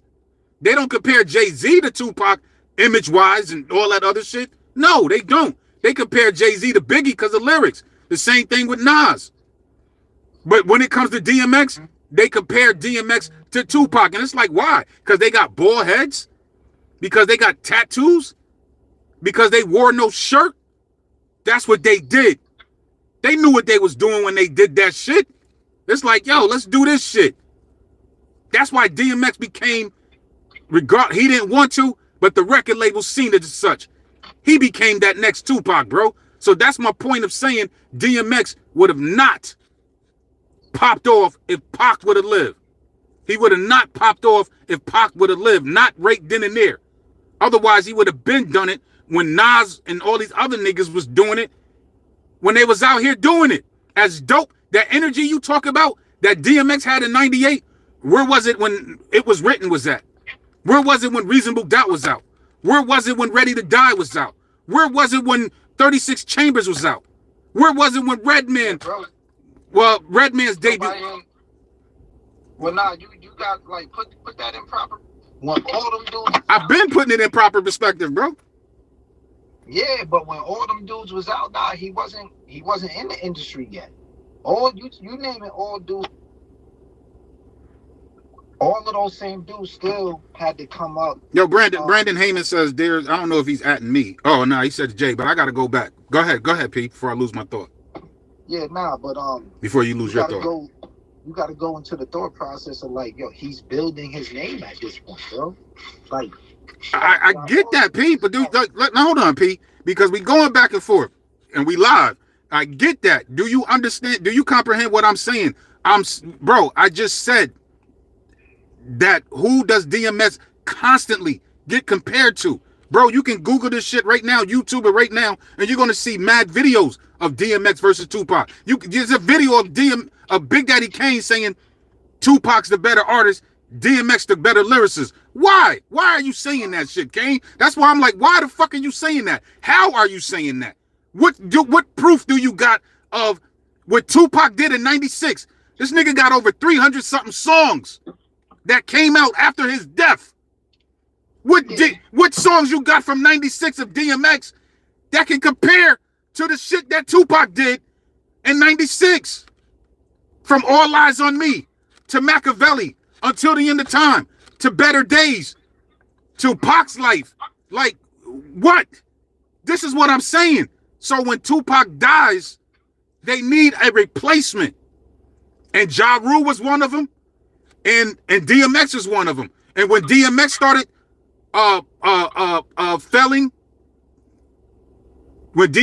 failing, to a certain extent, who was that next Tupac? 50 Cent. 50 Cent became that nigga. Oh, I got shot 9 times. More than Tupac. And I lived through that shit. And I got my shirt off. And I'm mad. I'm more muscular than these niggas. I'm this next. I want them to love me like they love Pac. Yeah. Ja Rule. Y'all want to see Tupac come back? Niggas was looking for a Tupac, bro. They're not looking for you when Pac was alive. That's the only thing I'm trying to get across. I'm not saying DMX would have never made it, but at that point in time, you was not going to make it when Tupac was alive because he died in September of 1996. Where were you in the industry? Not industry. Man. You see, but you saying, see, you about to get, we about to go back and forth, bro. Nah, I made my point clear, bro. You made your point, but you missing the entire point. All right. Say it one more time. Say it one more time. I'm gonna say it for you one more time, man. Hold on. Be clear as pop. Nigga, fuck that Grubhub shit. Stop that and make your point clear as possible, nigga. I'm gonna make the point as clear as possible. I just need you to listen to what I'm saying. There was no such thing, not even no such thing. Nobody knew who the hell DMX was in '96. It's clear. Nobody knew who he was. It is clear that DMX was not in the industry, well known, while Pac was doing what he's doing, beefing and all of that, right? But what we do know is this, is that around that same time, when Pac was doing what he was doing, DMX was on the mixtape scene, building his name, trying to come up, and it was around the same time. And it just so happens that when Pac got shot and he died, and his mom said, "Do not resuscitate," she let it go. It was around that same time that, okay, wow, we've got the next dude coming up right now. You didn't have to wait. They didn't even really have to turn him into a Pac. That was just for marketing purposes. No, he is not a better lyricist than Tupac.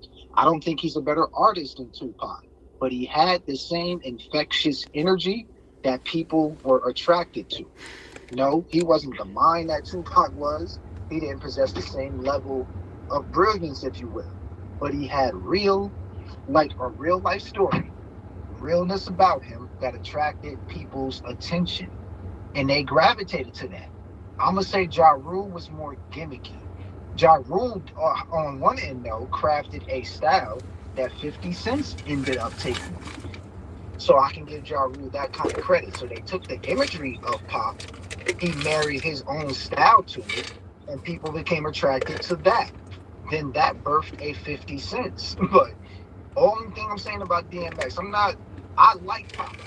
DMX is not even in my top 10. Pac is. I'm not disputing or debating who's the better artist. I am saying that this dude was, he swelled up on the mixtape scene. He swelled up. His name was coming of age. By the time he dropped his project in 9/8, after being on the mixtape scene for those 2 years, I'm not comparing him to Pac at this point. Compare him to his freshman class. Everybody that came out with him. And that lets you know right there, that on how hot he would have been. Maybe he would have sold 500,000 less copies or something if Pac was still alive. We don't know. This is hypothetical and speculation. But based off how he was well received, I don't believe that Pac had to die. He's not the only one that had that kind of energy. I think if Pac lived, it would have been a who had it. See what you're saying? Now you're saying you be walking yourself into traps. In 96, who had Tupac energy? Who had Tupac energy? All right then, bro. They didn't look for it until after Tupac died. It wasn't, nobody thought about it. There wasn't no need to look for it when the shit is alive front and center in your fucking face. He was like the Mike Tyson of rap, bro. Not the Michael Jordan. That nigga said, yo, even Mike Tyson admitted that shit was more crazy. That Mike Tyson said that nigga crazier than me. And Tyson, even Tupac said like, yo, I got the heart of Mike Tyson, except I'm just a little nigga. Other than Mike Tyson, that's the only nigga that had that Tupac energy. In the rap game, it wasn't no Redman. It wasn't nobody from the Wu-Tang. No Nas, no Jigga, no Biggie. Nobody had Tupac energy, bro. None of them. Right. So you're right. All them people that's mainstream that you just named, they don't got the energy. But this young kid that's on the mixtape scene, he on the mixtape scene. Don't nobody know about him yet. He got that energy. Not in 96. Not in 96. Nobody knows about him. That don't mean he don't possess the energy. He just on the mixtape scene. He didn't have it in 96. He blew up. Huh? He didn't have it in 96. They look for it. They look for it. Look.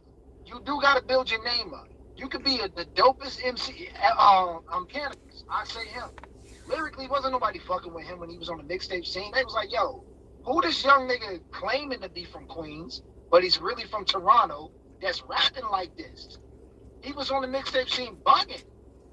If he would have dropped a credible project on the mainstream, we might have been saying he was the best MC lyricist. It's a possibility. He came at the person that self-proclaimed to be the GOAT. And he only lost because of stuff that happened outside of rap.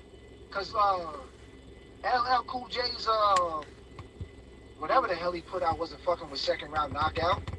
But people sided with LL, because of legacy what happened. All I'm saying is this. And drawing that tandem again and drawing that comparison. I think X would have blew up, and this is like my last piece to the dissertation. One, he had the energy. Two, it wasn't a gimmick. It wasn't fake. It was real. He wasn't like lyrical or nothing like that. He had good concepts. He had good song structure. He working with some dudes that's gonna give you some crazy beats. Irv Gotti was producing crazy beats at that time. Why wouldn't DMX blow up if you got this kind of production team behind you? Bro, you got the right kind of people that can help you blow up. Irv Gotti helped Ja Rule blow up. DMX, He's the reason Ja Rule blew up. Yo, let me say it like this, bro. DMX at that time, bro, evidently, if what's the name says is real, that he was on Def Jam at 96, that's my first time hearing that. If Mr. JDL 94 is correct, he had nothing to offer at that time. Why, if you did, why am I sitting here? When Mace popped off from a freestyle that Puffy heard and signed him immediately. The next time we hear Mace is on a 112 remix. That's that. So I'm saying, like, wait, hold on. But you're saying if DMX had this energy, then it wasn't there because they wasn't looking for it. That's the thing that's what I keep saying. They wasn't looking for that. Whatever DMX had to offer, it wasn't comparable to what Tupac was bringing. Your story is irrelevant. This nigga Tupac is alive. This nigga got accused of rape. He got shot up. He went to prison. He got bailed out by death row. And he sold 5 million. We're not paying attention to you, bro. It's no disrespect. I'm not trying to be funny. This is I'm looking at it from a business standpoint. You don't have what we're looking for right now. Jay-Z didn't have what the labels wanted at the time. So what did he do? He linked up with Dame and Biggs, and they had to put their own shit out. You ain't got what we looking for right now, my nigga. But when Pac and Big died, now we're looking for replacements, bro. It's like, it's like working at a store or anywhere. And Tupac and Biggie were the engineers in this motherfucker. Nobody knew how to work that shit from them. But other people was sitting there watching how they do it, and they figured they could do it. And then the CEOs like, give DMX a try. See if DMX can work that electrical unit. Give Biggie a shot. See if Biggie can do the plumbing. I mean, give Jay-Z, because Biggie was great at plumbing. Now see if Jay-Z could do it, because they no longer here. And we need somebody, and that was paying attention at least. And I know that's a whack-ass analogy, but they wasn't looking. My point is, bro, they wasn't looking for a DMX at all. In 96, we going back and forth, saying like, fam. No, I'm with you. I'm not disputing what you're saying. Like, he was a no-name, basically, at that time. But this is why. Let's not forget that Big and Pac was beefing around that time. It was the biggest beef in the industry. I'm going to draw like another comparison to today. Who the hell dropped in the middle of K-Dot and Drake beefing? Or who tried to drop? Or it's equivalent to Big Sean, his whole verse or his whole project getting overshadowed when Kendrick Lamar dropped Control, or when he started doing this beef with the Like That remix or something like that. Somebody tried to drop in the middle of all of that, and he got overshadowed. Understandable. Whoever you are, whatever your name is, nobody's focused on you right now because this beef is real. We got two of the giants in the industry beefing right now. And we got this other nigga from Queens that's right in the middle of it. We got this other nigga from Brooklyn that's trying to squeeze in there, but he can't quite squeeze in there. So the DMX that was in the industry, well named, with a name would be Jay-Z. Jay-Z wasn't making any noise in 96. Nobody didn't give a fuck about Reasonable Doubt in the middle of this beef. And he dropped the project in 96.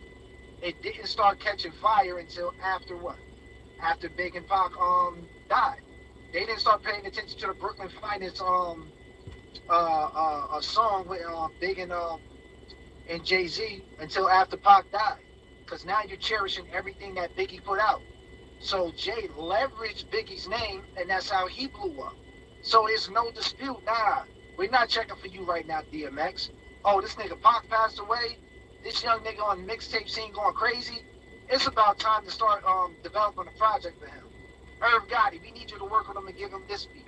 Whoever else the fuck was working with him, work with him and give him this beat. And he's putting together good songs.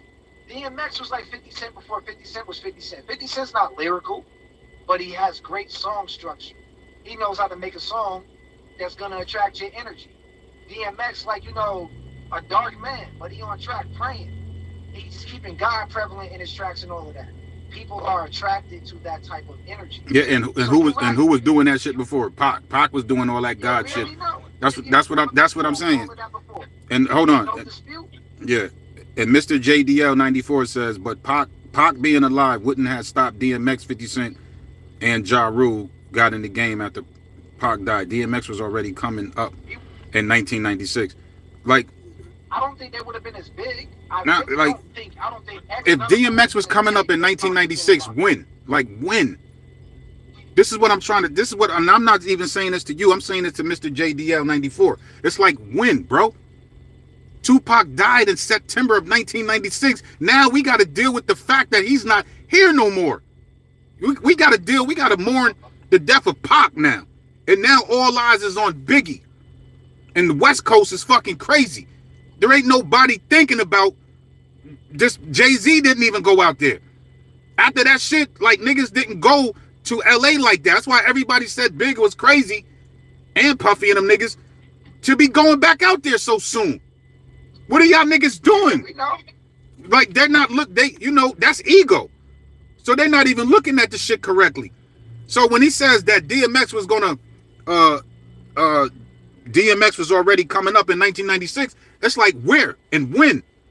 Because I heard about this is why I wanted to say, like, bro, you know how many other rappers are? Who's that nigga that? It was a nigga named Sicario. But I think he came out there after Jay-Z or something. But it was so many other rappers that was coming up that I knew about that are not here no more. You know what I mean? Like they was on mixtapes. They had a little hot song and shit. What's the name had one hot song and that was it. I thought them niggas gonna what's them brothers' name? The Crypto Cripper, the Stripper Ripper, the Flipper Flipper, something, the Deep Flipper. Nah, them Brooklyn niggas, they was brothers. Somebody probably on here know, but you know, they had that one track and they was out. Ill and Out Scratch, they came out in 95, 94, 95. They had Where My Homies and Then I'll Take Her. Nah, not Smith and Wesson. Oh my God, bro.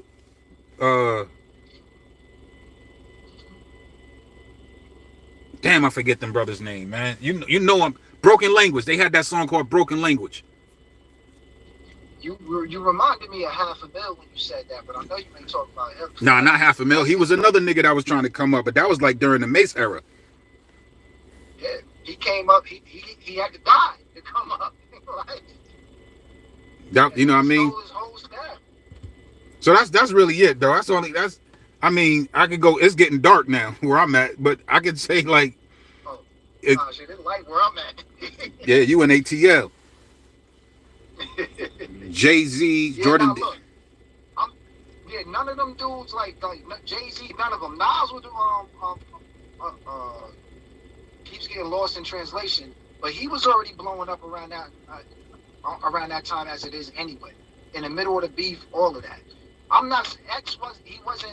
He wasn't mainstream. He wasn't on the surface. He was underground. The mixtape scene was you already know it was a big deal back then. On the mixtape scene, people was listening to him. People listening to the beef, but they still listening to mixtapes. And nah, he don't got a name. That's where he was building his name at. He was building his name in 9-6. Nope, he wasn't known. No comparison to a Pac. He's still building his name in 9-7. Nope, wasn't known. No comparison to nobody. But by the time he dropped them projects in 9-8, you don't sell that many records, bro, unless people know who you are. Even if they are looking for a replacement. Like, I don't think Ja Rule's first project sold that much money, that Benny Better Beachy shit. And he was the gimmick. Ja Rule ain't start selling until he started doing the shit with Ashanti, where he's singing and rapping at that point. His first album, like, it was decent, but it didn't sell like that. But after a while, when he switched his style up, is when it sold. But X, when he dropped, he wasn't as lyrical as Pac. He wasn't as well read as Pac, but he could match Pac energy, and he was real. And like, we talking about all the shit that happened to Pac. You read DMX rap sheet. That nigga rap sheet is longer than the Mississippi River, nigga. That That's nigga a fact. was a fucking nut. And for whatever reason, Smooth the Hustler. That's his name. Smooth the Hustler. Smooth the Hustler. That's what I was talking about. Yeah. They had that one joint that was a rap. Yeah. And that shit came out in 95. 94, 95. And I thought, so there's a lot of niggas that was grinding.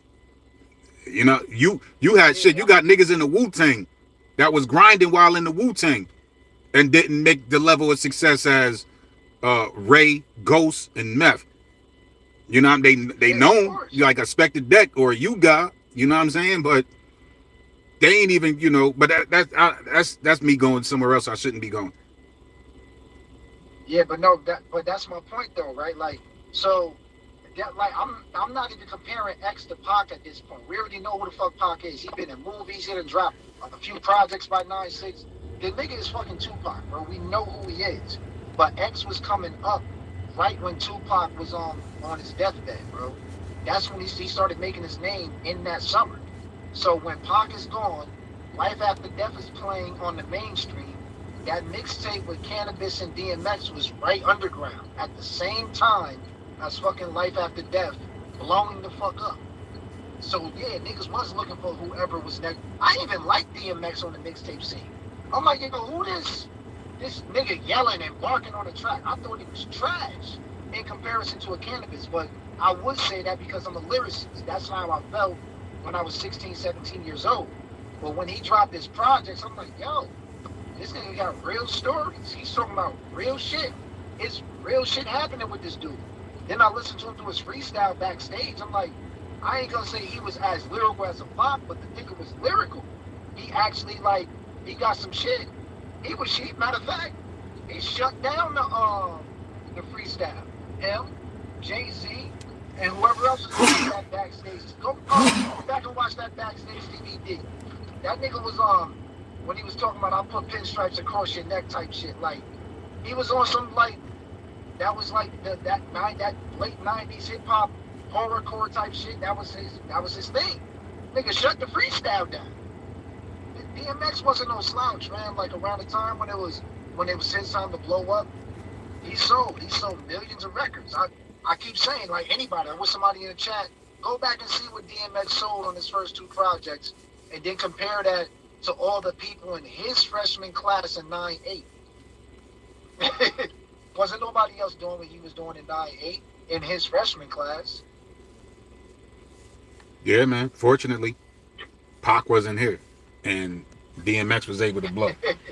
That's just real talk, bro. Like, because if Pac, that's the only thing I'm saying. If Pac would have lived, they're not looking for DMX in '96.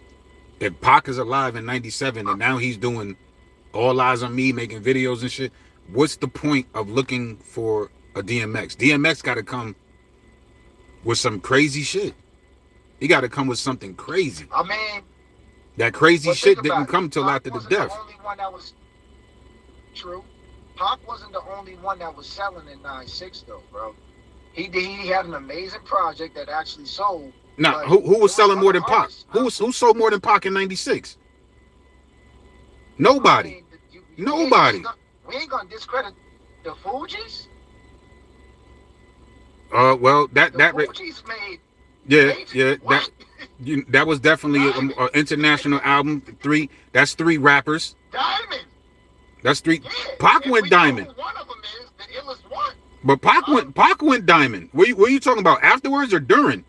No. The Fugees was selling during Pac's time, bro. Yeah, that's true. The only flop they had, it wasn't really a flop, but they didn't do too well on Blunted on Reality. But that Fugees album, with the exception, you know what I mean, of definitely Killing Me Softly, definitely blowing that shit up even more so. Truly based on Lauryn Hill, and you know Lauryn Hill's in my top 10. We know Lauryn. Yeah, she in my top 10. She was in my top 5 for a long time. But now let's keep it thorough. Solo artists, rap wise. There wasn't not Snoop Dogg. And Snoop Dogg sold mad albums back in the day. Not Snoop in '96. Not Snoop Dogg. Like, was another nigga that wouldn't pop. That didn't pop until after they died. Eminem. Huh? Yeah, Eminem blew up in 9-6, but he's a special project at that point. Doggy Style so. Nah, he ain't blow up in 9-6. That nigga Eminem didn't blow up until like what? 98? 97? Hi, my name is. Nah, that's that Infinited album. That nigga sounded like AZ. Nah, bro, like Eminem dropped the Slim Shady album in 9-6. That shit didn't blow up in 96, bro. I thought his first album. Nah, when you say Slim Shady, what's on that album? Slim Shady album. The High My Name Is. Yeah, that's not 96, man. That's not 96. That's 96, bro. He came out with that Infinite album, bro. Watch, I'm about to bomb you, son. Look it up. I'm about ready to, nigga. If I'm wrong, but I'm pretty sure he came out in 96.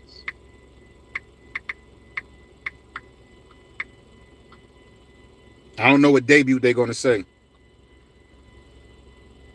It says Eminem's debut album was Infinite, released in 1996.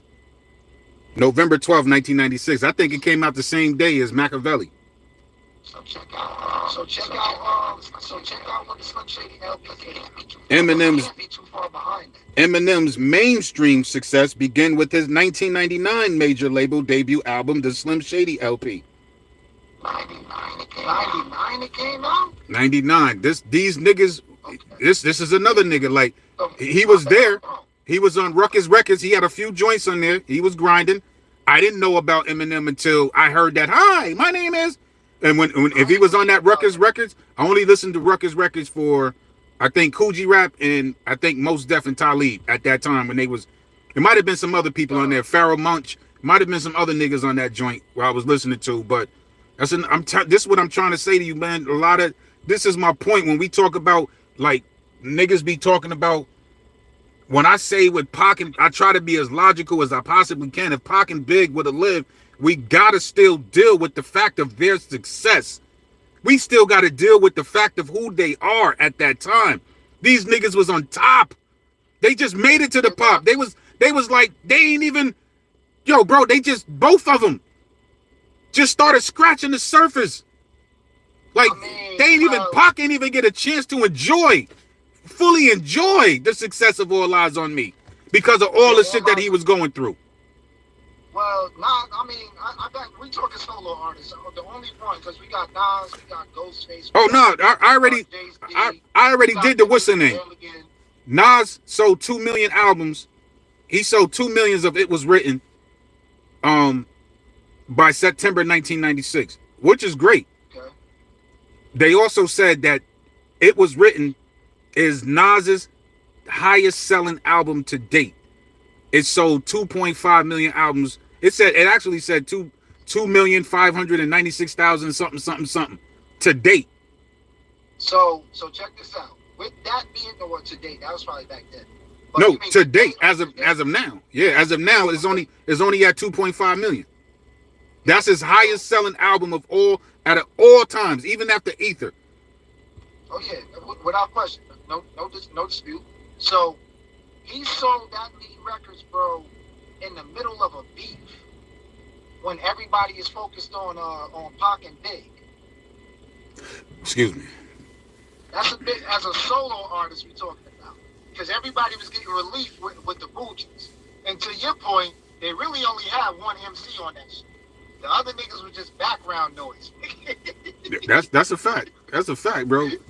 I love the Fugees. I love the Fugees, though. I like them as a group. You know what I mean? I didn't look at them as no thug niggas. I looked at them as just great artists, but I seen Lauryn Hill as something different. Yeah, no question. Lauryn Hill was not to be fucked with. Yeah. Now, hold on. I definitely see Lauryn. Now, Lauryn Hill, and you got proof of Lauryn Hill of her being about I got one more question for you about Pac, though. Just one question. Yeah. Which one of his albums sold that much that he wasn't beefing on? Which one? What you mean? Now I'm gonna start fucking with you. Oh yeah, now you trolling, nigga. Which one of his albums sold that he wasn't beefing on? All his albums did good. All his albums did good, man. Nah. I love all his albums, but they wasn't selling like that. All Eyes on Me. So one, he was over there with Suge on the West Coast. Two, that nigga was he was bugging on camera, like with the promotion, with the Death Row East and all of that. He was smart. He was marketing the shit well, but it was beef though. He was marketing mad beef, and he sold mad records. Now we're gonna tell you what Tupac sold right now. Me Against the World debuted at number 1 on the U.S. Billboard 200, selling 240,000 copies in the first week. The album held the top spot for 4 consecutive weeks. The album also debuted at number 1 in the U.S., thus giving Tupac the first number 1 album on both R&B and pop charts while Shakur was in prison. After he got shot, on April 26, 1995, the album was certified gold and platinum in the United States. December 6, 1995, the album was certified double platinum As of September 2011, the album has sold 3 million point, basically 3.5 copies in the United States. But you talking about that wasn't no. I mean, he was going to do good on that. And there was really no need. I don't I told you Tupac was in the rush. I said this shit many times on this channel. Tupac was in the rush, and there was no need for All Eyes on Me. But I'm glad it came. But Me Against the World would have sold so much more if Tupac, he didn't focus on that album. You know, I remember Shock G even said that, like, yo, what about Me Against the World? Like, no, I think I think he was talking about All Eyes on Me. He said, yo, I did that shit for Suge. This the album I'm really concerned about. Like, Machiavelli was going back to the spirit of Me Against the World. All Eyes on Me might have had little spurts of Me Against the World on it, like a song like Life Goes On. No, I can't even say that. You know, Tupac was still doing Tupac, like, but it wasn't no need for All Eyes on Me. He could have made a video for So Many Tears and actually been in it. He could have made a video for Dear Mama Again and actually been in it. You know what I'm saying? Temptations and actually been in it. Like, you know, Me Against the World video, he could have actually made a video for that. And would have did what it's supposed to do. It would have sold even more. But it got forgotten about once he came home, and they started, you know, that All Eyes on Me just totally made people overlook the fact that this is where Tupac displayed how lyrical he was. That's why it was so easy for me to prove that Tupac was fucking lyrical. Like, it was just like so fucking easy. I'm like, that's why when I look at Big Daddy Kane, when you say that DMX is the better lyricist, it's just like, nigga, what the fuck is you talking about, bro? Dudes was, you gotta realize, bro. Like, not this is me like not playing righteous. Said I prefer Machiavelli. When you know I'm on the same page as you. Like they said that about Pac, that they was hating on Pac, bro. On some real shit, and I'm not trying to be funny when I'm saying this. I feel you, but the statement would sound crazy if you said it. The pause had to be added. Me Against the World is one of the best albums ever. I'm not trying to be funny or blasphemous when I say that, but Pac he's held in such high regard by so many people that it's on an emotional level. The only other character that I could think of in history that's held in regard like that is the Christ figure. The production of the album was godly. Somebody that stood up, challenged authority didn't like that, and they ended up killing him. He died, you know, a convicted felon. Christ was also a convicted felon. That's the comparison. And so for the people that lived and that's in the same industry as him, that didn't have the same impact, you speaking out of jealousy. You thought your name should have been hotter, but you only think like, oh, he only blew up because he got shot, or he only blew up because he was beefing. Nah, the dude, like, one, he could market. He was very good at what he did. So, you know, just give him credit for being who he was. So when dudes is talking like that, that's one thing you got to realize, bro. They don't like the fact that he actually, like, the Machiavellian thing, the 7-day theory, like the whole concept of him having his name outlive himself and how he did it. They didn't go through the sacrifice that he went through to make the name that he made. And that's why they don't have the same success. And being that they don't have that, a lot of dudes speak out of jealousy and hatred. You get that from a lot of people, but you still ignore it. That's the publicity. His name is still living on even through your hatred. So a lot of people really need to realize that when they think about why people came at Pac the way they came at him. Like, that's just how I see it. And again, he's not even my favorite artist. You know who my favorite artist is. I just keep it 1,000 when we're talking about him because I vibe with him. I understood, you know, where he was coming from. Why he eventually just pretty much went crazy after a while. Like, his whole story is wild. But yeah, that's why a lot of these dudes be hating on him like that. And that is who you would have to compare him to. That's just me, like, keeping it real and not playing around with you on this on this live right now. Jordan Davis says DMX was a lyrical machine. I don't know if he's seeing DMX lyrically. I don't know who you still. Jordan Davis, who you talking about? Pac? DMX was a lyrical machine. I don't know if he's seeing DMX lyrically. Sorry. I don't know. He got you Jordan Davis. You got to give me DMX this lyrical machine. You got to give me those records.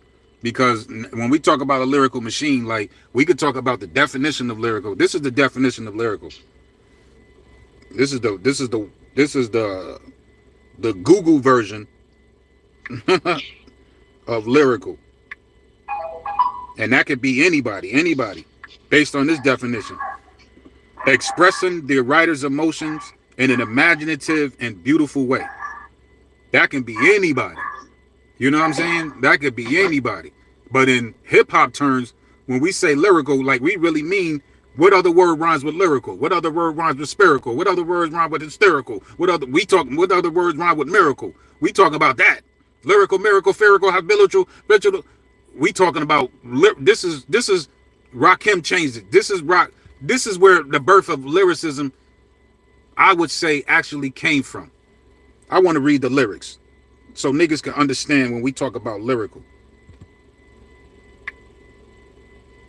I don't want to fuck it up, but I want to read it to you because I know the flow of it.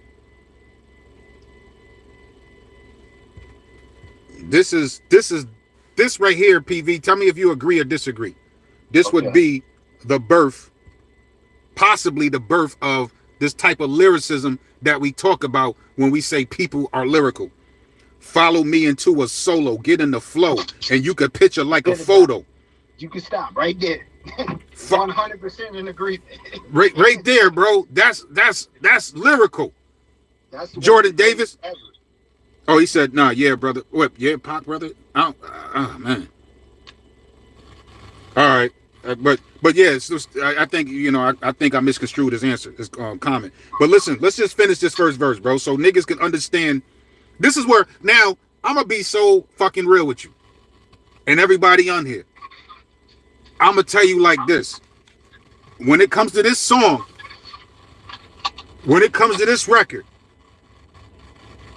I put no MC, dead or alive, above this. Not even Tupac. If Tupac was here, MCs put him in the line. If Tupac was here, I think Tupac said he studied the style of Rakim. But if Tupac was here, I would be like, yo, Tupac, on some real shit, my nigga. You're not fucking with Follow the Leader, bro. This is 1988. This is 1988. It's a lot of shit you ain't fucking with that nigga. This we early Rakim. This is the game changer. Tupac, Nas, Jay-Z, me, you, PV, so Eminem, AZ, like Royce. Is the list go Talib, Mos Def. A lot of you niggas would not be rhyming if this nigga didn't say, follow me into a solo. Get in the flow, and you can picture like a photo. Music mix, mellow, maintains, make melodies for MCs, motivates the breaks. I'm everlasting, and I can go on for days and days with rhyme displays that engrave deep as an X-ray. That nigga said with rhyme engraves as deep as an X-ray. In 98, though. 88. In 88. 1988. Rakim is only 21 at the time. 2021. Hold on, I'm not done. We're gonna go through this. Rakim deserved all props on this shit, bro. Yeah, he do. He said, I'm gonna say it again. I'm everlasting. I can go on for days and days with rhymes displays that engrave deep as an X-rays. I can take a phrase that's rarely heard, flip it. Now it's a daily word. He said, I can get iller than Nam. Iller than Nam. He talk about Vietnam. I can get iller than Nam and kill and bomb, but no alarm. Rakim will remain calm. Self-esteem makes me super superb. And that nigga says self-esteem makes me super superb and supreme. But for a microphone, still I fiend. This is a tape. I wasn't supposed to break. I wasn't supposed to wait. But let's motivate. I want to cease to keep following and swallowing, taking and making, biting and borrowing. Brothers tried and others died to get the formula. But I'ma let you sweat. You still ain't warm enough. Step away from frozen. Stiffen is opposing. Dig into the brain as the rhyme gets chosen. He says, so follow me while you're thinking you were first. Let's travel around magnificent speeds around the universe. Hold on. I lost my breath saying that shit. He says, so follow me. He says, so follow me. And while you thinking you were first, let's travel and make magnificent speeds around the universe. What could you say as the earth gets further? Yo, bro, visualize this shit. He says, He says, what could you say as the earth gets further and further away, planet as small as balls as clay, astray into the Milky Way, words out of sight, far as the eye can see, not even the satellite, and I start to turn around and look, as I stare in your darkness, your knowledge is took. So keep staring, soon you suddenly see a star. You better follow it, cause it's the R. This is a lesson if you guessing and then you borrowing. Hurry, hurry, step right up and keep following the leader. Bro, and that's just the first verse. Hold on. I got something crazier for you than that. And that's how I feel about following the leader. Jordan Davis said nobody wanted to fuck with Rakim. Nobody wanted to fuck with Rakim in that day. I'm putting nobody over this song right here. Nothing. So check, hold on. I got another one for you. This is the think of it. But this is the greatest lyrical song of all time. So when you say the definition of lyrical, it needs to just be follow the leader, bro. So I can say Tupac was lyrical because if I'm die tonight, me against the world, so many tears, that shit is not too far from that. It's just not.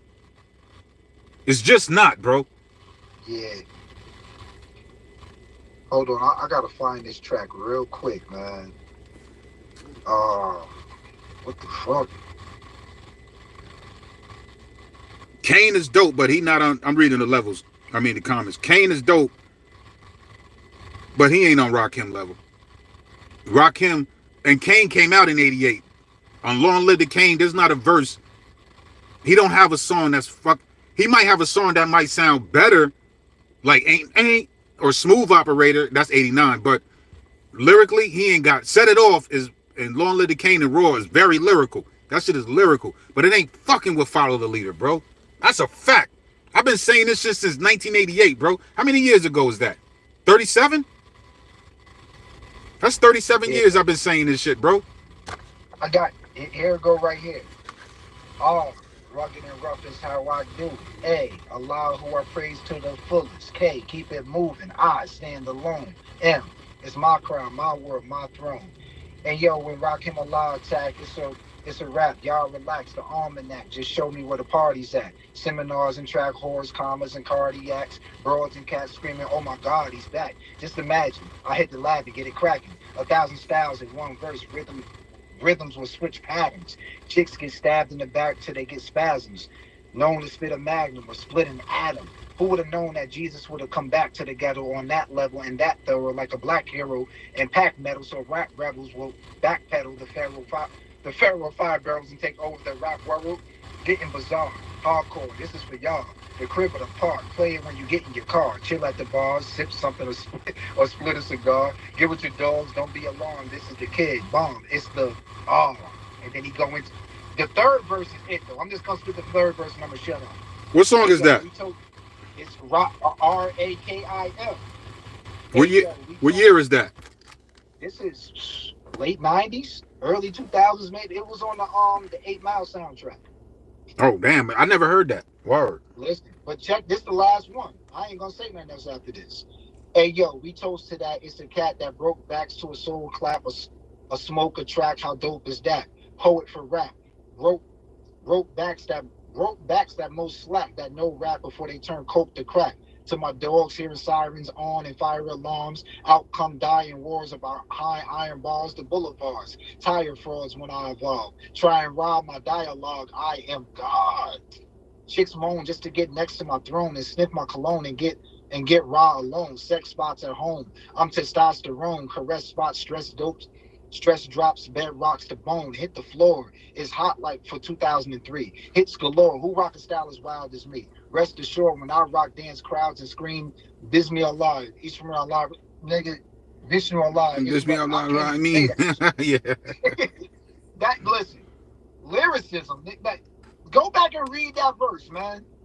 Go back and read that verse. This shit is called, it's an acronym, R-A-K-I-M. Rakim, R-A-K-I-M. He snapped on that. Snapped track, on it. Man. And this is for people. Can't even repeat what he said. This is for people thinking that Kane was better than Rakim. All you got to do is go back to the Juice soundtrack, and you play Enough Respect, and you play Know the Ledge, and the conversation's over.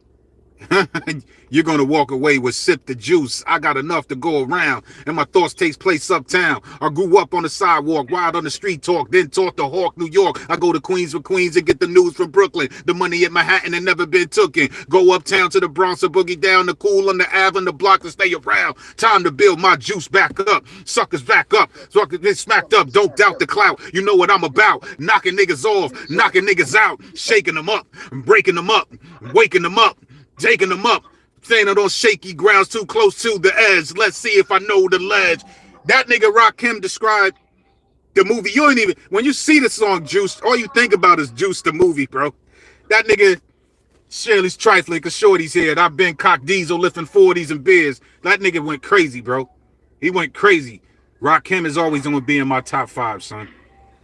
He should be my number 1. But I'm going to say, niggas ain't gonna like my top 5. This is gonna be another discussion. My number 1 is Tupac. You probably be like, yo, so how the fuck you say all that shit and then put Rakim, and Rakim ain't number 1? So say that again. No, niggas will probably say, like, how the fuck is you say all this shit about Rakim, but he ain't your number 1? So this, and you know, it's like this, bro. Here go my top 5. Niggas ain't gonna like this. I done said it. Tupac. And it switched around. I had to base it on, this is based on if I listen. I base it on my entire life of what I listen to the most. And that's one of them. Let me say there's 2 criterias. What I based upon by listening to the most, and straight respect and honor, and it's a must that you be there. So that would be like, here we go. Tupac is number 1. Jay-Z is number 2. Rakim is number 3. Kendrick Lamar is number 4. And Coogee Rap is number 5. Now niggas be like, yo, you ain't got Nas. Yeah, niggas be like, you ain't got Nas in there, you ain't got Biggie in there. Like now this is where it's based on what I listen to the most. Now I've been listening to Tupac, bro, since 1991, fam. You know what I mean? Since 1991, non-fucking stop, bro. Every fucking year, every month. Just come on, bro. It's like an obsession. It's like a lyrical obsession with that. I gotta make sure I word my words correctly because somebody would say some other shit. It's like a lyrical obsession with Tupac's music and this wordplay and shit like that. Like, I know it.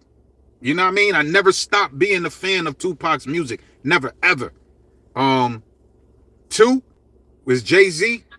I listen to Jay-Z a lot, bro. I can't front. I listen to Jay-Z more than I listen to Rakim. Rakim definitely shouldn't, Jay-Z definitely shouldn't be over Rakim, but it's based on the longevity of Jay-Z was holding that shit down from 96 to 2017, if like on some music shit, you know what I mean? That's a long ass time of the relevancy, as well as a nigga that write. We ain't gonna go there right now, PV. As well as a nigga that don't write. You know what I mean? A nigga that don't write. It's just like, yo, how can I not put this nigga so far the fuck up here? Like, this nigga is dope to me. Now, number 3, Rakim. Even though he's at Rakim, don't look at it like it's still not a number 1 spot. I listen to Tupac and Jay-Z way more than I listen to Rakim. Rakim is the game changer. He's a lyrical fucking MC. He's the God MC.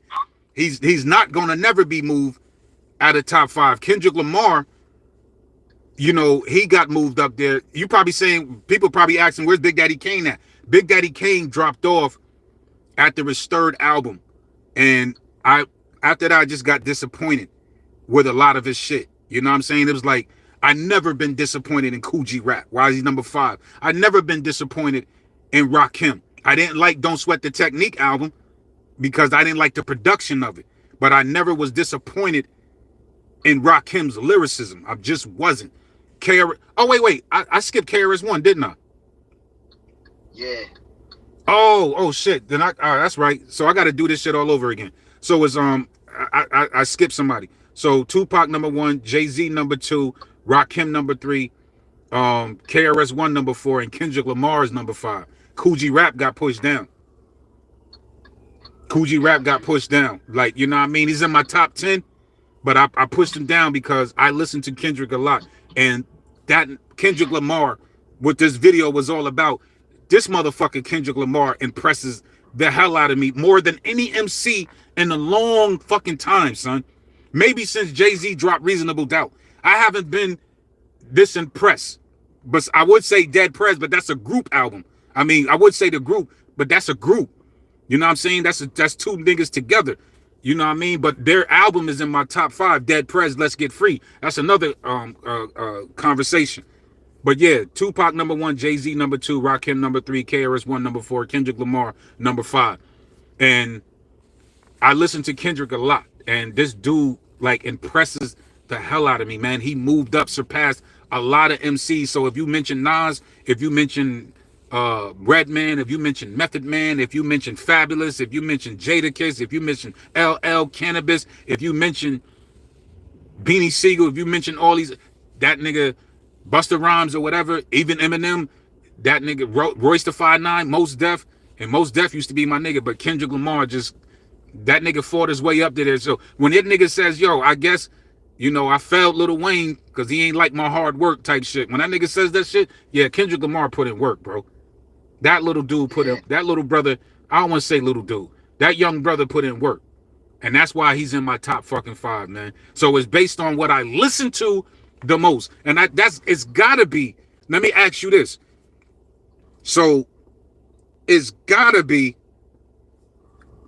how do you judge, don't answer the question yet, but how do you judge a rapper being in your top 5? Is yours just based on a particular era, or is it based on what you've been listening to the most? And if you listen to it the most and listen to it more than that person, does that person become your favorite? Like, or do you have to say to yourself like, damn, like, yo, I hate that nigga Jay-Z, but I can't stop listening to this shit.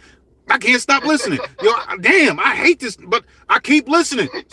So do I lie to my fucking self, or do I keep it real with y'all? You know. So answer that question, Pete. I see the subliminal in there, but it's all good. What you mean? Nah, because I mean, Jay is not in my top 5, man. I tell you all the time, I got a love-hate relationship with Jay-Z, but I listen to what he says. Nas is in my top 5, and I put Nas above Rakim.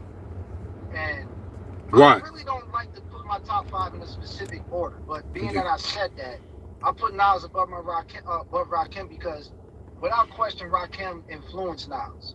But I think Nas crafted his own style out of Rakim's smooth ability, and he took it to another level.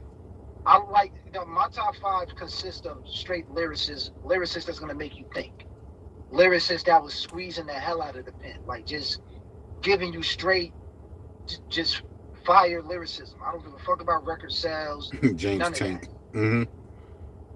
Yeah, I'm just an individual. Like, I like dudes that write, that's well thought out, like project. That's how Kendrick Lamar got in my top 5. Like, dude, his pen is undeniable. Yeah, James Tank, we gonna talk about that, bro. He said, I can't stand Jay-Z because he sacrificed a lot of lives. That he's willing to go to you got to talk about that. It's undeniable.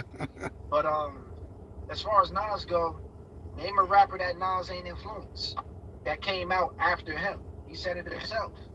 He's everybody's favorite rapper.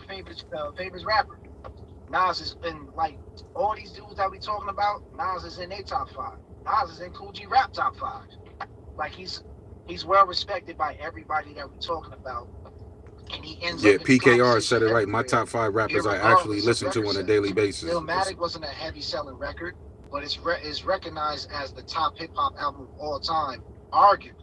Black Thought is also one of the deserves God and C status, like Rakim and Kane. People's top 5, just like. And Kane, nobody mentions him. So that's why, like, I'm so heavy on Nas, like his influence on hip hop in general. James Holloway says, just being himself. What anybody know about Tupac songs, Stay Strong. Like his influence is going to outlive him for the next 100 years. Ran with He's a going to remain bad in bunch of people's top skinny 5, little or kids sneaking weed in my bag lunch.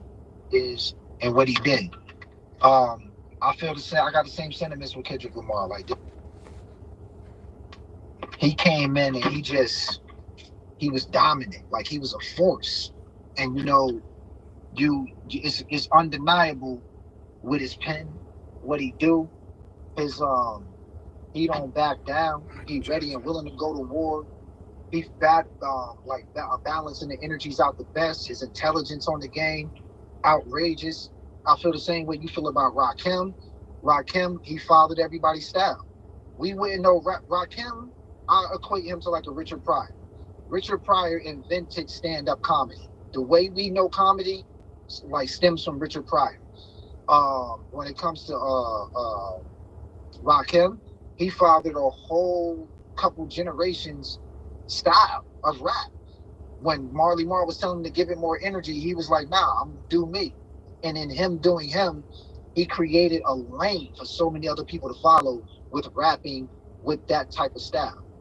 I think Eminem probably picked up the most with the play on words like that from Rakim, but that's just like how long reach his influence is. And he's still in his 50s, which is it was amazing in my mind.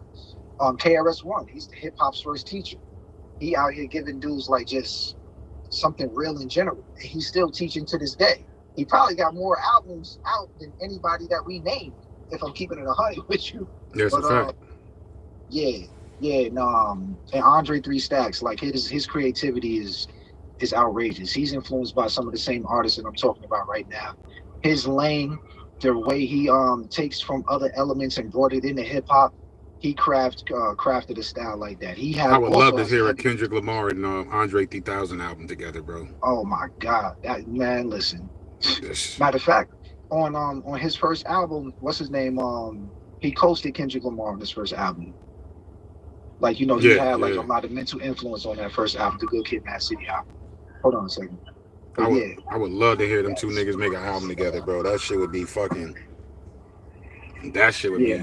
Or let's not even say an album, but maybe a few songs. You know what I mean? Like, let's do a few songs together before I just go berserk talking about an album. But that shit would be crazy, bro. Yeah. This is when that nigga Andre 3000, when he says like, yo, I got nothing to rap about, like, that pisses me the fuck off.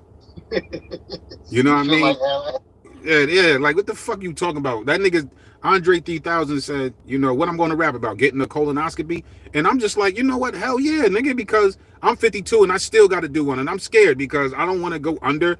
And then, you know what I mean? They shove us, like, that shit it's an embarrassing procedure, but they saying that it's necessary. So, because it's, couple, like, Clark Kent died from colon cancer. And I know a couple other people that died from colon cancer and shit. I don't want to be that person, but I'm taking my fucking sweet time, and I'm not promised. So hell yeah, like, I don't need Andre 3000 to convince me, but nigga, you only 48 years old. Why not do a dope ass song about the shit? That shit may sound weird, but you're capable of doing that shit. Like, and I'm just saying, there's other shit that you could talk about. So when he says like, what I'm gonna talk about, it's like, nigga, you still breathing. Like, are you just going around? That's probably why he don't talk no more. He just play the fucking flute. You don't get that flute the fuck out my face, nigga, and get in that fucking studio and get fucking busy, nigga. You got to leave my man alone, man. Man, like, cause he's great. Like, I didn't pay Andre 3000 no mind on the come up. You know what I mean? In my thug era, I didn't pay Andre 3000 no mind. Like, I wasn't the first. I told you the first niggas albums that I bought from the South was the Hot Boys. I ain't even fuck with Down South. And the next nigga that I supported on a major level, but I didn't buy they shit, but I bought mad mixtapes. If they had it on there, and you probably gonna be surprised who I say it, but Little John, that crunk era was fucking lit.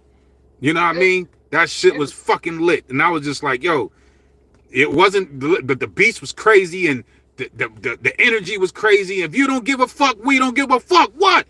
You ain't never given. You can never ever get on my level. What? Get on my level. I was like, yeah, I mean, I was just like, yo, so it was only a few niggas from the South and then Ludacris.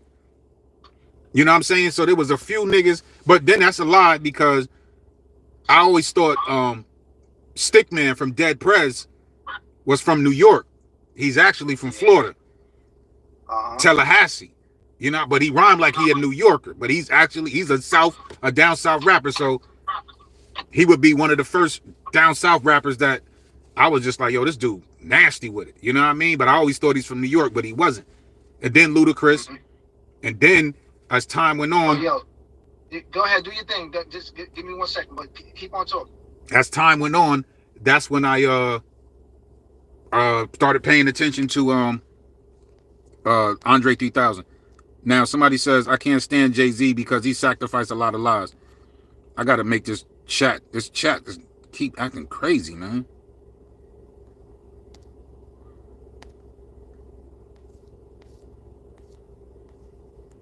Yo, my bad for not, if you think I'm not responding to you, is that this chat keep freezing up for some reason. I don't understand that shit.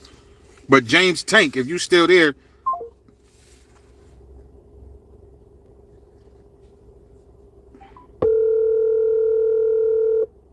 I don't know what the fuck happened.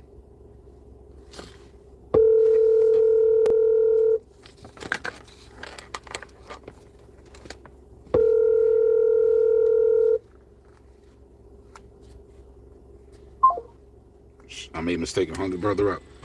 But James Tank, if you still there, he says Jay-Z sacrificed a lot of lives. What does sacrifice? Let me see. Define sacrifice. Here's the definition of sacrifice. An act of slaughtering an animal or person or surrendering a possession as an offering to God or to a divine or supernatural figure. And then it also says offer or kill as a religious sacrifice. So when you say I can't stand Jay-Z because he sacrificed a lot of lives. So Jay-Z did an act of slaughtering an animal or person or surrendering a possession as an offering to God or to a divine supernatural figure. I guess that's why they call him Hova. Or did he offer or kill as a religious sacrifice? Or I guess that's why they call him Hova.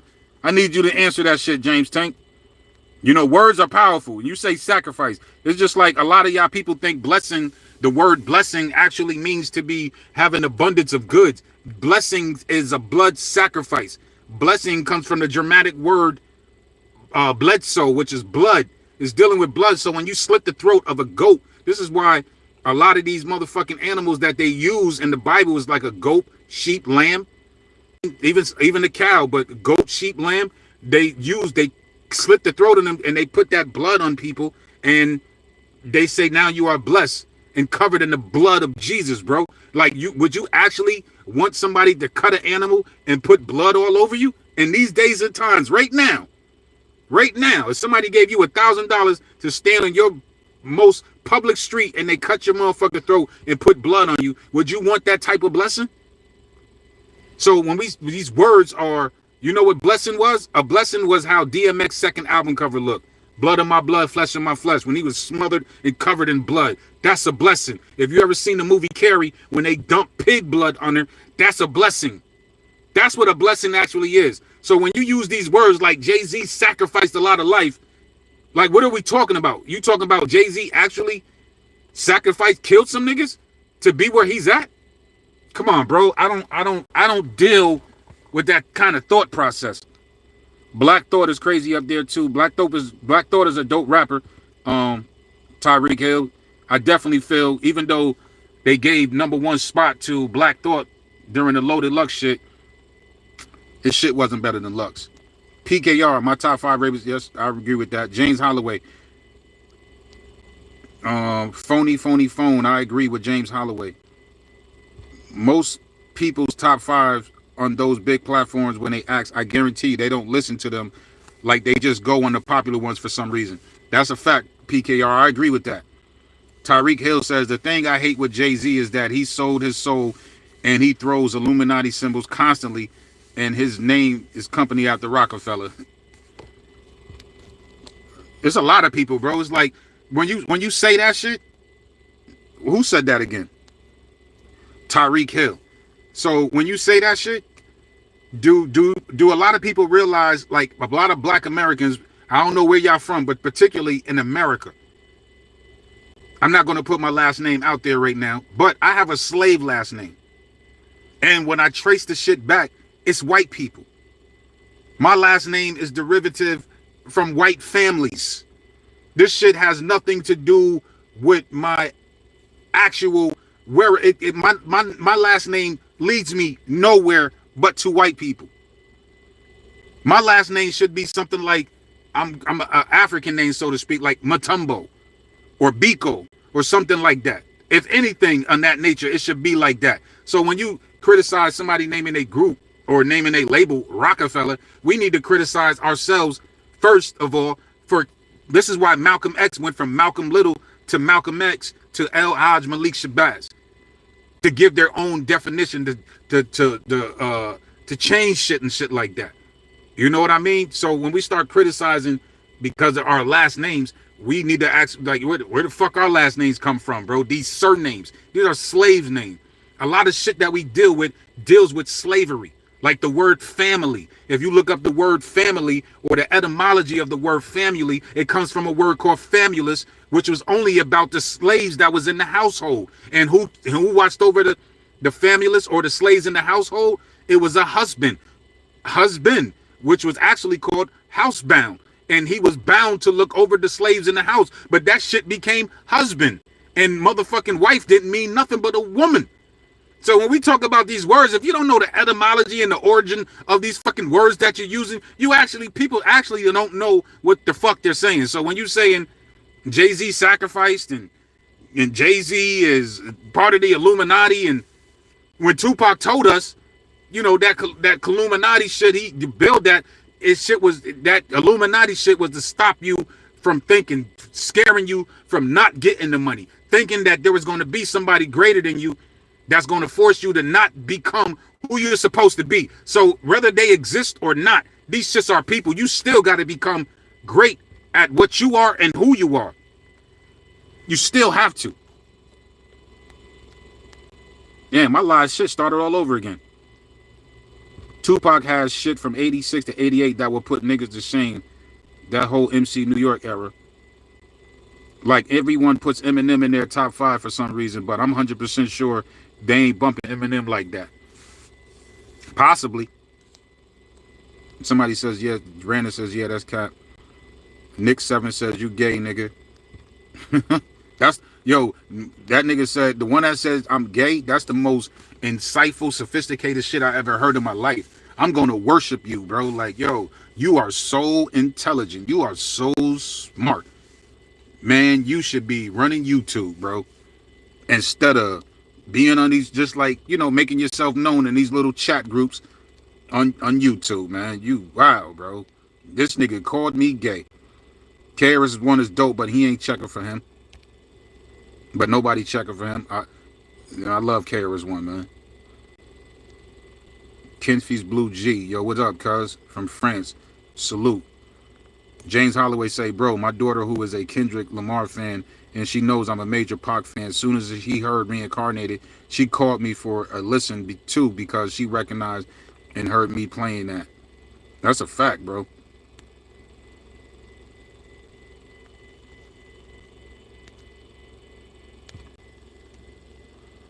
Tyreek Hill says, I'm not saying he is where he is because of secret societies, but sure, it helped, just like Eminem too. Both are skilled. I don't attribute none of that shit. Jay-Z success, none of that shit. This is why I need y'all to, those who are on there, support my other channel. I got to go back over there and start doing shit. The mindset of Jay-Z, I don't look at it the way y'all do. You know what I mean? Like, there's so many points of references. Like, when we talked about when DMX got that, there's a video of DMX talking about Jay-Z, how Jay-Z shitted on him. Now, Jay-Z and DMX was talking about his 6th album. I would advise y'all to go do the research. Go look what on DMX 6th album, that year was coming out in 2006, and find out and look what DMX was into. And when he says, you know, when he talk about his album and shit like that, there wasn't no hit records on that album. When you read the critical reception of that album, nobody had nothing good to say about that album. It wasn't the fact that Jay-Z was shitting on DMX. You know how many, yo, bro, because you would think I'm shitting on him. But if you do research, and if Wikipedia is not lying, it's in there. Because if it is lies, his family need to change that shit up. Otherwise, I'm going to go by that. Bro, you know how many times DMX been arrested in 2006 when Jay-Z was Def Jam president? But y'all agree with DMX when DMX blames Jay-Z for his album not coming out.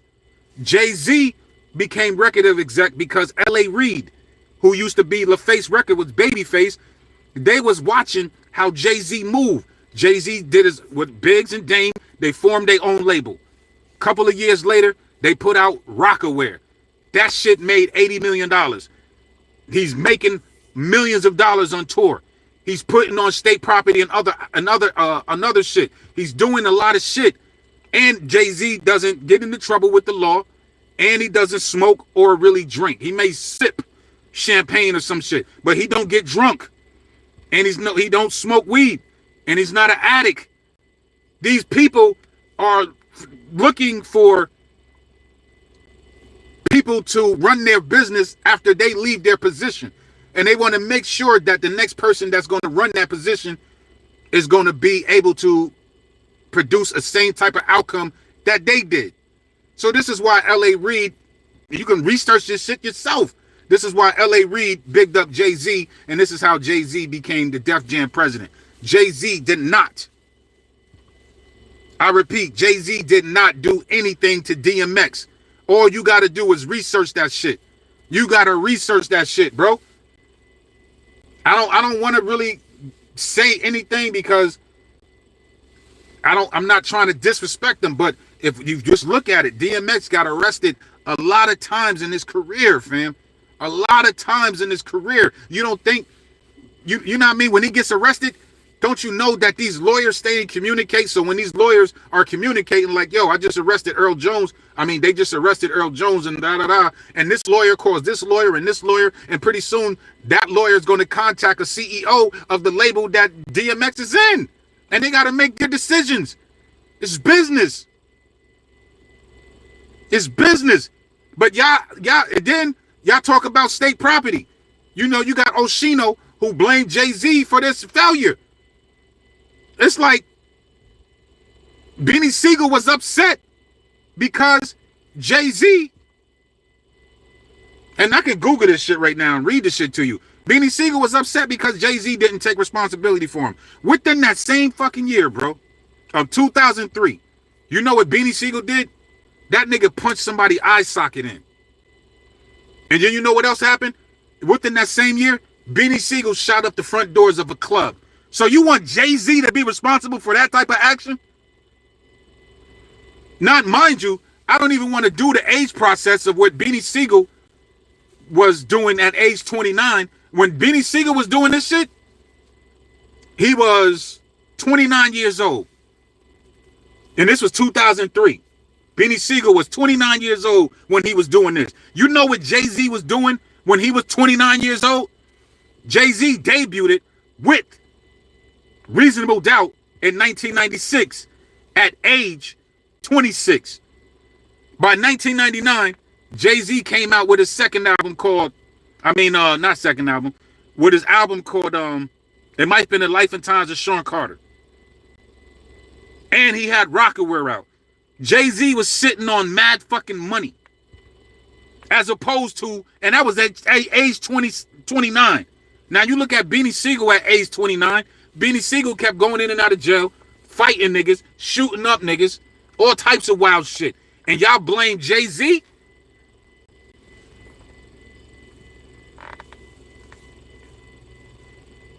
And y'all blame Jay-Z for that? And then, on top of that, State Property. Jay-Z came in there and told niggas, and this shit is fucking me up with this damn light.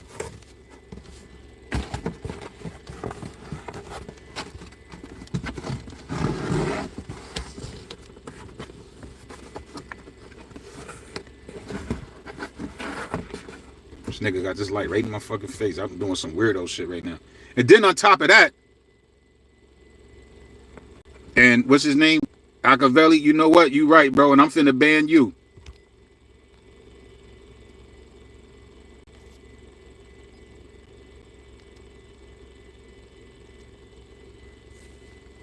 And then on top of that, State Property.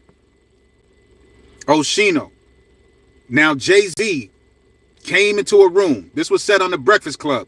Jay-Z came into a room and he said, like, yo, he seen Myth Bleak and he seen Beanie Siegel and other brothers there. I'm assuming other state property there. He said, yo, he just heard 50 Cent shit. He said, this nigga 50 Cent coming. He said, yo, y'all better do as much as you possibly can because this nigga 50 Cent is coming. And Jay-Z said when 50 Cent dropped in the club, it was a wrap. And we had to sit back and outweigh that outcome of that impact. So it wasn't Jay-Z that fucked state property over. And then Jay-Z, and I made a video about this shit. Jay-Z actually had to worry about himself. Because when 50 Cent came out, no, he wasn't even a record executive at the time. He's still an artist. And Jay-Z is still a competitive nature, but he's not about to go at 50 Cent the way he went at it with Nas. You know, he's going to do it differently right now. So anyway, 50 Cent came through and fucked the game up. Jay-Z said 50 Cent came through like Hurricane do. So I could just simply, when these niggas say that Jay-Z, you know, sacrificed and he did all this other shit, y'all not looking at the big picture, bro. Y'all not looking at the big picture, man. This nigga, and then y'all expect Jay-Z. Now, I like Jay-Z as a rapper, but let's keep it thorough. Jay-Z is an admitted drug dealer. Whether this nigga made millions of dollars off drugs or whether or not Jay-Z made $100,000 or $50,000 off drugs, nigga, you helped contribute to the demise of the black community. You helped contribute to the demise of the black community by selling drugs. Now, some other motherfucker, I used to sell drugs. Luckily, a dope fiend changed my motherfucking life because he damn near killed me with an aluminum bat. So, and I was 16 at the time and I stopped. But I watched how that shit destroyed our community. So when we talk about these niggas that's supposed to have loyalty amongst thieves or whatever like this, how do you expect a nigga that sold drugs in the community to deal with you correctly when we doing other business, niggas? When I've been doing shady business practically for a huge portion of my life. And you was right there with me doing some criminal shit. Like a lot of niggas that was rolling with Jay-Z, y'all niggas is street niggas. How do you expect street niggas to have a real certain level of loyalty when you should have a loyalty to your people, period. But if you don't have a loyalty to your people, and you expect to have a certain loyalty amongst another drug dealer who has helped destroying the fucking community? Come on, man. Y'all all doing wrong. Y'all all doing wrong. Unless you're being brought up with some morals and some respect and some integrity for your community, but you're not. You're flooding the streets with drugs. And what else does that do? That shit produces dope fiends. What else? What does the dope fiend do? What does that do for the dope fiends when you there, PV? Yeah. My wife had to call me. The power went out in the house, so I had to call to her. All right. And I'm just saying this last thing. So what does that do when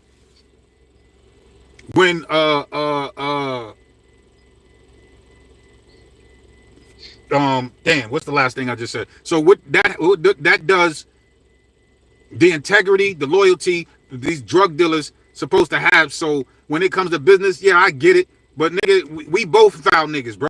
We did some foul shit. So you putting drugs in the community, and what drugs do? Drugs gonna turn the motherfucking dope fiend into a dope fiend. And if a dope fiend ain't got the money, what is a dope fiend gonna do? They're either gonna rob, steal, or prostitute themselves. They're gonna do some weirdo shit. And if the drug dealer runs out of drugs, and this nigga's addicted to selling drugs, what is this nigga gonna do? This nigga's probably gonna rob, steal, and I don't know about prostituting himself, maybe hoeing himself in other ways, but he's gonna rob and steal and kill and some other shit, or he's gonna give that shit up and get a fucking job. So y'all gotta start looking at the bigger picture when y'all start saying, you know, Jay-Z did some Illuminati shit and he sacrificed niggas' lives and without looking at the big picture of what these niggas was doing to their own selves. If anything, you should have been looking at Jay-Z like, damn, When Jay-Z was 29, this nigga was worth like 100 million. Yeah, what you was doing when you was 29, Beanie Siegel? It's easily, all you got to do is research that shit. I'm not trying to diss him.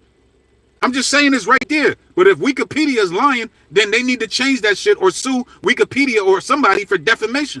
But it's right there. And it said in 2003 that you punched the nigga in his eye socket and that you know what I mean? You beat up some older nigga that was my age at the time. I'm 52. Imagine me getting my ass whooped by a 29-year-old nigga. By a nigga like Beanie Siegel. You know what I'm saying? And then imagine me chilling in the club and this nigga Beanie Siegel shooting at the club. Nigga, I came to party for the woman. Why are you shooting at the club, nigga? Why do niggas think that shit is dope? Yeah, you got your hands up and I ain't even stick y'all up. Beanie Siegel was dope as an MC. That nigga should have stayed grinding as an MC. That nigga should have followed Jay. Don't follow me, youngin. Follow my moves. That nigga should have followed the moves of Jay-Z, bro. Don't blame that nigga later on and say it's Jay-Z fault that y'all did this shit, man, and y'all did that. I can't feel sorry for y'all, and I can't agree with that shit because other niggas went on and do what they had to do. There was something else that you said, PV. It was going to go all the way back to something. I think, yeah, Kendrick Lamar, because like you were saying something about Kendrick Lamar, how he rose to the top and how he moved them all the way up past all these other MCs that came before him. It's like Michael Jackson, so to speak. And I say that and say like, because before Michael Jackson, there was James Brown.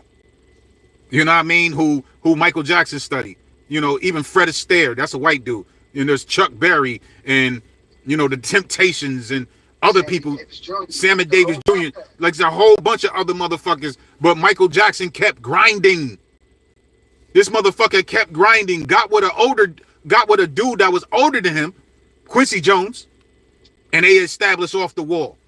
And then they started working on immediately, like, yo, I want to make this shit even bigger and better than Off the Wall.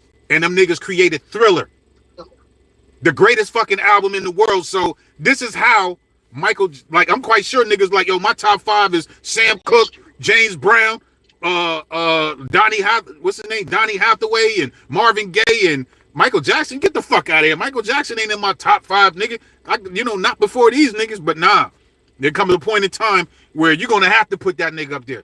That nigga worked hard, and you've been listening to this nigga more than you've been listening probably to James Brown at a certain point in time. And that's how that shit happened. That's what Kendrick Lamar did, and that's how that nigga moved up the ranks and made it to my top 5. Nah, that's a fact. I mean, that's kind of where I let off at, like with Toronto. Like, it's undeniable. If you are a person that listens to lyrics, that listens to artwork, like, if your ears is open, it's undeniable what this brother is doing. It's just undeniable. Like, I gotta put him above. Nah, Brandon. Brandon, you gotta do your research, bro. He's done. You gotta do your research. Like, how about when Beanie went to sign a G Unit and Jay-Z stopped? That wasn't the case. That was not the case. 50 Cent came to Beanie Siegel and said, yo, let me and Jay-Z executive produce. Oh, let me turn this down because I don't want to miss my point. My bad, PV. But Beanie Siegel went to 50 Cent went to Beanie Siegel and said, yo, get Jay-Z, and me and Jay-Z would executive produce your next project, and we'll do this and do that. Beanie Siegel thought that shit was a good idea. He told Jay-Z about it, said Jay-Z thought about it, and it was just like, yo, nah, we don't really need to work with him. Like, we could do this shit ourselves, or I can do it. It wasn't the fact. It was like, yo, whatever was going on between 50 and Jay-Z, it wasn't, don't make it seem like Jay-Z shitted on Beanie Siegel. It wasn't the fact. It was like 50 Cent. There's no telling what with all the antagonizing and all this other shit that 50 Cent was doing. Why would Jay-Z want to work with somebody like that? Come on, man. Y'all gotta be, come on, man. Hello? Yeah. Oh, my bad. This is the last thing you said, Pete. I don't got Jay in my top 5. I said I don't got Jay in my top 5, and I think I told you why. When right now or a while ago? I I think I told you this on a couple occasions why he ain't in my top 5.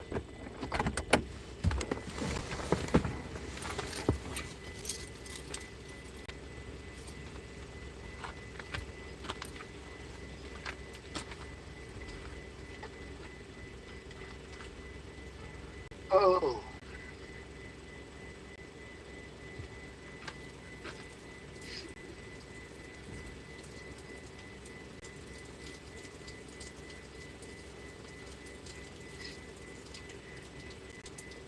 This Atlanta traffic is crazy.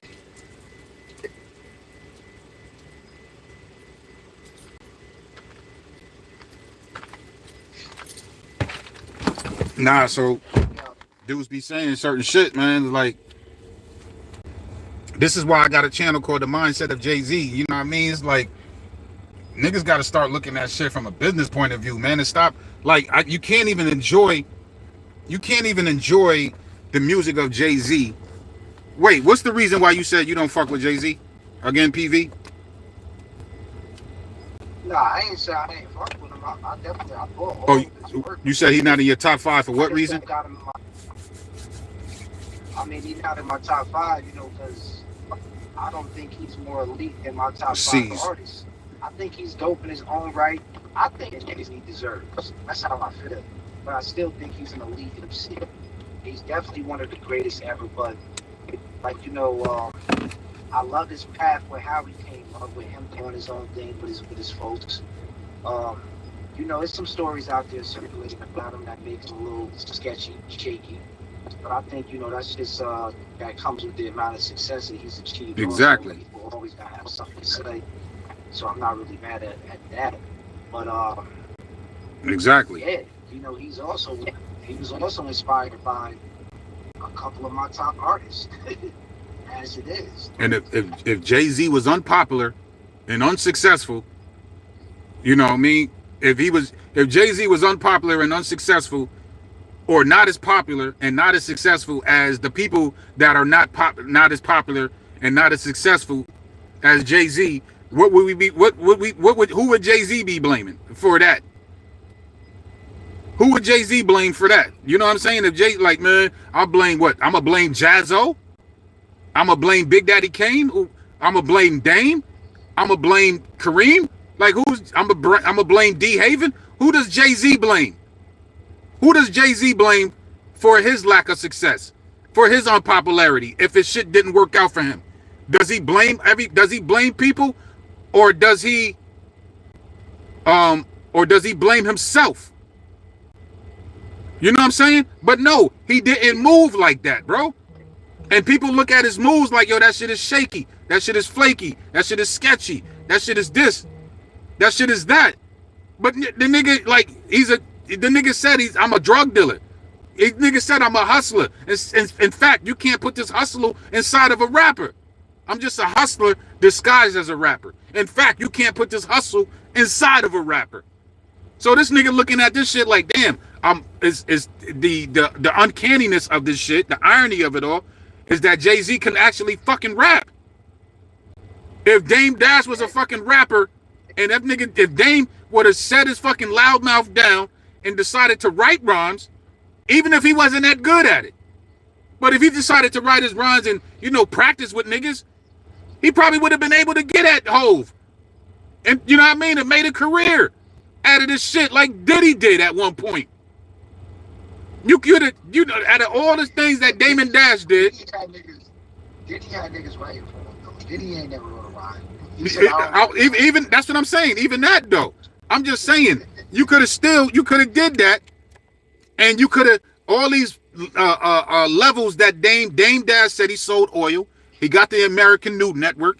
He got the CEO jump off. He got the pause buttons. He got the jeans. He had Rockaware. He still got the film production. He got all this other shit. Nigga, you should have rapped one time at least.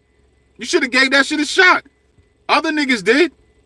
Marley Marl did. You probably don't know that. Marley Marl tried rapping. Pete Rock tried rapping. I don't think Primo tried rapping. You know what I mean? So quite a few. Kanye West was a producer that tried rapping. I think Just Blaze rapped one time. You know what I mean? There's other motherfuckers who did the Alchemist, producer, rapper, like Try something different. Try something different. But don't hate on Jay because Jay did what the fuck he had to do, bro. It's like, what the fuck am I supposed to do? Nigga, just, I gotta keep this shit moving, my nigga. We don't know what Jay-Z saw.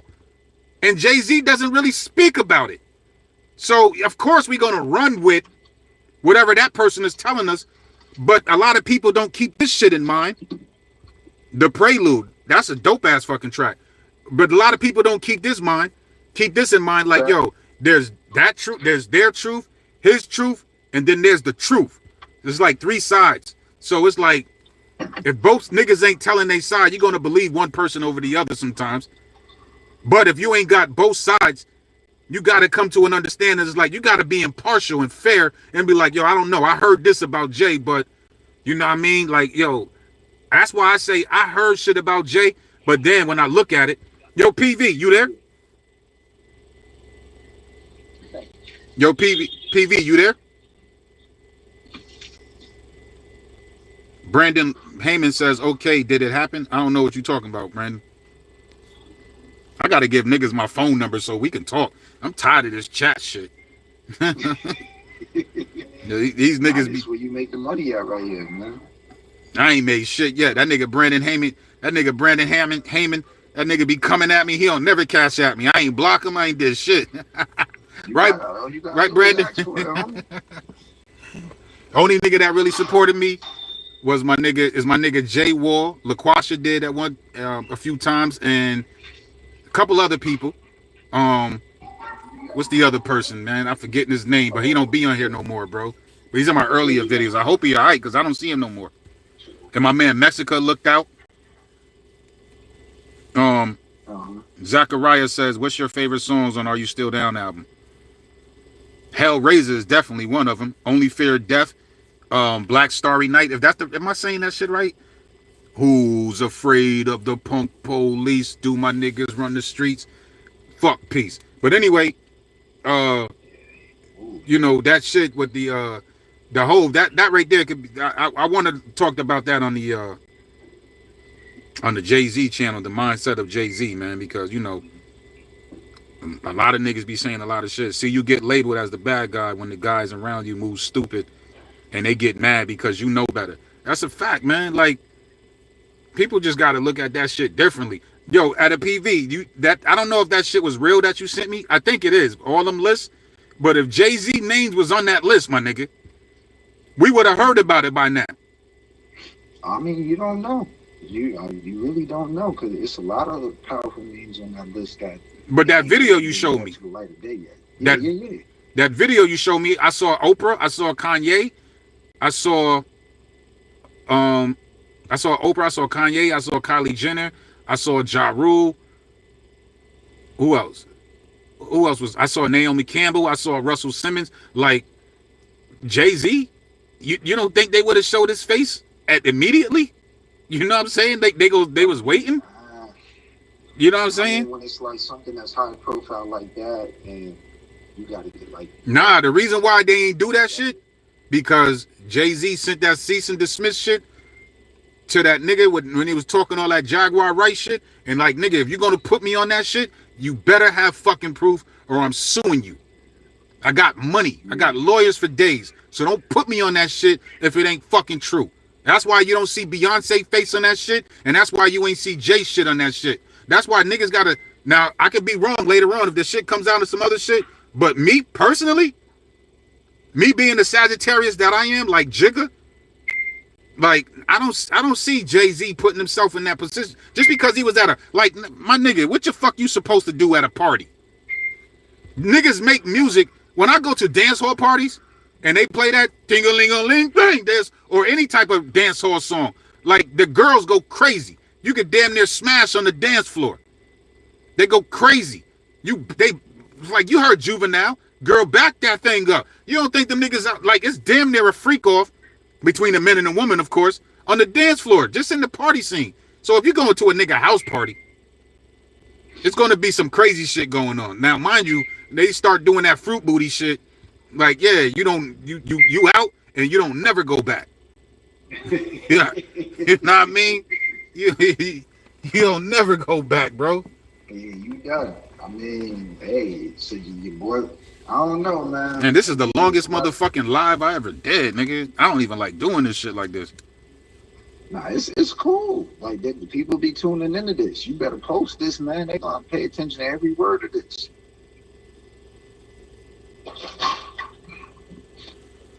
Slim Shady, no, what's his name? Shane Engine. Sinane Engine says Big L out rap Jay-Z in a freestyle. That's subjective. I gotta go back and listen to that. Big Daddy Kane 2 and Who Shot Your freestyle. I don't even know if I heard that. Nas beat him in the beef. Huh? Like, what you mean? Who freestyle? It says Big out rap Jay-Z and that shit that they did on that Bobito, stretching Bobito jump off. Oh, maybe, but Jay-Z definitely out-rapped Biggie on Brooklyn's Finest. That's my personal opinion. I feel that too. And like niggas overlooked the fact that Biggie had that beat for a couple months, and that was said by Clark Kent. Yeah. Just like Biggie had that beat for Bone Thugs and Harmony. This Biggie. Them niggas ain't hear that shit till after Biggie died on the album, bro. You know what I mean? Yeah. Then he says Big Daddy Kane 2 and Who Shot Your freestyle. I don't know about that. He says Nas beat him in the beef. That's the general consensus. You know, I'm flip-floppy with that shit. I already told niggas. I'm flip-floppy because you a weirdo for that one. That's undeniable in my personal book. I know that's undeniable, man. that's when a that shit dropped, that's flip. 70% of New York was like, niggas from Brooklyn was calling up like, yo, man, I hate to say it, man, my nigga Jay Law, niggas, I was in New York City when Nah. that shit dropped. I mean, I just said the general consensus, but I'm looking at it like this: was Takeover? Now, answer this question. Be clear and precise, nigga, and short-winded. Was Takeover? Was that whole record a diss record to Nas? Nah, it wasn't. How long? All right, my second question. How long was Jay-Z's verse to Nas? Was it a 16? Was it a 16? Jay-Z's verse to not, yeah. So It was you, 16. He gave him a verse and he gave him a verse with a hook. So you got a 16.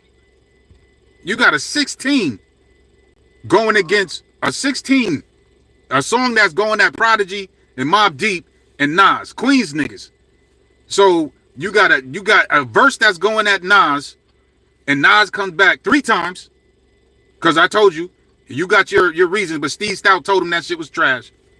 You gotta come better than that. Even his baby mom said it was a mess. His baby moms even said, like, nah, she told Nas that ain't gonna work. And she gave him some gossip, which would led to Nas saying shit like, but you know what? I'm being unfair. I'm being unfair. I don't even want to talk about that part. So let me go back to my point, because I don't like being unfair. So I got you. I mean, you could say what you want. I don't want to say it like that. I want to deal with the real aspect of it. So okay. You got. Let me make sure this shit is still chatting. I don't want to deal with it in that. So you got Takeover, which is a Queens diss record, so to speak. Dissing Mobb Deep, definitely Prodigy. You little fucks, I got money stacks bigger than you. Like, that's in the first verse. Second part, it might be longer than the 16, but it ain't too much longer. It's not that long.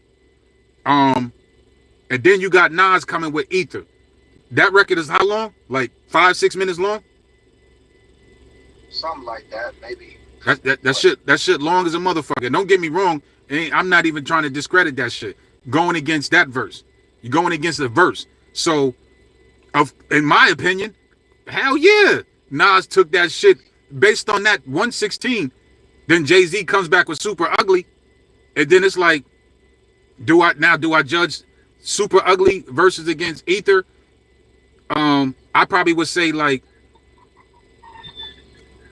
I don't know which one I like, bro. I probably like Ether more than I like Super Ugly. But I tell you, I'm flip-floppy when it comes to Takeover. and Ether because I'm looking at a 16 going against a tire song. But that's not. Well, There's no. But hey, there's nothing fair in war. So Nas came at this nigga so all day. I got it. So let me jump in right there. He underestimated Nas, and this is why. It's the same thing that Drake did on Family Matters to K-Dot.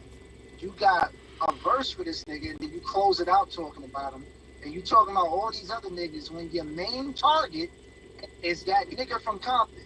Jay-Z, your number one objective and your main target was the King of Queens, nigga. And you know who that was. That was Nas. So when he dropped Ether, and like it was a bad day at Rockefeller Records, and this is coming from all your niggas that was signed to Rockefeller. Everybody was hanging their hat. It was quiet. It was cold. You didn't know what to do. So yeah, you ran up to the radio station. Ether was so crazy, they heard it before it hit radio, and Dame Dash was paying radio stations not to play it because you underestimated this dude. You thought you had him. And he dropped the neutron bomb on your ass, and it wasn't no friendly fade after that. He put you to rest. So that's Jay-Z's fault. Nas ain't got nothing to do with that. Oh yeah, he only put out, well, that's your fault. This is one of the greatest ever you coming at. And you try to look at him like he was a nobody. Fuck was your thinking? Same thing with Drake. This nigga is one of the greatest of this era. How you gonna come at this nigga right here like he's a nobody? That's your mistake. You think you're larger than life. You don't think he can shoot the crown off your head? You really thought you was better than this dude? Hey, you caught the king's disease, man. And you paid for it. And it got so bad, you want to go into WWE style. You want to do pay-per-views. You want to put gloves on. You want to battle face-to-face. You want to do all of this stuff now after he popped your head off your shoulders. I mean, that's all it was, man. You underestimated him and you paid for it. Nah, you know, I definitely feel, you know, Jay-Z had ego. You know what I mean? Jay-Z had ego. And he, you know, that's when he said he got stronger after Ether. You know, I see that. You know what I'm saying? I see that. And Nas needed that. Nas needed that battle. Just like Lil Wayne probably need this shit right about now, nigga. You know what I mean? But I mean, Nas' moms was dying at that time, man. Like the battle, Jay, like he came at him with that kind of scathing energy because of how Jay tried to come at him while his moms was dying. We don't know what Nas would have did post his mom's dying if he didn't battle this dude. I mean, the battle was inevitable in all actuality because they was throwing mad subliminal shots on mad different tracks back and forth. I'm telling you, this was like Drake and K-Dot before Drake and K-Dot. These niggas, Nas and Jay-Z was doing the same shit, back and forth, same shit. now hold on for a second. When Hold on 1 second for a second. Now this is for Brandon Heyman. I told you me and Brandon Heyman always going back. So he says, did Jay-Z put out the Beanie album like he promised? Now, according to this, in 2000, The Truth, Beanie Siegel's debut, it's Rockefeller. In 2001, The Reason, that's Rockefeller. In 2005, The Bee Is Coming, that's Rockefeller.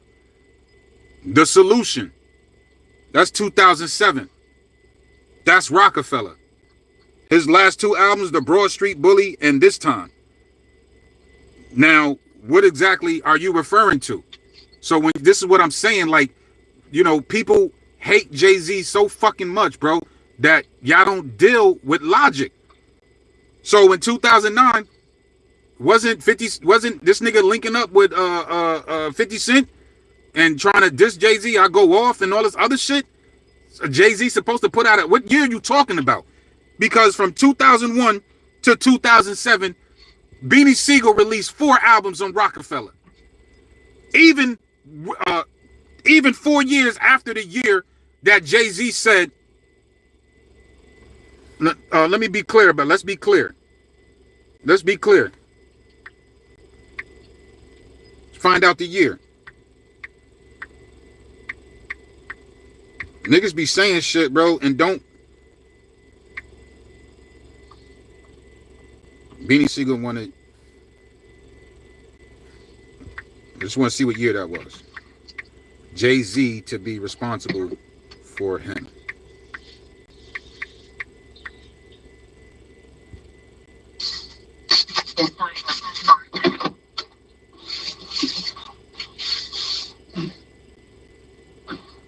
Right here. Siegel opened up about how he felt when Jay vouched for him in court when he faced attempted murder and federal weapon charges in 2003. But he said he wouldn't be responsible for keeping Siegel out of trouble. Brandon Heyman. That's 2003. That's 2003. Now, mind you. So you saying that Jay-Z released the album? Let's go back. So you're saying that Jay-Z released the album for Beanie Siegel, whereas in 2003, Jay-Z said, I'm not going to be responsible. I'm not going to be responsible for Beanie Siegel's action. But yet, Brandon Heyman, The Truth came out in 2000. The Reason, 2001. The Be Coming, 2005, brother. 2005. 2003, Jay-Z said he wasn't going to be responsible for him. 2005, Rockefeller, a Jay-Z owned label. They dropped The Beat Coming. In 2007, a Rockefeller label. Let me make sure it's Rockefeller again. Label, Rockefeller Def Jam. In 2007, they released Beanie Siegel's 4th album, fam. 4th album. So when you say that Jay-Z released the album, what are we talking about? This is why people got to start researching, bro. That nigga Jay-Z told you Google is your friend, bro. I don't understand. Huh? Not really, but I hear you. I mean, you know what I mean. But you can research mad shit, my nigga, at this point in time. And you can put that shit together. That shit will answer your question, bro. Like, this is why I made a channel called The Mindset of Jay-Z, because it's needed. Especially when I compare it to the mindset of others who say shit like Jay-Z was part of the Illuminati. Or Jay-Z was sacrificed. He is. And you one of them motherfuckers, bro. And then when you know the nigga said sacrifice, Jay-Z sacrificed lies. Do you know what the definition of, bro? Let me read the definition of sacrifice to you, son. Sacrifice, an act of slaughtering an animal or person or surrendering a possession as an offering to God or to a divine or supernatural figure. Or, that's the noun. That's the noun. The verb of it. Can I ask you something? Offer. Hold on. This is the verb. Sacrifice. Offer or kill as a religious sacrifice, fam. Come on, bro. Jay-Z sacrificed niggas. Come on, bro. We start sounding crazy when we go along with. Come on, bro. We sound crazy as hell, bro. No, but this nigga did. But a couple of people on this chat did. Yeah. I mean, it's a lot of Google is your friend. They found it on Google. Nigga, like. But this is what I'm saying, though, right? Do you think that Jay-Z isn't a part? Do you think that he's a part of an elite group? Hell no. So you don't think he's a part of? Like, Well. What's the name? What's the name right now? Louis Vuitton Moet Hennessy. That conglomerate. He linked up with him with his ace of spades. You know what I mean? Because saying, like, they got the wine and spirit shit on lock. Yeah, Jay's a billionaire, right? Yeah. So is it? I'm just gonna break this down with simple logic. I ain't gonna go into no spookism or nothing. Do billionaires congregate amongst other billionaires? Shit. I would assume so. I'm not a billionaire, but I would assume so. Okay.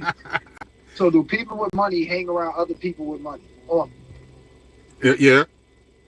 okay, so that would mean that he's a part of an elite group. So when these elite groups get together, do they discuss things that that that they only discuss amongst themselves as an elite organization or an elite group of people? Elite, esoteric is just a small group of people that get together and do whatever it is that they do. Like, you got to take that into consideration when they talking, bro. Like that. I'm not gonna get in. This is not me saying he's a part of anything that they was just talking about. I can't really like express it how I want to express it at the moment. But without getting into him being a woman, that. Hold on a second. Man, this chat ain't moving. That niggas ain't talking. Yeah, without saying he's a part of any one of the Illuminati or none of that would be an elite group. I believe that those groups definitely exist. I don't gotta have all the details on it. I don't want to go through none of the speculation. But I can say, and just keeping it political, that all of these billionaires have an agenda when they buy a politician to want to force change. I can say, is he making a billionaire move, moving Jermaine Dupri out the way and getting access to the Super Bowl stage to control how artists move on that stage. So his movements, I can say, can put him in this elite group. This can also be a part of the mindset of a Jay-Z. So all the other stuff off camera behind the scenes is speculation, but it's not far-fetched. It's not. You're a billionaire. If you don't go hang around other billionaires want to be around you. Google is your friend, right? Google is owned by Peter Thiel and Eric Schmidt. Well, one of them owns Silicon Valley and the other one owns Google.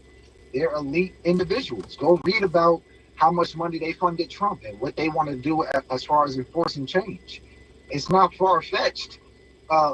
Jay-Z was on Obama's playlist. Obama is part of an elite group. So you're surrounded by all these other elite group individuals, but you're not a part of it. It actually makes more sense to say that he is versus that he's not, just based on who you associate with. I don't got to get into none of the speculation. I don't think you sacrifice nobody. I don't know none of that. All of that shit sounds sensationalized. I can go off your movements. I'm following your movements, homie, just like you asked me to, and I'm watching what you're doing. And that would enable me to say, well, yeah, you're a part of an elite group. Now, what side you stand on, I don't know. I really don't. I gotta say that, like, I got a love-hate relationship with Jay because I admire how you move and the mystique that you have with me even not knowing if you're on the positive side or the negative side. I truly don't know, but I'm watching how you move and how you move. He definitely might have some elitism going on with him, but he just knows how to navigate it pretty well. And that's no speculation. That's just literally breaking it down from what you're saying and what you're showing. I mean, yeah, that's definitely a possibility, but let's keep it, let's keep it a buck. Let's keep it a buck. Like, he could still make those business deals. I just did. No. Let's keep it real. Let me ask you this: how far did 50 Cent make another album greater than Get Rich or Die Trying? No, he did not. Did Jay-Z make a greater album better than Reasonable Doubt? By sound quality is arguable. By popularity, no. But has Jay-Z, all right, because Reasonable Doubt is a great fucking album. That's one of me a fan. Although I like mad of Jay-Z's other shit. Has Jay-Z been more consistent one of the greatest albums in hip-hop history from 96 to 2017 with 444 being the last album? Has Jay-Z been more consistent musically? How many years is that, by the way? From 96 to 17? Yeah. 17. So 21. For the past 28 years, has Jay-Z been more lyrically... 21. 21 years? Yeah, 21. So has Jay-Z been more consistent musically than 50 Cent? Ooh. I I mean, by timestamp, then yeah, you would have to say that. So my purpose for saying that shit, Jay-Z, if Jay-Z would have made, somebody gonna say probably on here, Jay-Z did make whack music. Like somebody just came and said Jay-Z's overrated. So I hate that fucking word, man. So if Nah, Jay-Z, I wouldn't say he's overrated. so but put it like this, and if Jay-Z after Reasonable Doubt, and then his second album was good, then his third album was and his fourth album was and then he just declined after that musically. He'd say he declined, like 96 he did good, he came up, then 97 his second album he was doing, and his third album he did fantastic. By his fourth album it was like, yo, it was alright. Then his fifth album was just like Then his sixth album, like he put out another one, and it was like, yo, don't even put that shit out. Would Jay-Z be the billionaire that he is right now? I wouldn't say that he wouldn't, because he's a smart businessman. I think like he knew how to pivot well, even outside of music. So he said it. He's a hustler. He's not even really a rapper like that. He just raps pretty well. But that's the thing though. The music played a large part in being who he is. Now, if he would have fell off, Well, hold on, real quick. Let me add this in real quick. Like, I agree with that, right? The music plays a large part, but look at how he leveraged himself amongst music. He did an album with Linkin Park. He did an album with his wife, Beyonce. He featured on a couple tracks with Beyonce. He did some writing for Beyonce. He featured on other people's albums. Like, he did tracks with R. Kelly, so he could accumulate that audience before that was dismantled. He leveraged himself well through the music outside of his own projects. Like, that's just intelligent. So, yeah, I still think even if all of his albums didn't accumulate the success that it had, if it's tough to say because it's hypothetical, but just based on his business acumen, I think he still could have been a billionaire. It's quite possibly he could have been, but the real point is him. That's why he was able. He got mad money from that Magna Carta shit. What was that, like 5 million with Samson? Yeah. By putting out an album, That was and it has some joints on there. You know what I mean? Like the shit that he did. Yeah, the shit that he did, even under the banner of being a CEO, when he pulled out a couple. What was that? The Prelude? When he put out, not the Prelude, the Kingdom Come, when he was still Def Jam president. You said he had $20 million. So he had to put out good work in order to still make I gotta still show you that I'm relevant musically, because what else brings you revenue musically? Although 50 Cent is fortunate to tour off Get Rich and Die Trying and shit, I don't want to see the nigga in concert. You know, I would have preferred that nigga stayed hungry and kept making dope ass records as well as doing the beats. You know what I mean? But he had to branch off and do, huh? I was about to say, well, something that Jay did that 50 didn't do. Jay broke another platinum selling artist with J. Cole. He signed J. Cole, and he was beating off him until J. Cole just up until last year, I think. And Rihanna, Jay, masters to his projects. Jay, that's a good point, bro. The music aspect of it all plays an important role to who Jay-Z is today. Like him staying with them bangers, him staying in the conversation, regardless if these niggas want to say that he's overrated. And Brandon Heyman, maybe you getting my comments late, bro. You late as a motherfucker. This nigga still talk about Ether. So that shit was 45 minutes ago. Let me say this then. Let me say this about Jay. Like, to an extent, I see what they're saying, but as an artist, I think he might be overrated. As a businessman, he's underrated, if you ask me. I think people give him more credit for his business than they do for his artistry. And he's a good artist. Like, it's dope that, you know, he goes in the studio and doesn't write.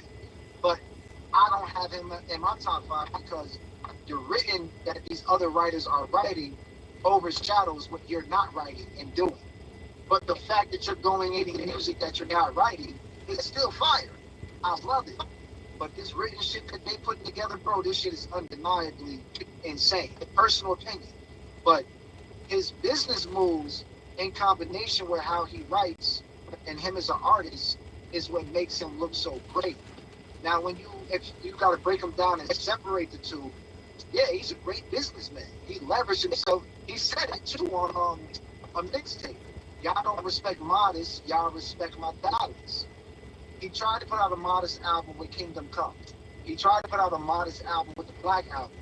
And it was respected, but not like it was when he was about his money, when he was talking about his money.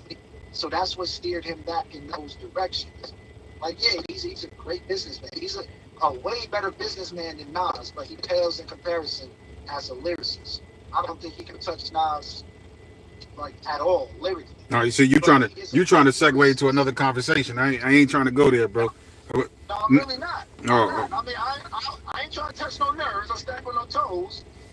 I'm just giving you my opinion. Nah, He's a great businessman. but yeah, he's a great businessman. But you got like, bro, why do you think Michael Jackson was able to do the business that he did? What did Thriller sell, bro? Michael Jackson was a great businessman. So therefore you can't look at this nigga like he a fucking joke.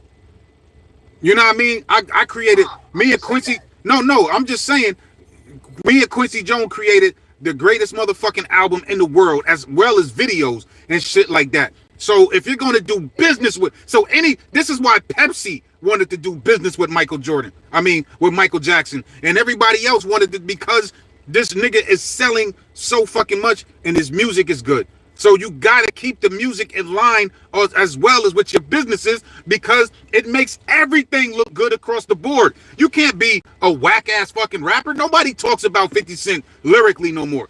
You know what I mean? Only thing we talk about is power. And we talk about get rich or die trying, and maybe a few shit in between there. We don't talk about nothing else no more. We don't talk about his business. The massacre. I mean, that did, like I said, in a few in between. But from Jay-Z, we talk about Reasonable Doubt, In My Lifetime, Hard Not Life, Life in the Car, Short Time, The Dynasty, The Blueprint, The Black Album, The Blueprint 2. I'm saying them out of order. We talk about all them shits, all of them. We talk about all his shits, and within those years, just Jay-Z doing business alone, going #1. People seeing that, like, yo at the charts and shit like that. This dude is relevant. So it's going to be other people that's going to want to do business with the person that maintains relevancy. And that's just pure fact, bro. Yeah, I'm not. And he wouldn't. I'm just basically saying, would he be the same Jay-Z he is now if he fell off? And let's be real, he ain't fall off lyrically or none of this other shit. Regardless if you think niggas outshined him on that, this nigga didn't fall off. You know what I'm saying? If Jay-Z was to drop an album tonight, we'll probably stop talking about Kendrick just to see what motherfucking Jay-Z got to offer. But that's not going to happen. He didn't fall off. And to be at that age, mind you, he's only 2 years younger than Rakim. Maybe 2 or 3 years younger than KRS-One. So let me ask you something. Do you think that 50 Cent fell off? What, musically? I mean, I'm going to give you that. Musically? Hell fucking yeah. That Curtis album that shit was mid, besides I Get Money. I Got a Fully Loaded Clip. You know what I mean? Like AO Technology and Robin Thicke, and like, get the fuck out of here, bro. It's arguably trash. So cool. I'm not gonna dispute that. No, I'm talking about that album. Curtis is arguably trash. Okay. I'm not even gonna dispute that. Like, I'm gonna give you that, because I ain't really listened to the Curtis album like that. He got a couple tracks that I like on it, cool. But 50 still got a hit, a #1 hit, outside of his own albums, though, bro. What, like, in the club? Outside of his, nah, not in the club. I said outside of his own albums. He got a hit with a hit. He got a hit song on a hit TV show. That's the intro to Power. Big Rich Town was a hit. Yeah, the TV show is a hit, nigga. The TV show is a hit. The song became likable after you see Omari Hardwick do his thing in the TV show. Nah. Let that shit would have been corny and the acting would have been trash, bro. Wait. Nah, the song was always hot. People, I'm gonna tell you why it was so hot. When he tried to change it, the whole internet jumped on him about trying to do that shit with Trey Songz, and he changed it back. Because it was whack. With him and Joe. Because it was whack. And you talk about he musically relevant. Yeah, whatever. You talk about he musically relevant, and that shit didn't work. It didn't go align with the... Pause. No. The remix wasn't whack. It's just that the original was just iconic. It is the best year he That has. track is iconic now. Huh? No, go ahead. I'm listening. No, I'm saying that track was iconic. So what I'm saying is this, like, sure, 50 didn't drop as many albums as Jay, and that was that. But we could say this about 50. His first album damn near outsold Jay-Z's whole catalog. Chris White, nah, I don't agree with that. His first album almost outsold his entire catalog. So what is we talking about? Like we talking about consistency. All right, you came out the gate selling, nigga. That's cool. You all right? That's cool. But you're not inconsistent. Like you're not like once if you do a versus, who's gonna win? If we doing not just catalogs, but we doing songs. 50 Cent. What you gonna use? The bulk of Get Rich Die Trying against Jay-Z's catalog? I mean, my nigga, like, let's do it. Look, 50 was on a lot of features too, man. 50 got a lot of songs, fuck man. the features. We talking about albums. You know, what you gonna use? How many songs you gonna use from Curtis? I'll tell you what I'm gonna use. I'll let you get any one of Jay-Z's albums, and I'll use 50 first three. I'm gonna use Power of the Dollar, Get Massacre, and I bet you I'll make it at the least a debatable over just those three. And I ain't even gonna touch his mixtape shit because he got classic mixtape shit too. 50 was out there bugging, man. Like you'll definitely probably get you'll probably get a good 5. You'll probably get a good 5 from 50 Cent, which is going to be in the club, which is going to be in the club, which is going to be if we using 50 Cent shit, which is going to be in the club. What's that first joint? On the Get Rich. What's the name of it? I'm forgetting. The G Unit. Boom. Many Men. Yeah. The intro. You You probably get a good. I'll give you a good 5 to 6 songs from 50 Cent against Jay-Z's. Against a good 5 to 6 songs from 50's songs anywhere on his albums. Now, if you're just gonna base that shit on one album, bro, I mean that's cool, but that's not being consistent though. We talking about consistency. This nigga, we just said 50 Cent, Jay-Z been consistent for 21 years musically, and then somebody says Chris White said this bullshit. He's not relevant in rap. He's only relevant in business because he bounced on Dame. He wouldn't be nothing right now if it wasn't for his wife. Damn, come on, bro. These kind of... I wouldn't say nothing, but he wouldn't be as big as he is without his... man. Y'all got to stop this bullshit, bro. No. Y'all got to stop this bullshit, bro. Nah, y'all got to stop this bullshit, son. It ain't no way you're going to disrespect Beyonce like that, bro. Nah, he would not be as big as he is without Beyonce. What big is what? How big was Jay-Z before he got with Beyonce? This nigga was big.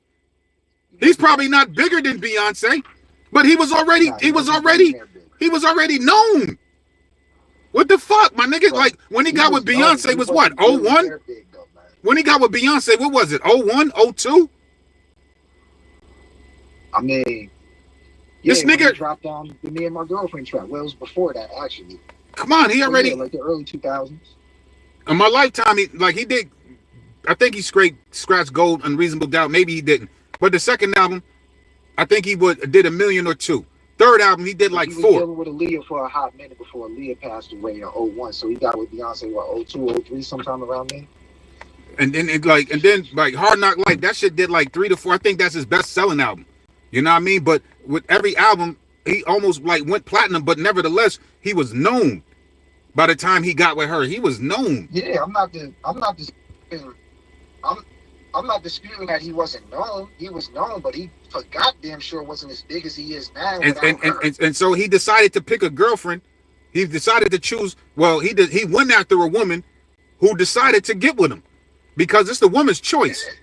You know what I mean? She made a choice to be with him. And so whatever game or whatever Jay-Z said, she was impressed by it. And she decided to ride with him.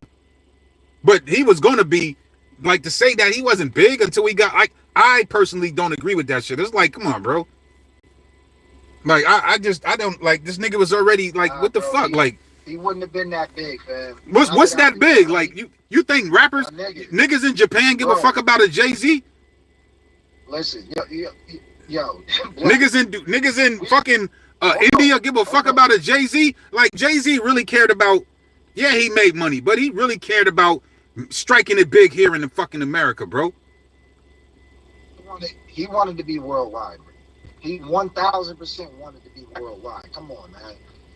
It ain't no way you can sit up here and say that. So what? So you saying he's worldwide now because of Beyonce? Hell yeah, she a big part of it. Hell yeah. But she's already a big artist. Like, listen. Beyonce is the next best, greatest entertainer next to Mike Jackson. She's rivaling one of the greatest of all time with Mike Jackson. You can't say that. Bro, they do too. Bro, y'all not, like, for real, son. Their music is totally different, content wise.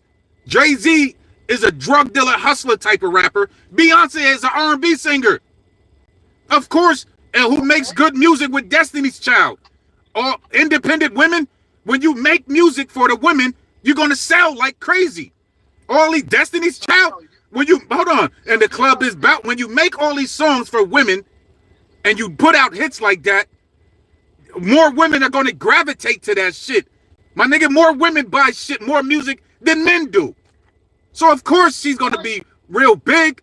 But I'm saying Jay-Z was already fucking big, bro. To say, how the fuck you gonna sit here and say a nigga that sold millions of records wasn't, what is worldwide? Like, what does that mean? You talking about Russia? We talking about Ukraine, Palestine? What we talk like? Or we talking about like the UK, Africa, and America? Like, what are we, like, who gives a fuck? Like, man, son. Like, we be arguing some crazy shit, bro, and this is crazy to me, bro. When niggas say this shit like, yo. You don't see this, so hold on. You telling me that I never said that he wasn't big. I said he was big. Is A$AP Rocky bigger than Jay-Z? Is A$AP Rocky bigger than Jay-Z? Was A$AP Rocky ever put out music like Jay-Z? No, what is he bigger than You know who he is though, right? Yeah, we know who he is, but is A$AP Rocky, how great was A$AP Rocky before he got with Rihanna? He wasn't well, in comparison, he was nothing like Jay-Z. In comparison, he was not Jay-Z's level before Jay-Z got with Beyonce, bro. Jay-Z was way bigger than A$AP Rocky, but before he got with Beyonce. A$AP Rocky was just what? Hood known type shit, or American known. Maybe the UK here and there. Then he got with Rihanna. Niggas still don't even know who A$AP Rocky really is. Come on, son. That's A$AP Rocky. But we talking about Jay-Z and Beyonce. Exactly. We talking about Jay-Z. We talking about Jay-Z. Bro, but listen. So you telling me that if he never got with Beyonce, he would be as big as he is right now? If he never got with Beyonce, he would be as big as he is right now. Let's talk about it. Let's talk about it. Like, what songs would Beyonce make him so fucking big? The Lemonade shit? Bro, or the Bonnie and Clyde? Just the fact that he's featured on tracks with her, period. Not access to her audience now. Not that many people even like Bonnie. No, but I'm asking you, like, what records by Beyonce and Jay-Z make Jay-Z bigger than what he was already is? The Bonnie and Clyde? Yo, that Bonnie and Clyde was a big record. That was on Jay-Z. It was a big record, but that's what I'm asking you. Dangerously in Love. But that's what I'm asking you. You know how many other joints he had after that? That's Blueprint 2 you talking about, bro. No, I'm talking about, look up all the features that he had with Beyonce, fam. He had quite a few.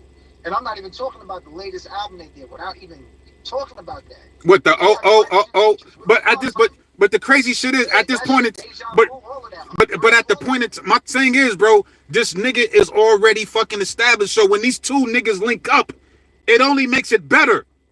It's not like it's not like Jay-Z came to Beyonce like, yo, I need you to make me bigger. I'm already fucking here. This is why you fuck with me. No, bro, nah, cause this is how Patrice O'Neal tells niggas to be. You don't, and I don't mean to be misogynistic. Patrice O'Neal says we are supposed to be better. So when he stepped to her, he knew I'm better than you. I do what I do. I made millions of dollars. I done did movies. I done did shows. I done did clothing. I did all this shit. I'm about to be a Def Jam exec. I'm an executive. I did all this shit. I'm fucking known. I'm fucking known already. Only thing we could do together is make us both bigger. Look, this is simple mathematics, man. It's not rocket science. He was big. He was doing great. She was big. She was doing great. She was just budding up out of the whole Destiny's Child thing. Aaliyah had passed away. Beyonce's next up. She stepped up and she did Magnificent. She was in the Dreamgirls movie. She did Cadillac Records. Her name is blowing through the roof. All of that, it's real simple mathematics. It's not simple mathematics, bro. Because all right, yo. If I'll agree with you if Jay-Z met Beyonce and the only album he had was Reasonable Doubt. Come on, son. Bro? What the fuck are we talking about? Do you know how big Hard Knock Life was? Like, do you know like how big that shit was? How you think that shit just flooded the streets of New York? No, but I'm saying, but hold on. Do you think it only it was just in New York? That's it. No, of course not. That's all right then. And in that same year, Beyonce was doing Destiny Child. They didn't drop to that shit. Wyclef got them jumping off with no. You say yeah. Jay-Z was already big by that. He was bigger than them. And that's a group. That's 97. That's a group. They ain't even write the shit. Jay-Z was already bigger than them. By the time he did Hard Knock Life, I'm still bigger than you. You said that was 97 when they put that out? When they did the no. That was their debut, I think. It was either that one. The Wyclef remix is what got him on. This is a remix. So, what was Beyonce's debut album? I can't look it up right now. I think that was in 2003. Her debut album was in 2003. Yep, I think so. Let me see.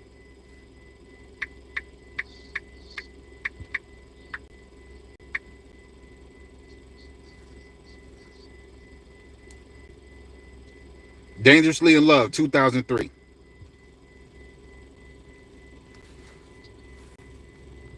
That was her debut. That was her debut album. Okay. Cool, no problem. So, do you think that Jay-Z has the same fans that Beyonce has? Of course not. Of course not. I just told you we talking two different worlds, bro. Two different, understood. So this is where the best of both worlds come together, right? So he did same thing with R. Kelly, and I'm doing that on purpose.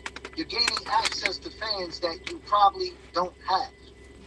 You joining forces with this person. You marry this person. And vice versa, nigga. And vice versa. And vice versa, bro. I'm not disputing that.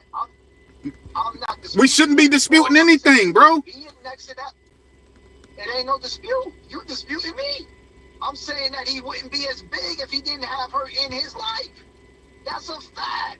I don't agree with that, bro. I think they together. I think they made themselves great by linking up together. I still feel like, and this is a feeling. I shouldn't be feeling. I should be more factual. But I feel like Jay-Z was just as big still. But before he got with Beyonce, this nigga Jay-Z was every fucking where. Everywhere. Yeah. When niggas was He wasn't big. the only nigga that really fucked up, you know who fucked up Jay-Z money? This is why I'm telling you. That's why I say when these state property niggas try to blame Jay-Z, like, no, Jay-Z still had to deal with competition. I still got to deal with the fact that this nigga 50 Cent came. 50 Cent came out and slowed up Jay-Z's momentum with Get Rich or Die Trying. That was something unexpected.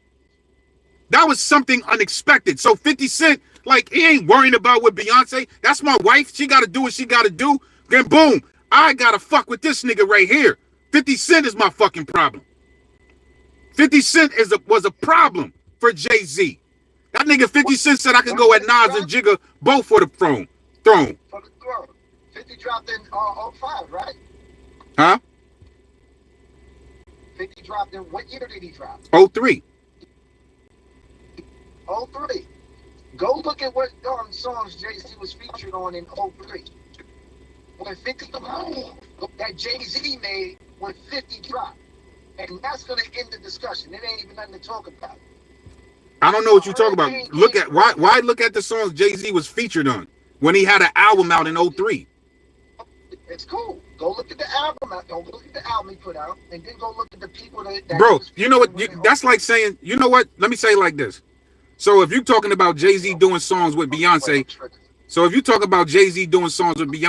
that's like Jay-Z shouldn't have done a song with Maya. That's like Jay-Z shouldn't have did a song with Changing Faces. That's like Jay-Z shouldn't have did songs with R. Kelly. Like what? Nah, what? I don't get it. Like Jay-Z did music with R&B artists, and that's another demographic of getting money and another audience. But in this hip hop shit, but I'm trying to tell you, in this hip hop shit, nigga, I'm big. I'm major. Besides maybe Eminem at that point in time, but that's a white dude, even though he's nice, but he's a white dude and, you know, got that white privilege, able to sell a lot more than Jay-Z and shit like that. But other than that, nigga, I'm the biggest nigga in the hip hop. I'm the biggest nigga in the hip hop genre. How the fuck is that not worldwide, PV? Who said that that's not worldwide? You said Jay-Z wanted to be known worldwide. You said Jay-Z wanted to be known worldwide, and Beyonce basically helped him be known worldwide. You're in that hip hop genre. They gonna hear you overseas. They got record charts. Hold on, PV. Let me say this real quick. Let me say this, please. They got record charts in the UK. They got record charts in other places of this fucking one planet that we live on. You know what I'm saying? So hip hop, this is a genre. This hip hop is not just staying right here in the United States. That shit is going across. You got people that's coming, flying overseas, flying to America and flying back. Flying to the Caribbeans and flying to America and flying back. Africa and back. These niggas is traveling. Words is traveling. You got radio programs. You got the shit in the air. I'm just telling you, the nigga was already, we acting like Jay-Z was not known. Like he wasn't big. That's the only thing I'm saying. I get what you're saying, but I'm telling you, they linked up together and they got bigger. Now, Beyonce probably was a more respectable artist, that somebody more safer, because she ain't no fucking drug dealer. She's a sex symbol. She can sing. She's talented. You know, I would, you know what I mean? Women want to be like her.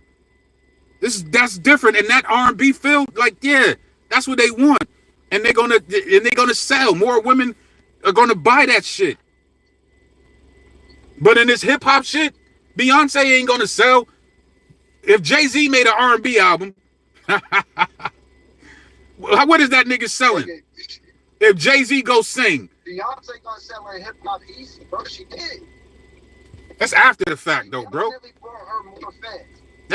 That's after the fact. Really brought her more fans. Hold on. She wouldn't have been able. Let her first album would have been hip hop. Let her first album would have tried to do what Lauryn Hill did, and she's straight rapping, nigga. She ain't selling that shit. That Dangerously in Love full of hip hop.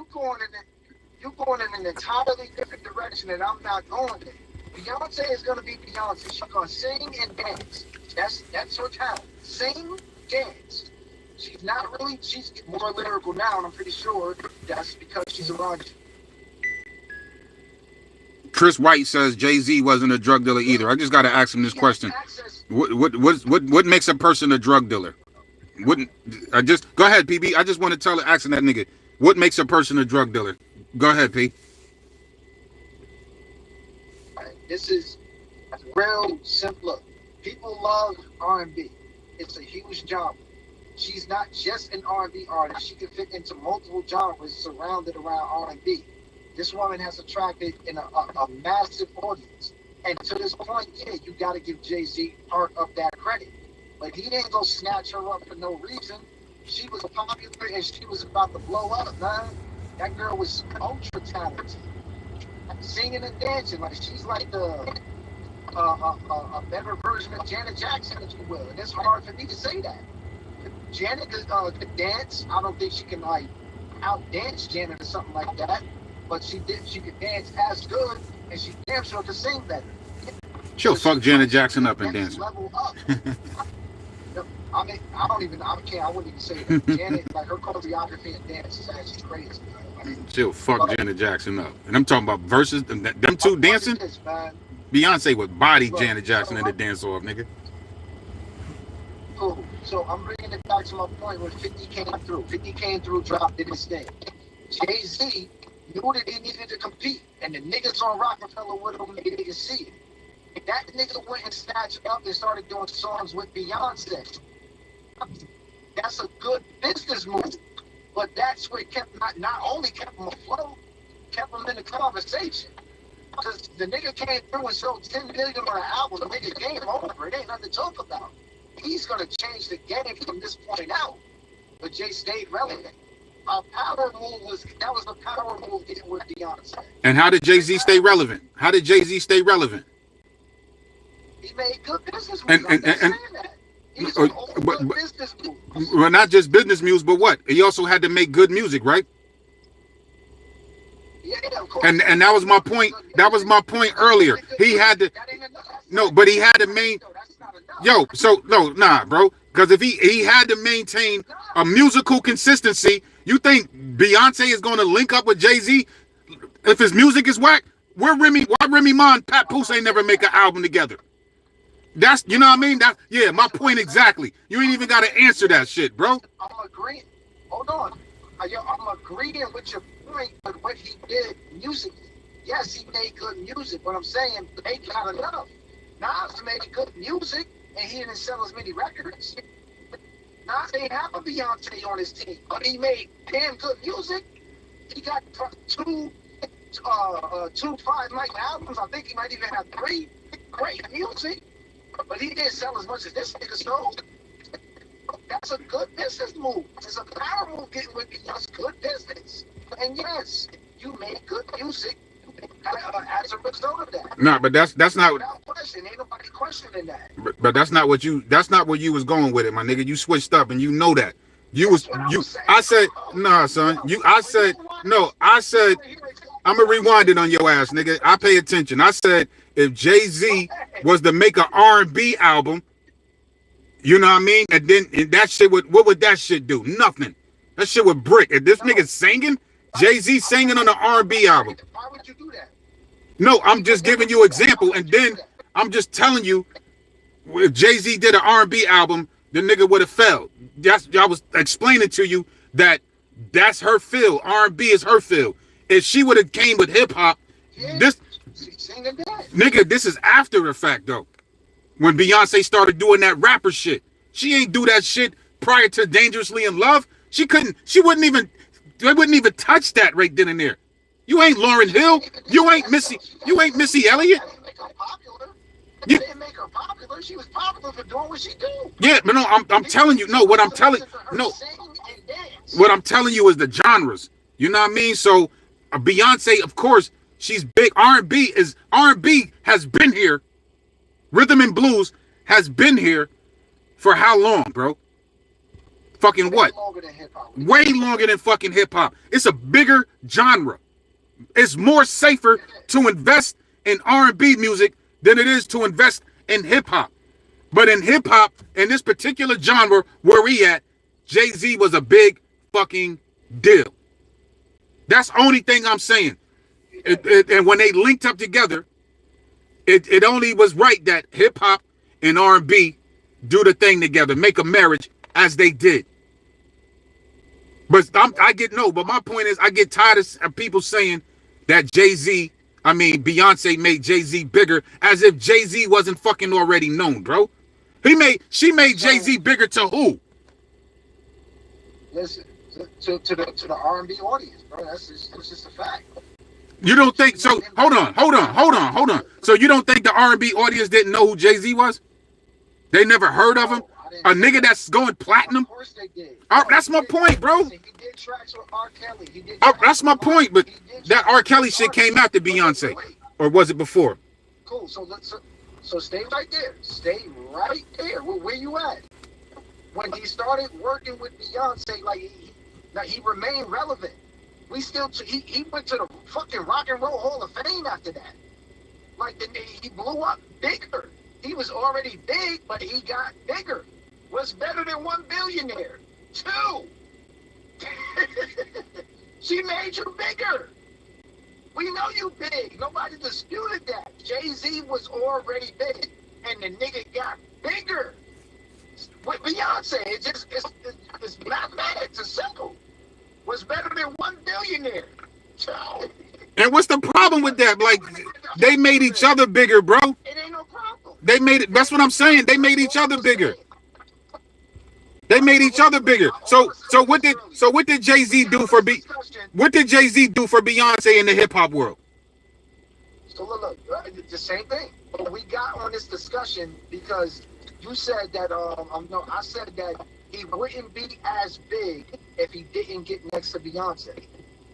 I never said that he wasn't big. He was big. She wouldn't be as big if she didn't get with him. I don't agree with that, bro. Because he was already big. That's what I'm like. That's what he was already. You think he would have been the same Jay-Z we know without her? In hip hop? In hip hop? In general. Is Eminem who he is because of hip hop? Look, Eminem was a special case. But is he who he is though in hip hop? In hip hop. Yeah, he is. He's very recognized. Then why can't Jay-Z be who he is in hip hop, my nigga? Hip hop is big. It's a big fucking genre, bro. You acting like hip hop is New York and LA. Like his shit is worldwide. Why wouldn't he be big? So let me ask you a simple question. Look how big 50 Cent got in hip hop. Look how big 50 Cent got in hip hop, fam. Right.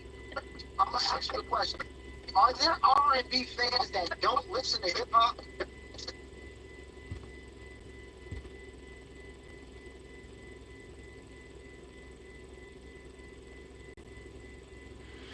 Yo, we lost connection. Can you answer that?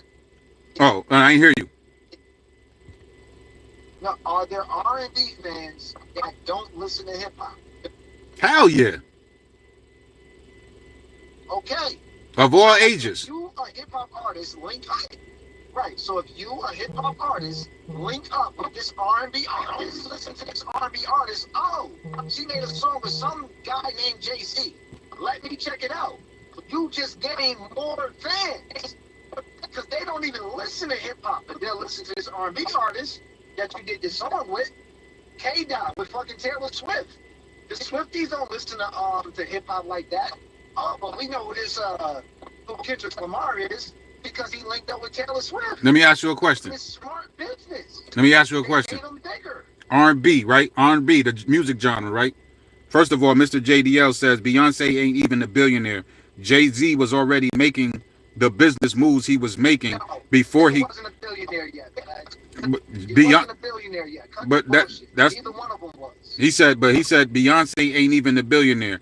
Jay-Z, Beyonce is not a billionaire, not like Rihanna. Rihanna is a certified billionaire, bro. Beyonce is not even a billionaire yet. But his point is, Beyonce ain't even a billionaire. Jay-Z was already making business moves he was making before he got with her. Being with Jay-Z boosted, like, bro, Rockaware came out in 1999. That nigga made $80 million fucking dollars. You think Beyonce had $80 million to her fucking name in 1999, bro? You talking about being big? No, she didn't. She was with a group and a label. No, you know she didn't, bro. Come on, son. Let's be real here. So Jay-Z by himself, that was all his money, the whole 80 million. Well, he was with it. All right, to take that shit away, they split the shit 3 ways. What is that? What's 2 in that? What's that? 80 million? What's 3 in the 80 million? What's 3 in the 80 million? All right, you think Beyonce you think Beyonce had $20 million to her name in 1999? I'm gonna be honest, I don't know. It wouldn't be far-fetched, but I don't know. Hell yeah, it's far-fetched, bro. That shit is way far-fetched, bro. The music, the label got to get their money first, bro. You got 3 girls. This is Destiny Child, bro. They got to get their shit first. Beyonce ain't had no $20 million in 1999, son. Wait. And didn't you? And Aaliyah's alive too? Fuck out of here, PV. You see what you telling you be walking yourself into traps, my nigga. That right there just already goes to show you how big Jay-Z was. You think a nigga could damn near make $100 million off clothes if he's not big and successful? I'm not. No, man. Wait a minute. Because I'm telling you how simple the math is. We just said, all I said was this. You have R&B fans that don't listen. Brandon, he made billions off music and business, music and business moves, bro. You sounded crazy right now, Brandon. Like real talk. We know he did. Yeah, he sounded crazy. Like you just be saying shit, Brandon. Like real talk, you just be saying shit, Brandon. You just be saying shit, fam. He made his billions off his business moves, not music. He made money both ways. That shit went hand in hand. So, like, he made most of his money after the Hard Knock Life. His sales started to decline. He wasn't maintained in that same level of success as a solo artist. He think wait, Brandon, what do you think music is? Music is a fucking business. Music is a business. It's a business. It's a business. That's the key word. It's a business. So it don't make sense when you say he made billions off business moves, not music. Music is part of the business. It's a business. That's like saying he made billions off movies, off movie business and not music. I mean, it's a business. When you say business moves, I'm making movies. I made millions of dollars off clothing, movies, music, cologne, sneakers, books, etc. It's Ace of Spades and shit like that. The fucking the Brooklyn Nets. It's business. The key word is business. Come on, man. Niggas hate Jay-Z so much that niggas be saying anything and it don't be making sense to me. Listen, man, I don't hate him at all. There's no hate there. All I'm saying, what I'm saying is, as far as the credit that he gets, I told you before, when we started this conversation. Yeah. I give him all kind of credit for the moves he made. Those are good business moves. Snatch Jay with fucking 50 is taking over the industry is smart. It kept you afloat. Because if you didn't do that, that hurricane would have buried your ass, man. Like, we see what happened. Nigga went diamond off his first album, man. He was gonna take over the show, and he did. He took over the fucking show in hip hop. He was running that shit. But Jay-Z stayed afloat. His name stayed in the conversation. He went and started accumulating other fans in other genres. It's smart business. There's nothing wrong with that. Nah, There's nothing wrong with saying, like, yo, linking up with that girl right there actually made you bigger than you were. You're big, but it made you bigger. They made themselves bigger. That's the only thing I'm saying, bro. It worked. They got together, a married couple, black love, #1. You know what I mean? I said all of it. She didn't. Yeah, I feel you. So she didn't have to get with the nigga. You know what I mean? But he impressed her. No, she did. He charmed her. I don't want to talk that other. If you're gonna start talking that Illuminati shit, I don't want to talk about that shit, bro. But I want to keep it on a level where it makes sense, bro. Like he charmed her. You know what I mean? He charmed her. Yeah. Well, you said, I yo, didn't say she no had about you. fooling You around. said she had to marry him. Why? No, I didn't say that shit. I said that he made her bigger as well. She wouldn't have been as big as she was without him. It goes hand in hand. I could have sworn you It just goes, said like, no, we she was she talking had to about, marry him.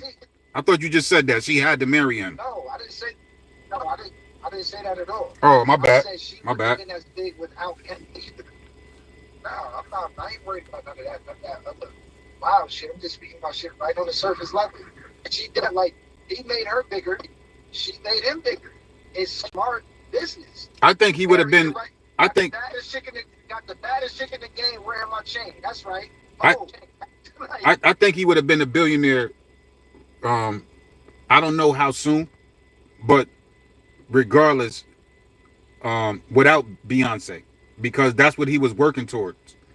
You know what I mean? He was working towards that. So you seeing $80 million off Rockaware alone? That's just that. Yeah, I don't know what else, what other type of money that you was making. We just counting that shit. I don't know what other type of business investments, that brother had, other than that. So he was like, nigga, like I just saw 100 million. I definitely could see a billion. It ain't too far fetched. I think he was going to work towards that shit regardless. You know what I mean? Like a Dr. Dre, like, P. Diddy. You know what I'm saying? I don't think Russell Simmons ever achieved that. I think 50 Cent was on his way to achieving that shit, but somewhere down the line, he fucked up, I think, somewhere, from what I understand. And Jay-Z was just watching his moves. He was paying attention. A lot of these other motherfuckers, they strive to do what they doing is because a lot of them, because of Jay-Z's success. Some might look at Russell Simmons or and shit like that, but what Jay-Z has done in hip-hop is like uncanny besides what Kanye was able to accomplish. And Kanye was... ain't nobody did what he did. That nigga Kanye, he jumped over Jay-Z. Or let me go back to Chris White, because I want Chris White. Did he answer my question? Chris White says Jay-Z wasn't no drug dealer. So what makes, when you say he wasn't a drug dealer, what makes Jay-Z not a drug dealer? I just want to ask this question because if what's a drug dealer? What's a drug dealer? How much money does a drug dealer gotta make to be considered a drug dealer? If I started selling drugs right now, PV, right, and I got some cocaine on me, and it's only like a few grams, or maybe an ounce of cocaine, and I'm about to go knock this shit off, but I get knocked. What are they charging me with?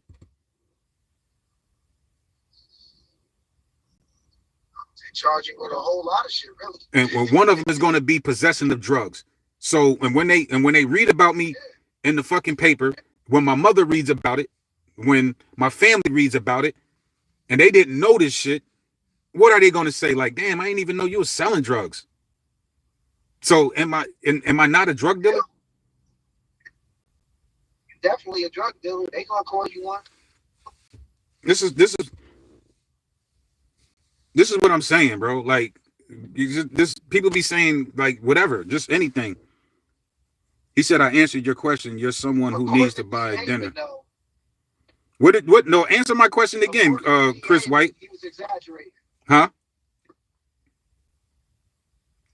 Say it again, P. You heard me? Nah. I said, according to D. Haven, he was exaggerating. He probably was. He could have been. He could have been, but shit. I don't get it. All right, so I sold a few. I don't know what how much Jay-Z said he said he came in the game 900, right? Said 9. Your boy said 90 bricks. Somebody said that he lost 90 bricks or some shit. I don't believe that at all. I think that was 100% false, but I'm not. Maybe he had 9. So Chris, hold on. 90 is outrageous. Hold on. So Chris White says to me, so you're saying if I got knocked the first time I sell drugs, I'm a drug dealer. You just said it, nigga. The first time you sell drugs. If you sell 10 packs of, if you sell 10 pairs of brand new Jordans, or do you not sell sneakers? If you sold hot dogs and hamburgers, did you not sell hot dogs and hamburgers? If you sell that shit, like if you sold it, that's what you are. Like, yo, oh, that's the dude that sell hamburgers and hot dogs. Oh, I know this nigga that sold. If you sold 10 pairs of Jordans, brand new Jordans, like, oh yeah, especially if you sold 10, you got 10 of them off, and you made doing that shit. Like, nigga, you known as the motherfucking nigga that sells sneakers.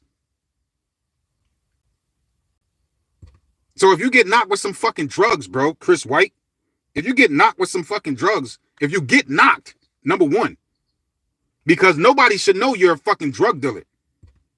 If you're doing some illegal shit in this white man's world, nobody should know what the fuck you're doing. Number one. That's number one. But if you get knocked, then you made a terrible mistake, you got greedy, or, you know, it's something that you shouldn't have been involved in. Number one, you shouldn't have been involved in that shit. That's number one. So if Jay-Z only sold a few bricks, whatever the fuck may be, the nigga sold drugs. Or he could be lying. But to answer your question, you know, if you get caught with drugs and you got knocked for selling drugs, what is it going to say on your rap sheet, Chris White? Unless you're a dope fiend and you're going to tell him you was using. Now you're going to be labeled a dope fiend. Or are you going to tell him, no, I ain't no dope fiend. I ain't no dope fiend. What are you then? Well, I just had him and I was about to sell him. Then you're a drug dealer. No, I ain't a drug dealer. I was going to, you know, use the cocaine. Then, you know, so you wasn't going to sell it and you was going to use it. Then you're an addict. Make up your mind, Chris White.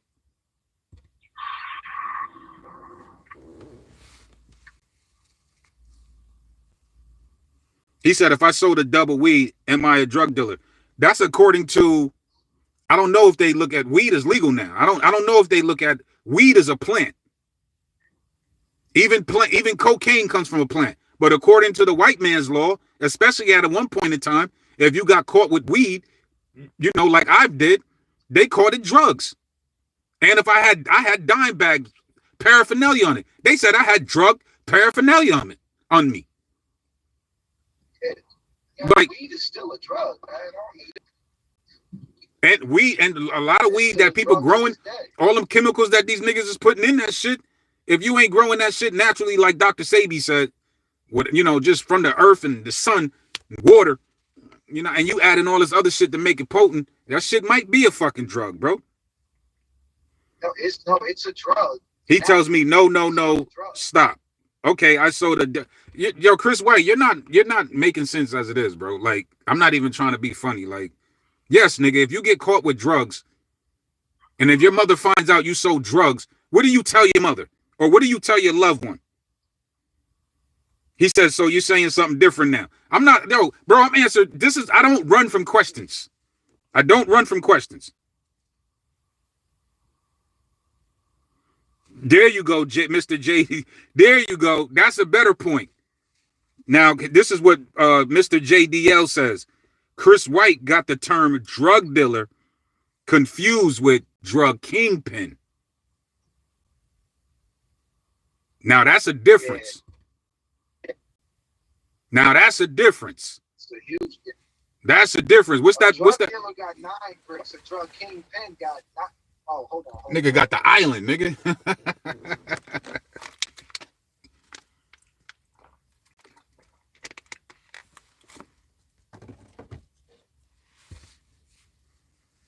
Was he bigger around the world like that? No, that's a fact. How do you know, Brandon? How do you know? Brandon, how old are you? I gotta ask you that. You 30-something, right, my brother? So, I gotta ask you. I can't believe on my birthday I wasted my whole time on this shit, bro. I ain't go out and make no money. I ain't do none of this shit. Ain't no nigga hit the cash app with a happy birthday, though, Nikki Black. I've been out here. This is the longest live feed I ever did, my nigga. $ Nikki Black, man. Y'all see my name on the profile. Hit a nigga with $5 or $1 or some shit. Hit me with $5 and the fuck you, nigga. Jay-Z is overrated. Everybody that hate Jay-Z, hit me with $5 with a fuck you is overrated. You see my Cash App name over there. It's my birthday, my nigga. Get me up to $52 at least. Just get me up to $52. I ain't make no bread today, bro. Sitting in the fucking car for like the past 3 hours, 4 hours. Yo, salute, Zachariah. I appreciate that shit. Yeah, I'm here. I was telling everybody, like, yo, I've been on this live. I spent my whole birthday on the motherfucking live talking about Tupac, Jay-Z, Kendrick Lamar, Beanie Siegel, Beyonce, Aaliyah, R. Kelly, Trump, drug dealers, SpongeBob SquarePants, Patrick, fucking Al Bundy versus Mr. Drummond from Different Strokes and George Jefferson hairline and everything else, my nigga, but celebrating my birthday. Hey, yo, I gotta get out of here anyway. I'm about to go take my wife to go see Gladiator, man. Nah, don't take it. The Denzel kissing on the man, like boycott, boo, boycott. They took that scene out. We good. Nah, you ain't good. Your boy Denzel said, yo, if you write it, I'll do it. I'll play a gay nigga. If you write it. You know he said that, right? We have to get a legend to pass, man. He like 70 years old. Nah, fuck that. Nah, fuck that. This is a discussion for your channel. Denzel gets like he got caught up in the weirdo. That nigga Eddie Griffin said you don't lead this shit without an asterisk, unscathed. That nigga Denzel is trying to lead up and coming black male actors into an agenda. Nah, bro. Fuck out of here, Denzel. I don't. I let that nigga. Let me end it right here. I let that nigga pass when he said, like, yo, the problem is with young black men is that there's no fathers in the household, and he left it at that. You started. Why you start with there, my nigga? You don't start with there. Talk about the systemic racism. Talk about how there's no fathers up in the home, Denzel. He didn't do that. I let him go. I let him escape on that one. Talk about it. Talk about how the government didn't want to give no women, no black women, no benefits unless you ain't have your motherfucking husband staying there or your baby father or whoever. Don't just put that shit out there, Denzel. We got to look at that a little bit different when Lyndon B. Johnson dropped that whole Welfare Act. And we talk about Denzel. Right. The idea behind that with the Welfare Act, when your rent is $100 or is subsidized housing, it's a stepping stone.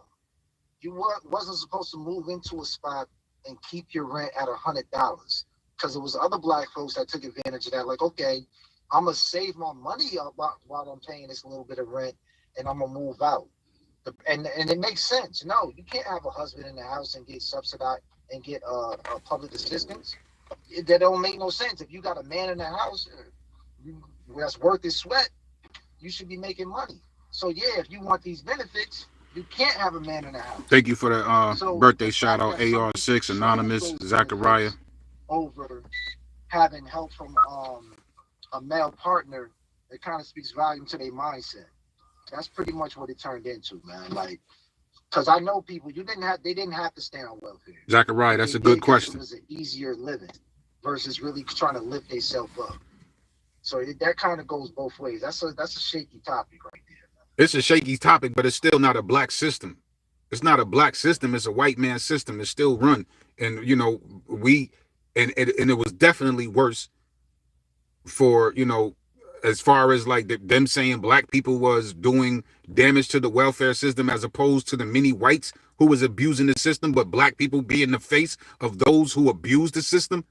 You know what I mean? Like, nah, it was definitely a system that didn't really do good for black men in general, for black people, because we should have our own shit. That's their shit. So it definitely, you know, they gave the black women the food stamps and all this other shit. You know, Sister Shazarat Ali and others been talked about this shit. You know what I mean? This what made the black, you know, we called the man because of those type of arguments. So I get where you coming from, but yeah, man, that shit still in all. That shit still fucked us over. That shit still fucked us over, and it made a lot of women, like my mother in general, tell you straight up and down, you know, and she might be right to an extent. But she said, like, you know, if it wasn't for welfare system, you know, I'll be fucked. I would have been fucked. Well, that's And the she thing, still right? has that mentality about welfare to this day. So you get lazy. You get a lot of black women. You get a lot of women in general that get lazy off this shit. Yeah, you just said it right there. That's mentality. That's not something that we can blame the government for, though. I threw the line out there. You didn't have to take it but so long. Because again, there were other black people that took advantage of that system for a shorter period of time, leveled up and went and got them a house or two. It wasn't meant for you to just get lazy and forget that you got to live your life. The fact that some people took advantage of that, that's not, honestly speaking, if we're taking accountability But some people, you can't blame the government for that. But some people don't know better. Not everybody is educated. And there's a lot of people, those who probably did that was probably educated and got off that system because they was educated and smart enough to do that. There are others who don't know any better, and they might be conditioned, they might get lazy. And my mother, I'm trying to tell you right now, my mom's was one of them. And she, you know, that same mentality. My mother just recently told me this like a few years ago. So she, you know, she's not the only one that looked at the government assistance in that shape or form, bro. And I see it daily. I see it daily. And if you try to go get food stamps, my nigga, you know what I mean? That, I'm a part of that. Child support is coming after you. Coming after you. Who's your baby father? We need to know his name. If you don't give us his name, then you can't get no help. Yeah, listen, look, man. When I look at it from both perspectives, I get it. I don't think you need to be educated more than you need to be determined, man. If you're determined to go out there and make something happen, you're going to do it. Because if you had to do it, you would make it happen. It wouldn't even be an argument, a discussion, nothing. Again, like I don't think it's a bad thing that they introduced the welfare system out there to people. The downside to that is that so many people jumped on it and they didn't keep that Black Wall Street mentality. Like, we're going to continue to work together. This is why they can say that, yo, Black people actually financially did better in the 1950s than they're doing right now. They knew that they had a common enemy. They knew they had to come up. I gotta send you a reel. I'm gonna tell you how good they was doing back then. Back when they dropped Cadillacs and all of that. When the banks in the 1920s going up, this is still Black Wall Street era, where the banks was just doing bad. Like people, it's the Great Depression time. But the Black Wall Street was destroyed in 1920, not the 1950s. No. We trend I just went backwards for a second. I went back to Cadillac to show you how Black people stuck together in the 20s. They did better economically in the 50s in those 30 years because they kept leveling up. But in the 1920s, when Cadillac had dropped and the banks was going through the Great Depression, a lot of white folks that had money inside the banks couldn't afford to buy those cars, and they were the luxury brand for a while. Black folks saved Cadillac along the way because we weren't putting our monies in the banks. We were saving it. So we the ones that kept that brand alive. This is why so many of us drive it today. I'm just speaking to the mentality of us as a collective back then, from the 20s to the 50s, and somewhere in the 70s where they got on this kumbaya shit is where you start to see a decline in that unity with understanding certain things. So again, I won't say that welfare was a bad thing, but it definitely made a lot of people lazy in the fact that, yeah, I'm just going to go to work and I'm going to come home and my rent going to be $100 to this day. It's people that's content with their rent being $50 a month. You will never see past that small box that you in unless you have to do something about it. That's not the government's fault. At this point, yeah, they are babysitting you and taking care of you. If they strip that away, you'll be okay. You won't be homeless because that survival mechanism is going to kick in. Oh, damn. Now I have to go out here and do something. That's all I'm saying. Yeah, it's been a long conversation. A long conversation. We done went from Kendrick, Lamar, all the way to welfare system. Now we talking politics. That's crazy. Yeah, that's the topic I don't really like talking about online because I'll really start speaking. It'll get real revolutionary, and I don't really want to do that shit online. You know what I mean? Mm-hmm. I really don't like doing that shit online. That's why. Let me get one. I gotta get in the house anyway. We get ready to go see this movie real quick. Oh yeah, that's how it started. Denzel, nigga.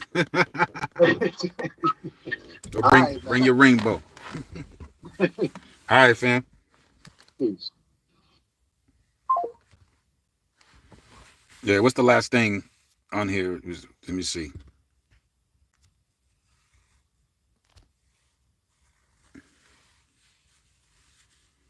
Chris Wright, what the hell are you talking about? That's not true. Black people were 60% in poverty until 1970. Michael Gladden. It ain't hard to show up in school. I hate to say this, but the projects are built for immigrants and all made it out. Now we're the only ones left. It ain't hard to go to school and get a job. Got to be stronger.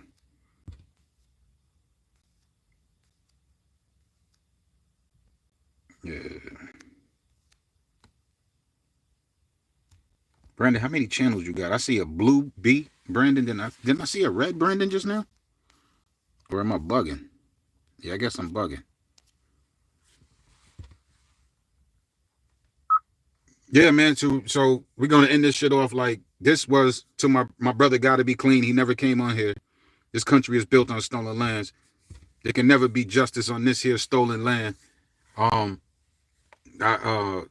GottaBeClean has said that Kendrick Lamar was didn't do justice to Kendrick Lamar's reincarnation. I totally disagree with that shit. I think Kendrick did an excellent job and talking about the devil and the storyline and shit like that to a beat that not a lot of people besides Tupac purists know that it was actually a Tupac song. So yeah, you know what I mean? Just based on that note, bro. But I'm about to beat the fuck up out of here. I'm getting a headache and it's been a long time. But somebody did ask a question, was Zachariah, I think he asked me was, should Tupac been on Ready to Die album?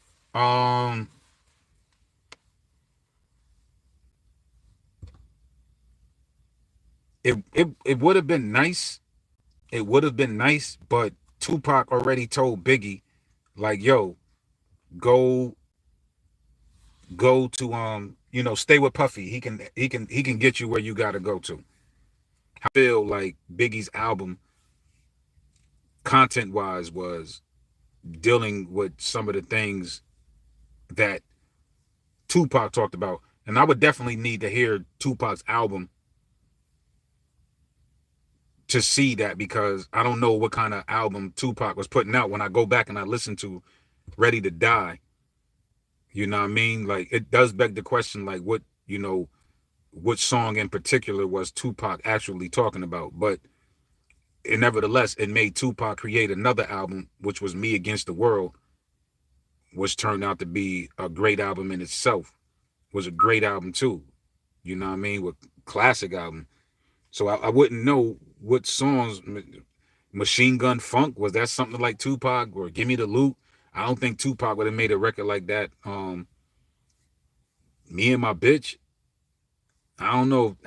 Like, when I go back and I was listening to Ready to Die the other day, and I was just like, content-wise, some of the shit that Biggie spit is just not the same type of shit Tupac would have spit. So I don't know what approach or what angle or what exactly Tupac thought about Biggie's album wasn't, that was